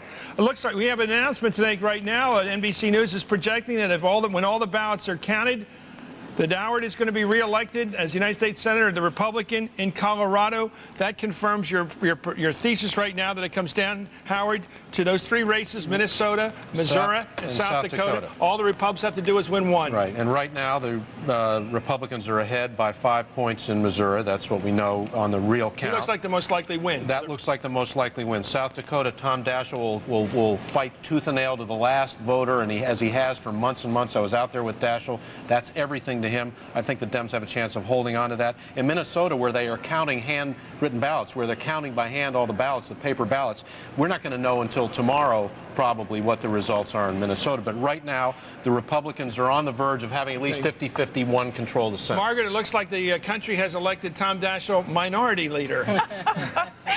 Well, it looks like that is so, and it looks like Daschle was telling us that an hour ago. Right. I got to tell you, one of the great stories over the next few days is going to be, what exactly was this all about? 2 years ago, the Democratic Party won America by 500,000 votes. Now we are experiencing, after a terrible terrorist attack and in the middle of a recession, now we are experiencing the Republicans come back like lions. Right. There are reasons for this. I don't think the only reason is the Bush bounce. I do not think it all comes down to Bush being a popular guy and going where he went. I think that almost leaches this day of its meaning. Bush's presence meant a lot, but issues reigned on the local level, and that's big stuff. Retort. Well, the political landscape will shift a little bit across the country, but Democrats will still maintain a number of House seats, a number of gubernatorial seats, and I still believe at the end of the day that Missouri, once St. Louis come in, I will not concede anything until I hear from St. Louis. But how do you go in 2 years from Patrick, your turn. I want to tell you something. Now that we're watching the Congress and the Senate crumble, now the governorships are going tonight. If you look at what's happening, Massachusetts and Maryland. But South Carolina just went Republican, and it looks like Georgia, which would be the big upset, is going Republican, and Alabama is hanging by a fingernail. I want to tell you something. This night is getting bigger and bigger as a Republican night all night. You know what this is going to mean, Chris? It's going to mean that the Democratic Party, as it searches for its soul once again, I wish wait a minute, is going to wait a second, is going to be focused on the states that they won governorships in Pennsylvania, Michigan, and Illinois. In other words, they're going back to the old heartland of the Democrats. That was going to be the rest of my point. I'm sorry, Howard. It's a late night. Go ahead, finish it. Howard, you finish. No, that's it. You finish your point. They're going back, and just like they're going back went back to Mondale, went back to Lauenburg. They're burrowing back into their past, into what's left of the industrial heartland, because that's the only place they're picking up seats. Democrats are looking very good right now in the Oklahoma race for governor. Democrats are still looking very well in Tennessee. So let's not give the Republicans everything until all the votes are in. Can I offer a theatrical assessment of all this? Could it be that people like Edward Rendell, who's probably going to win big in Pennsylvania tonight because he's a great mayor and a very charismatic leader, and Jennifer Granholm in Michigan are attractive candidates, and people like Tom Daschle bore the hell out of us? Could that be it? They're just boring people. I just suggest that to the country. Sure. You're laughing, but isn't it true? Here's the drama critic. Here's the board. Go ahead. Well, let me tell I you, include Mondale in that list. there are many compelling Democrats on the local level. If you argue argue to me that Gephardt and Daschle are boring our country. I think that's probably true, although in fairness, I don't think Trent Lott has people staying up at night saying, what did he say? Please, what did he say? But in fairness, that has to be... But touche. Let me put forward a question. It is this. When you lose as bad as I think the Democrats are losing tonight, do the Democrats, after a few weeks, get together on a national level, have a Council of Trent, and talk about who they are, what they're doing wrong, why in a recession the American people won't trust the Democratic Party for economic answers? Patrick has begun that tonight. No, but I'm serious. Will they all get together and talk about it? It started 6 months ago. Let me just tell you. It started after the 2000 presidential campaign. It will continue until we pick a nominee for 2004. But see, I don't think the governors are going to matter because the debate is national. It's going to be in Washington. And when you want somebody at night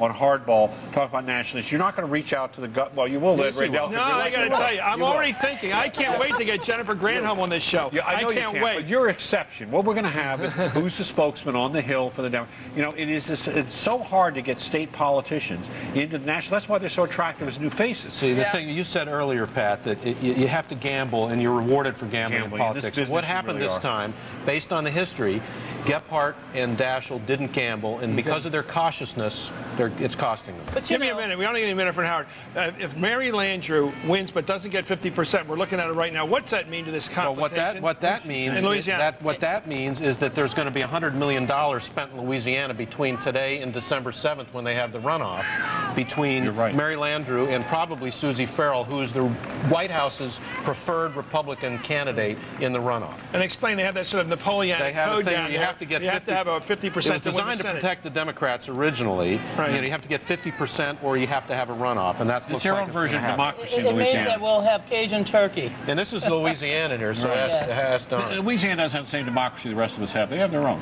Will the Republicans there come together against this lady? No. Or are they going to be split? The Republicans were split. The governor supported Coetzee, and the president supported Terrell. They won't get together now? I'm sure they will. We're going to come back and get an update on that Colorado race, which looks like it's headed towards the Republicans, like so many other races tonight. We'll be right back with more on Election 2000 hardball style. 2002. Brought to you by Merrill Lynch Wealth Management, proud sponsor of Decision 2002. No, I want to hold on to every dollar I make. So how do I minimize my taxes? Tax-efficient strategies are always a good idea. A Merrill Lynch financial advisor might suggest investing in municipal bonds and tax-exempt funds, helping you minimize what you pay in federal taxes at the end of the year. That would be some nice economic news, wouldn't it? There's always a smart place for your money. Together, we can find it. Fred, where do you put all the emails I delete? Fred, can we get together at 5 to talk about the computers any by tomorrow? I know you only have a day on those servers, Fred, but it's a whole day.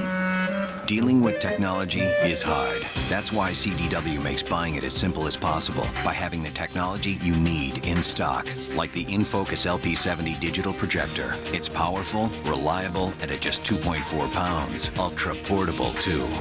InFocus and CDW. The right technology right away.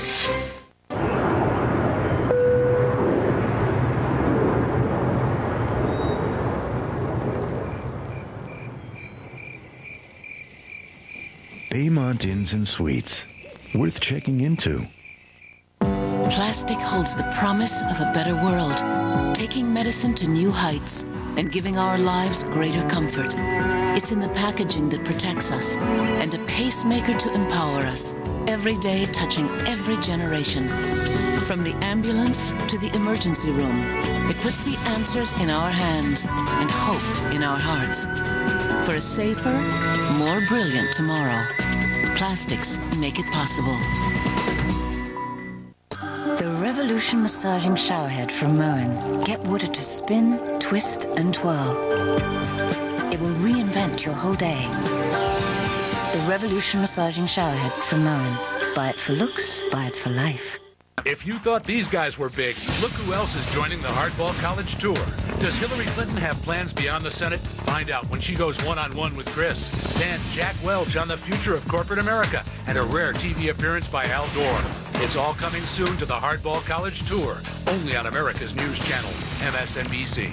I remember Welcome back to our draft day coverage. Joey grew up on football. Oh, Miami's picking. Miami needs a nose tackle. Hey, Joey, you're going to play for Miami. Miami. When you want a new car, nothing beats VHIX.com. It's the easy way to research nearly any kind of vehicle. They picked a receiver. It's okay. Who's next? Minnesota. You're going to play for Minnesota, Joey. Minnesota? So you can find the car that's right for you, or for where you live. VHIX.com. Roadmap to the automotive world. Behind your closet door is a world of monsters you've never seen. Roz, you're looking fabulous today. Is that a new haircut? You've had a lift. You've had a touch. A danger you'd never believe. There's a kid here! A human kid! And two heroes you'd never expect.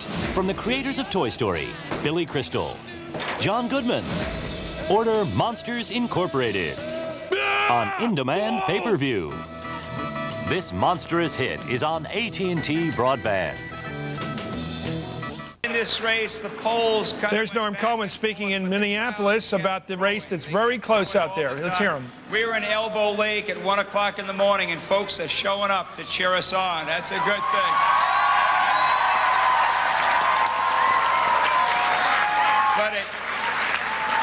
But it is going to be a long night. We're doing it, but this race really is being done the old-fashioned way.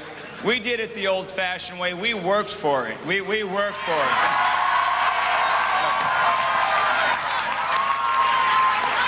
But the Republican way, right? We worked for it. But we're going to have to wait a while, so I hope you brought some comfortable pajamas or something to, just kind of relax. But it feels good. It feels good. And I got to tell you, I have no doubt where it feels good. And Tim Pawlenty's a quiet man. But I got to tell you, standing up there, I'm watching those numbers come in. He's going to be the next governor of the state of Minnesota.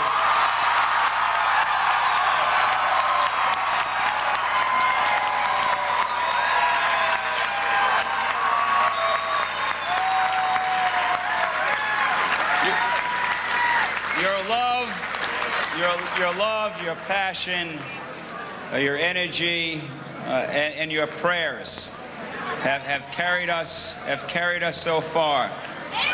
We have gone through a very difficult election. The great tragedy of the loss of our Senator Wellstone, and his family, and the families of others, and we all mourn for that. We all mourn, and we miss Paul Wellstone.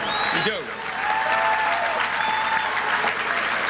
And we were on bended knee. Okay. Looks like Norm Coleman is optimistic, but he hasn't basically declared victory. Very much like Tim Hutchinson did not declare his own defeat. If you look at the numbers of the United States Senate, it's very interesting right now. That race is obviously close, with a very good possibility that the Republican Norm Coleman can beat the veteran Walter Mondale. However, it really comes down, as Howard pointed out, to three races. If you look at what's happened tonight, Georgia has gone from a Democratic seat because of the defeat of Max Cleland to a Republican seat, it looks like now. Arkansas looks very much like a Democratic defeat about to happen because of personal factors involving the life of the incumbent. So it looks like the Republicans are going to lose a seat there, win a seat in Georgia, which basically takes it back to one seat. The Republicans need to pick up, they needed to pick up all this night. Howard, it looks like all they got to do, as you point out, is win Minnesota, South Dakota, or Missouri, and Missouri's the easiest shot. The thing here is now that there are no more Democratic seats, there are no more Republican seats vulnerable on the table. The only three left on the table are Democratic seats that are at risk. That's why the odds favor the Republicans picking up at least one of those three and thus getting that 50-50 tie, which would give them control of the Senate. I would give them an advantage right now. It looks to me like they got a very good shot of winning in Missouri, just that one state. Right. That would make it 50-50. And then, as I was saying earlier, then the Republicans, their eyes get big. They go for the other two. They go for Minnesota and South Dakota. And then they go for Louisiana. If Mary Landrieu doesn't get the 50%, then you're talking about $50 million spent in a month in Louisiana, which would make everybody in Louisiana very happy, right? Can I ask an historic question of our panel? When's the last time a sitting president had his party take over a House of Congress in a midterm election? Take over? Take over? Teddy Roosevelt? Teddy Roosevelt?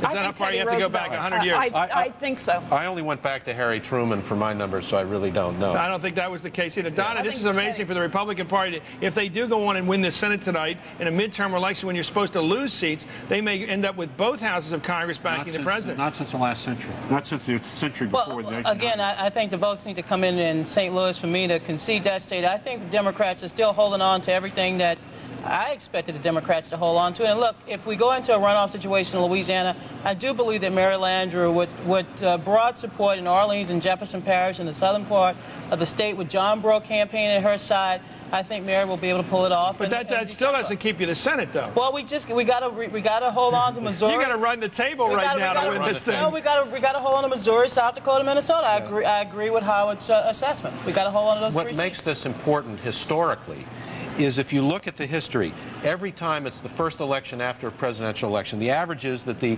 president's party loses an average of 22 seats and loses an average of 2 Senate seats. Bush is defying the numbers big time in the House. They may pick up a seat or two, we don't really know, and he looks like he's defying the odds on the Senate What side. you've been waiting for right now, I'll give you the chance. Patrick Caddell, tell me what the biggest indictment is against the Democrats for losing this one. No, let me just give you an example. Besides the corporate corruption, is you take the environmental issue, which is very powerful in this country, and which gets, though, the same thing. Arianna Huffington's book about pigs in a trough here. It's about $190 million the energy companies, she points out, have given the Republicans in the last decade, right? In states like Texas, you have these laws on toxic waste. People really care. Suburban Republicans care about these issues. In California, they care about these issues. The Democrats, you've got a very right-wing, very extremist group in the White House and around the White House on this issue, on an issue that moves the middle. And the Democrats let this issue go. Why in this election? Because they take so much money from the polluters.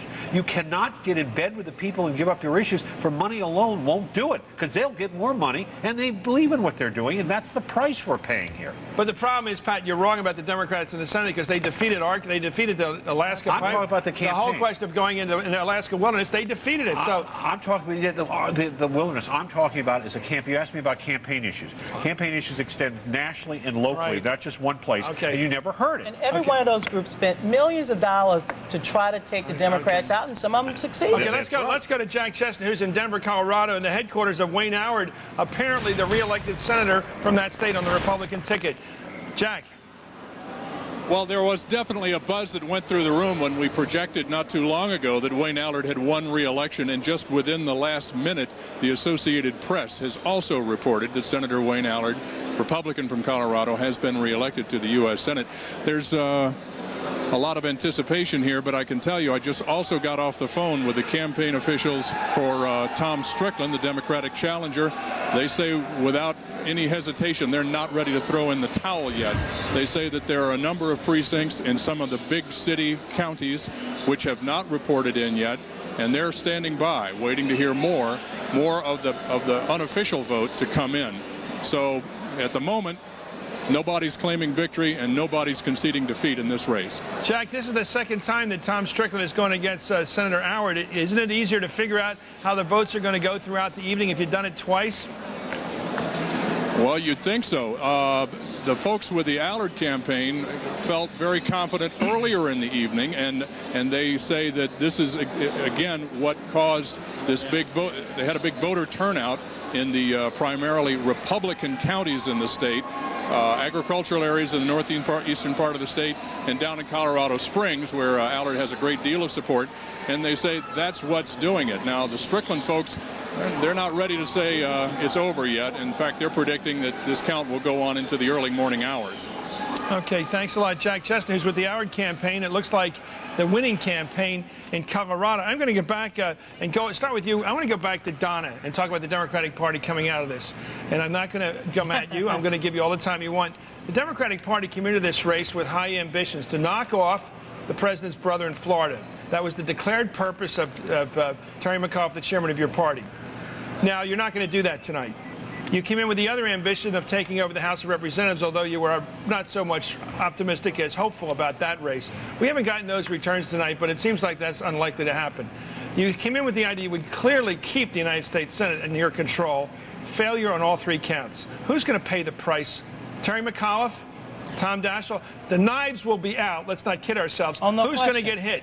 Well, I don't know who's going to get hit because I don't know if the Democratic Party has had a big hit tonight because we seem to. I know, honey. Look, I understand what you have to say, and I look, admire your doing it. I admire your standing here. No, first of all, I've been involved in campaigns where you have to go until 2, 3 in the morning before you can figure out who won the race.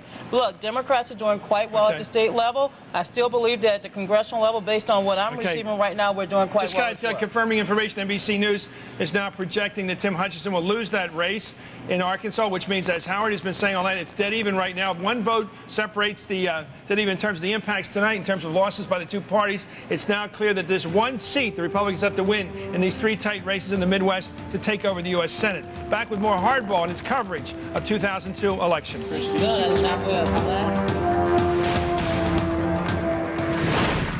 Measurement provisions, non-financial indemnifying parking follow-up call.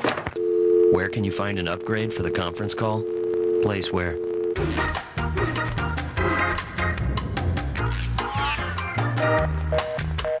Okay, let's say this is your car and you get into an accident. Oh boy. If you take it to an Allstate recommended repair shop, they'll fix it, so you're pretty happy. You're like, woo, I'm pretty happy.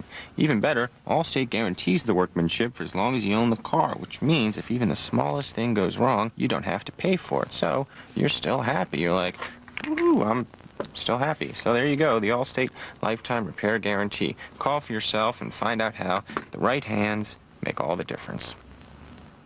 During the Suzuki year-end clearance, you'll get the best prices of the year. Start with 0 down, 0% financing for 5 years, and now for a limited time, you'll also get $1,000 customer cash for the best price all year on the hot new Aereo, the XL7 SUV, and every 02 model. Every Suzuki also comes with America's best warranty for 100,000 miles, making Suzuki America's best value. Take a test drive now before the Suzuki year-end clearance is over. Hurry in. I love to keep a clean club, but the boys get so rambunctious sometimes. Nice catch! Hence, my new Bissell Pro Heat Protect Beauty. It's the only one that thoroughly cleans and provides scratch guard protection all in one beautiful machine. Smoothies! Scotch guard protection. It's cool. Now clean and protect with Bissell. It'll put any neatnik in hog heaven. Bissell. We mean clean. I got the Tombstone Mexican pizzas you wanted. Whatever.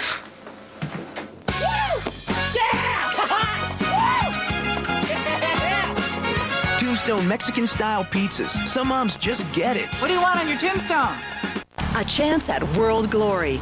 A new tradition in women's international soccer. The Women's Gold Cup. Featuring Mia Hamm, Brendy Chastain, Cindy Parlow, and Allie Wagner. These are only a few of the women that are more than ready to give their all for their country for the chance to compete in the World Cup China 2003. The Women's Gold Cup. Watch Fox Sports World on AT&T Digital Cable Channel 401. To order, call 1-866-GO-CABLE. Life can be hard and anything can happen. To get me where I am today, I have help. Family, friends, mentors, that helped me make the right decision. You can help too. Be a mentor. Be a big brother. Be a big sister. You can make a difference in someone's life.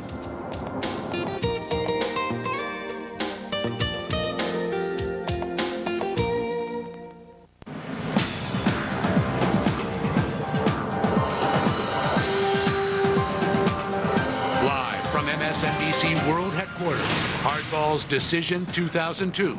Here again is Chris Matthews. Well, it's 12:30 on the East Coast, and we're back with our coverage of the 2002 mid-presidential term elections. Let's go right now to MSNBC's Lester Holt for some more numbers. All right, Chris, you called it a moment ago. The projected winner now in the Arkansas Senate race, it's the Democrat Mark Pryor, who we project will defeat Republican incumbent Senator Tim Hutchinson. Let's put up our balance of power on the screen. That's the first Republican toss-up seat that we're going to put in the blue category. Those toss-up seats were yellow. Let's hit it once, hit it twice, and it becomes blue, and that represents Mark Pryor, a Democrat, who apparently will take a Republican seat. There's where your numbers stand. Again, this is all unofficial, based on projections, 46-46. That leaves us now with 5 seats undecided. 4 of them are these yellow ones. Those are the toss-up seats on the Democratic side. Then there's another light blue Democratic seat right there that's still to be called, and a couple of pink Republican seats. Pink because they were leaning Republican in the polls leading up to tonight. So we continue to watch the balance of power play out here on our screen. Let me walk you through some other races right now. We had previously called Wayne Allard the projected winner, the Republican over Tom Strickland in the Colorado Senate race. Let's look at Louisiana. This was one that many folks thought could stand out and keep us guessing until December 7th. That's because Mary Landrieu, who faces other Republicans, a number of contestants actually in this race, has to get over 50% in order to avoid a runoff December 7th. Right now, she's got about 46%. There's 96% of the precincts counted there. Minnesota, NBC News says this one's too close to call. They're counting these ballots by hand right now. Republican Norm Coleman, though, is maintaining a lead over Walter Mondale, who came into the race just 6 days ago, replacing Senator Wellstone, who, of course, died in that plane crash. 16% of the precincts in Minnesota too close to call. Too close to call in Missouri as well. The incumbent is Democratic Senator Jean Carnahan. She continues to trail right now Republican challenger Jim Talent. He's got 710,000 votes. She's got 629. 71% of the precincts in Missouri. Take a look at South Dakota. This one also too close to call. Tim Johnson, the Democratic incumbent, John Thune, the challenger. They're separated by about 4,000 votes right now, 62% in. The Georgia Senate race, 84% of the precincts in here. Representative Saxby Chambliss, 824,000 votes, 729,000 for Max Cleland right now. It is close. The Senate Texas race. Here's how things stand right now. John Cornyn, the Republican, he's claimed victory. It's not been projected by NBC News yet.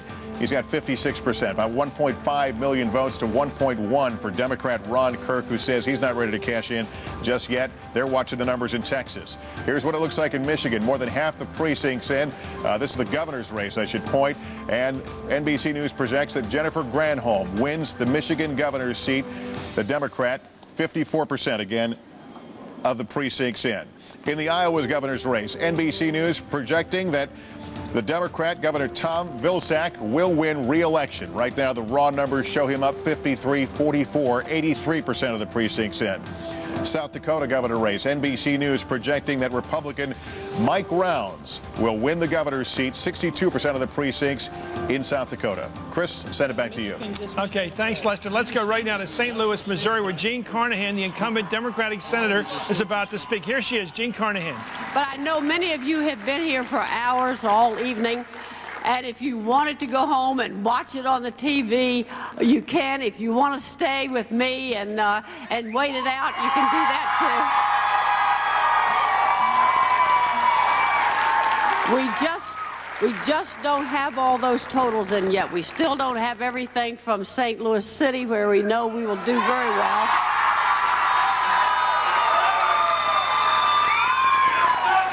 And we just got numbers from Kansas City that were very, very good. So,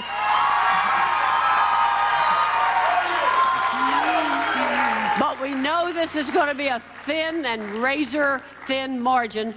And we want you to stick around if you feel like it. You have worked so hard. I see people out here I know who have knocked on doors in the rain for days. You stood on street corners. You've done volunteer work. You've done phone banking. You have worked your heart out, and I thank you for it.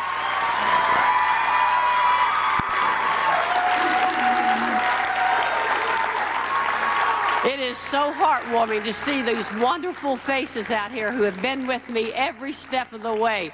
God bless you. Let's hang in there, and we're hoping for a victory real soon. Okay, that was Jean Carnahan holding on to what looks like she's behind about 6 points, but not giving up yet, hoping to get her strong vote coming out of the city of St. Louis. Let's go down to an old friend in South Carolina, Lindsey Graham. I guess I got to call you Senator, Lindsey. Congratulations. You can call me anything you want to. Well, I always like it when our alumni does well in hardball, but you'll be back as a senator. Tell me about that race down there. Well, the margin of victory is astounding. We're at 11 and climbing. We framed it on our terms. It's about helping President Bush's agenda. If you like Senator Thurman's conservative politics, you would like mine. And I think those two issues dominated, a conservative replacing a conservative. And President Bush was very popular. That was a huge impact on this race. We're a conservative bunch here at NBC. We were going to announce that at 7 o'clock tonight. That's only about 5.5 hours ago. Why did you hold us up all night? Or did you have it in the bag and we didn't know about it? Well, you know, the way they report, the first hour and a half, you know, Senator Thurman is in better shape than I was at 9 o'clock. The first hour and a half, we were behind. Yeah. And all the precincts were coming in from the Democratic areas, and about 9:30, it was just a floodgates let loose. And but 50 years of me and you on hardball, buddy. It's coming up. More years to go. That's the Strom Thurmond life plan. Let me ask you about the President of the United States, the Commander-in-Chief. You know, he's been underestimated by a lot of people, sometimes by me. Here he is, it looks like the leader of a party that's won in Florida, won in South Carolina, won the governorship down there, won it in Georgia, won the Senate seat apparently in Georgia, won in North Carolina, won in Massachusetts the governorship, won the governorship of Maryland, won the governorship, catch this, of Vermont. Oh, my God. Yes, they have a socialist congressman, but now they got a Republican governor up there. What is the story? That means you're left of center, I guess, when you mix the two together. How in the world does this come about? Well, the red states, I understand. You know, when Bush wins big time in South Carolina and Georgia, we've been dealt a good hand. But the places you just named, that kind of, I don't know, there's a quality to the president that reaches across party lines, and I think there was a coattail effect all over the country for Republican candidates. The blue states you just named really surprised me. Here's the other side of the story, Chris. Republicans have no excuses. We got to deliver. Yeah. Well, what do you mean by that? If you manage to pull, as United States Senator, an effective majority, which means in this case winning one more seat tonight, as Howard Fineman's pointed out, if you win in Missouri, you win in, I should say Missouri. Most people say Missouri. I try to be nice to the southern part of the state. And you win in Minnesota, you win in South Dakota. Any one of those three, according to the analysis just done by Howard Fineman, you're controlling the U.S. Senate because you got Dick Cheney as the tiebreaker. What are you going to do with that majority power? Well, number one, we're going to confirm judges. Dennis Shedd, a South Carolina District Court judge nominated for the Court of Appeals, was Senator Thurman's last request to the Senate. A great guy, was Judiciary Chief Counsel, and they trashed him out. Liberal special Well, let's see if you can break that filibuster. But it's great having you on the show. Please come back as a Senator-elect Lindsey Graham. Let's go right now to Arkansas, to Tim Hutchinson. He has another statement.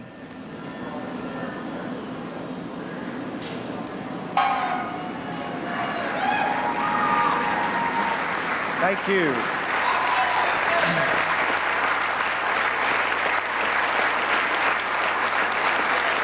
Well,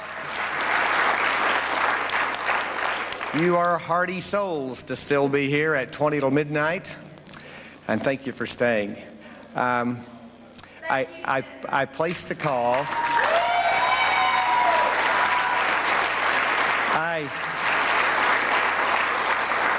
A few moments ago, placed a call to Mark Pryor and congratulated him on being elected United States Senator, and wished him my very best, and offered to him any support, any help that I can give, and we wish him and Jill the very, very best.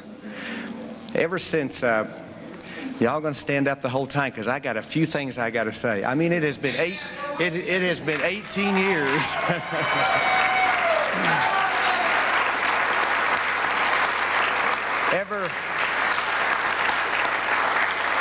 Ever since at the age of 14, I heard Ronald Reagan lay out his conservative manifesto in 1964 in his speech, A Time for Choosing, I have wanted to make a difference. And ladies and gentlemen, we together have made a difference.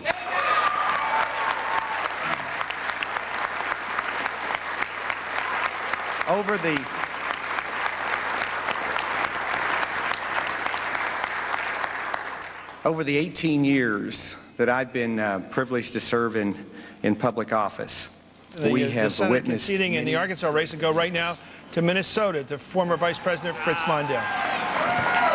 I wanted to come out and give you a report.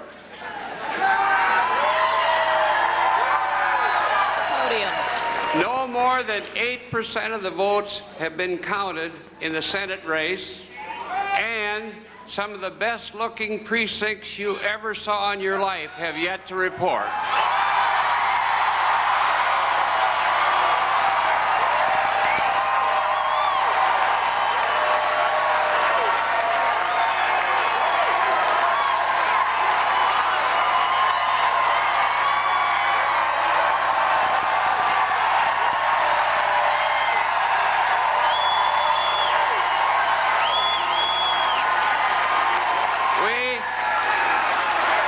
As you know tonight,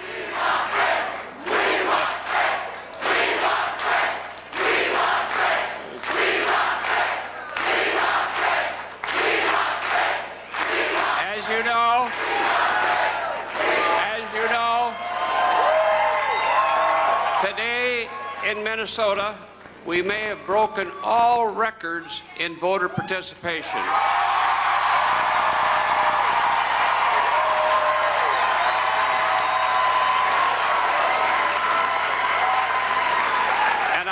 A lot of people to thank for this. This is going to be a long night. Just stay on your feet and we'll be back. But you know, tonight, many people need to be thanked for this wonderful effort. First of all, I want to thank you. No candidate for statewide office has ever had better supporters than I do.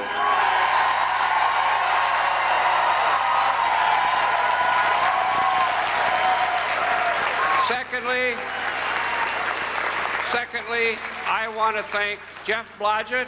Come up here, Jeff.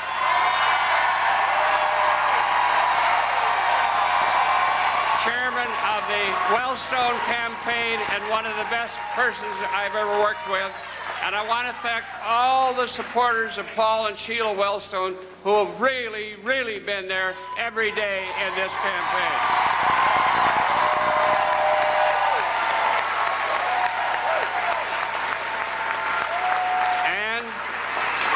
I want to thank Paul and Sheila Wellstone for being one of the most magnificent influences for decency in our state and in our nation.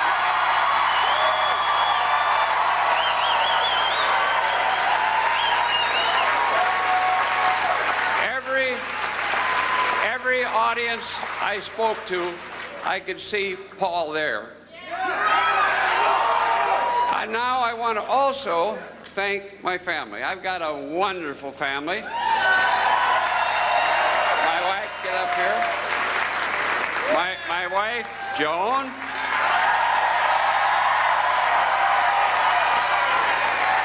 Ted and Pam, Amanda, Louie, Barrett, give them a hand. Eleanor and Paul. Okay, come back here, everybody. Thanks for coming back. We've got Fritz Mondale, obviously a lot. This becomes a new pattern for candidates. They don't quite give concession speech. They don't quite give victory speeches. They give updates, proof of life speeches, which they give throughout the evening to show they're still there. They give anchorman speeches. They almost throw it to their wives and say, "How are you feeling, honey?" And she goes, "Do you know what I mean?" They're being news reporters of what's going on. It's kind of interesting. Yes, it's another step in the complicatedness of politics. I just find it's probably a reassuring fact that they're aware that there's 200 or 300 people in their room staying up all night, and they're just trying to be nice to bring them up to date. And also, in a lot of these races, it goes on all night. I mean, this is hand counting of paper ballots all across Minnesota, so that's part of it. But didn't you detect in Walter Mondale some sense things weren't perfect tonight? Yeah. Well, it wasn't a victory statement. Yeah. Well, he's had practice. You are so cruel. We're going to come. That was the cruelest line of the night. We're going to be back and talk about Pat's new state of California, where it's shaping up as a very close race for California governor, where no one expected it to be close. We're also going to hear from the Speaker of the House, Dennis Hastert, from his home area of Illinois. Back with more of Hardball's coverage of election 2002. For up-to-the-minute results of all your local races, log on to MSNBC.com right now. And stay with America's news channel, MSNBC, for complete continuing coverage of Decision 2002, Hardball style. Brought to you by Merrill Lynch Wealth Management, proud sponsor of Decision 2002. Well, we've been focusing tonight on the races for the United States Senate because that is very much a close election tonight. As we pointed out tonight, it looks like about one seat's going to decide this tonight. The Republicans have a very good chance of picking up control of the United States Senate tonight, thanks to the tie-breaking constitutional ability of the Vice President of the United States, Dick Cheney. Let's go now to the House of Representatives right now to Speaker of the House, Dennis Hastert, who joins us from Illinois. Speaker Hastert, thank you very much for joining. It looks like, well, you're sitting in a nice place. It looks like your party's going to pick up some seats as well as hold the House. Well, Chris, I think we're going to hold, and it looks very well a possibility that we could pick up a few seats. In a sense, we're kind of defying history, so it's been a good night for us. What's your secret to success? Well, I think we work hard. We have good candidates. We've tried to nationalize each one of these races around the country, not nationalize, individualize every one of these races around the country, and we've done some good things that people can talk about. Well, let me ask you about, maybe it's a thesis of mine, but I always try to figure out why have the Republicans, after 50 years of not controlling the House of Representatives, enjoyed now a 10-year run of controlling it. And I go back in my own analysis to Newt Gingrich and cutting taxes, that cutting taxes is the big Republican power play. Well, yeah, I think people generally want to see less government, and they want a little bit more money in their own pocket. And they understand their responsibility of paying taxes, but you know, there's a little bit back. It makes a lot of difference. And of course, we just passed the largest tax cut in American history about a year and a half ago, and I think that resonates as well. Let me ask you about the role of the President of the United States in this campaign. He's campaigned, I noticed, like everyone else, he'd go into a state, and instead of going to a Senate candidate or a gubernatorial candidate, he'd go right up to a House candidate. That is distinctive, I think, for this campaign. Why do you think that happened? It clearly paid results. Well, the President and the White House have worked with us in hand in glove. And they know the issues. They understand that keeping the House is important. That's where we've been able to help move his agenda. And we've had a great working relation, and I think that's why. How much did money at the last minute? Been very helpful. You've got Tom Davis running your campaign committee. How much did big money at the end matter? At the end made a lot of difference. It was getting the right candidates and make sure that they were funded early on. And we've been working on this pretty diligently. Yeah, the money at the end is just marginal. When you think about the country tonight and what it did in terms of the House races, we haven't had time to focus on it with all our attention on the United States Senate. Where do you see the exciting upsets, the exciting results in the country as you look out across it as Speaker right now? Well, you know, we've had great candidates, and you know, I've been out on the road solid for the last almost 3 weeks, and you kind of adopt those candidates like your own children. Right. And it really hurts you when you see one of those candidates you think they have a lot of promise lose, but we're also picking up and we're winning some of those. So almost in every seat that has any ghost of a chance of winning, we had a good candidate and we worked hard. Well, it's great having you here. Congratulations, Mr. Speaker, for holding the House once again for the Republicans. And thanks for joining us from your district out in Illinois. Let's go to Dan Lothian right now for an update on the race that may be closer than expected in California. Dan Lothian is at Governor Gray Davis's headquarters in California. Dan, what is going on in that race out there? Well, you know, only about 22% reported so far, but it is much closer, I think, than most people expected. Going into today, the governor sounded very confident. In fact, after he voted, he said, I'm pretty much confident that I'm going to win a second term. He pointed out to the polls saying that they had roughly a 12 or so point lead, but it does appear much closer than expected, although it is still early in the evening. As you know, the governor collected about $68 million, an unprecedented amount of money in this sort of race, spent about $50 million in television ads, mostly negative ads, and Simon made light of all this money that the governor was able to raise and said this is a time to change. He blamed the governor for everything from the power crisis to the state's poor economy, and then the governor, on the other hand, was saying Simon is this person who has no experience and you should stick with a program that has been working. But we will see how the voters have spoken tonight. Certainly at this point, though, it seems like it's pretty close. Have you got an indication of where those votes are coming from? It's 46-46 of the numbers we're looking at right now with a pretty hefty amount of returns in. Doesn't that still look possible that Bill Simon could pull the upset of the night by defeating the governor of California? You know, I guess anything is possible. The one thing that Simon kept pointing out is that he wanted people to get out and vote, and his sense was that if he could get more folks to show up to the polls, and if he could get some of those undecided voters, then perhaps he could pull this off. I mean, he was confident of that. The governor, on the other hand, was confident that he had the lead and he could pull this off. So I guess anything is possible at this point, but it's still early in the night. Do you have an indication right now that the Democratic governor failed or succeeded in getting out the Democratic base? Or did he overlook that and simply raise the money, spend the money on television ads? Well, I think that what happened is, as you listen to the pollsters, is that whatever message that the governor was trying to put out there through his television ads, which were mostly negative, it really fell on perhaps some deaf ears out there, or on people who were not happy with the way that the campaign was run. I mean, this was really a campaign that many pollsters said was really about apathy. The voters were looking at two candidates. They weren't really very excited about either one of them, but the governor felt that he had been able to at least get his word out there and attract their attention. Okay, thank you very much, Dan Lothian. Let's go to Pat Caddell, who's with me, a California expert. It seems like you have to choose between two boring candidates. Well, you try the one you haven't tried. Well, let me tell you something. It's not just it's not just that. It's two candidates who are very disliked. Both of them have negative ratings well above 50%. Okay, tell us in the country what was wrong with Gray Davis as a governor. What's wrong with him? The problem with Gray Davis, the state has a $25 billion deficit that suddenly got. It's got an energy crisis that's had people's rates go up on their electricity by 30% that they'll be paying for many years. And people also believe that the $60 million that he raised in campaign funds, that he turned the governorship into a cash and carry business. Now, Simon, on the other hand, is considered basically be kind of fool, who is conceded by Republicans, as including some of your friends, Stu Spencer, I think, described it as the single dumbest Republican campaign in history, and has been out there ever since Reardon lost. Now, the polls have shown Davis ahead in double digits all week, except for one thing, the turnout. And what tonight is happening is we have 35 million people in California. People dislike both of them. A lot of liberal Democrats are frustrated with Davis because they think he's favored business, whatever. The problem tonight is, with 25% of the vote in, there are less than 2 million votes cast, with 20-some million people registered in the state. There are less than 2 million votes been cast at 25%. Everybody said if Simon was to have a chance, it would depend on atrocious turnout. This may be the lowest turnout in the history of history. It sounds like nobody had a really good reason to go out and vote. They didn't like either one of them, but the Republicans win in such an environment, as you know, and everybody here knows that. When nobody cares, Republicans vote. Anyway, three tight races: Minnesota, Missouri, and South Dakota. We're going to cover them all because they're going to decide tonight who controls the United States Senate and whether George W. Bush is the big winner in the trifecta. Back with more hardball coverage of the election 2002.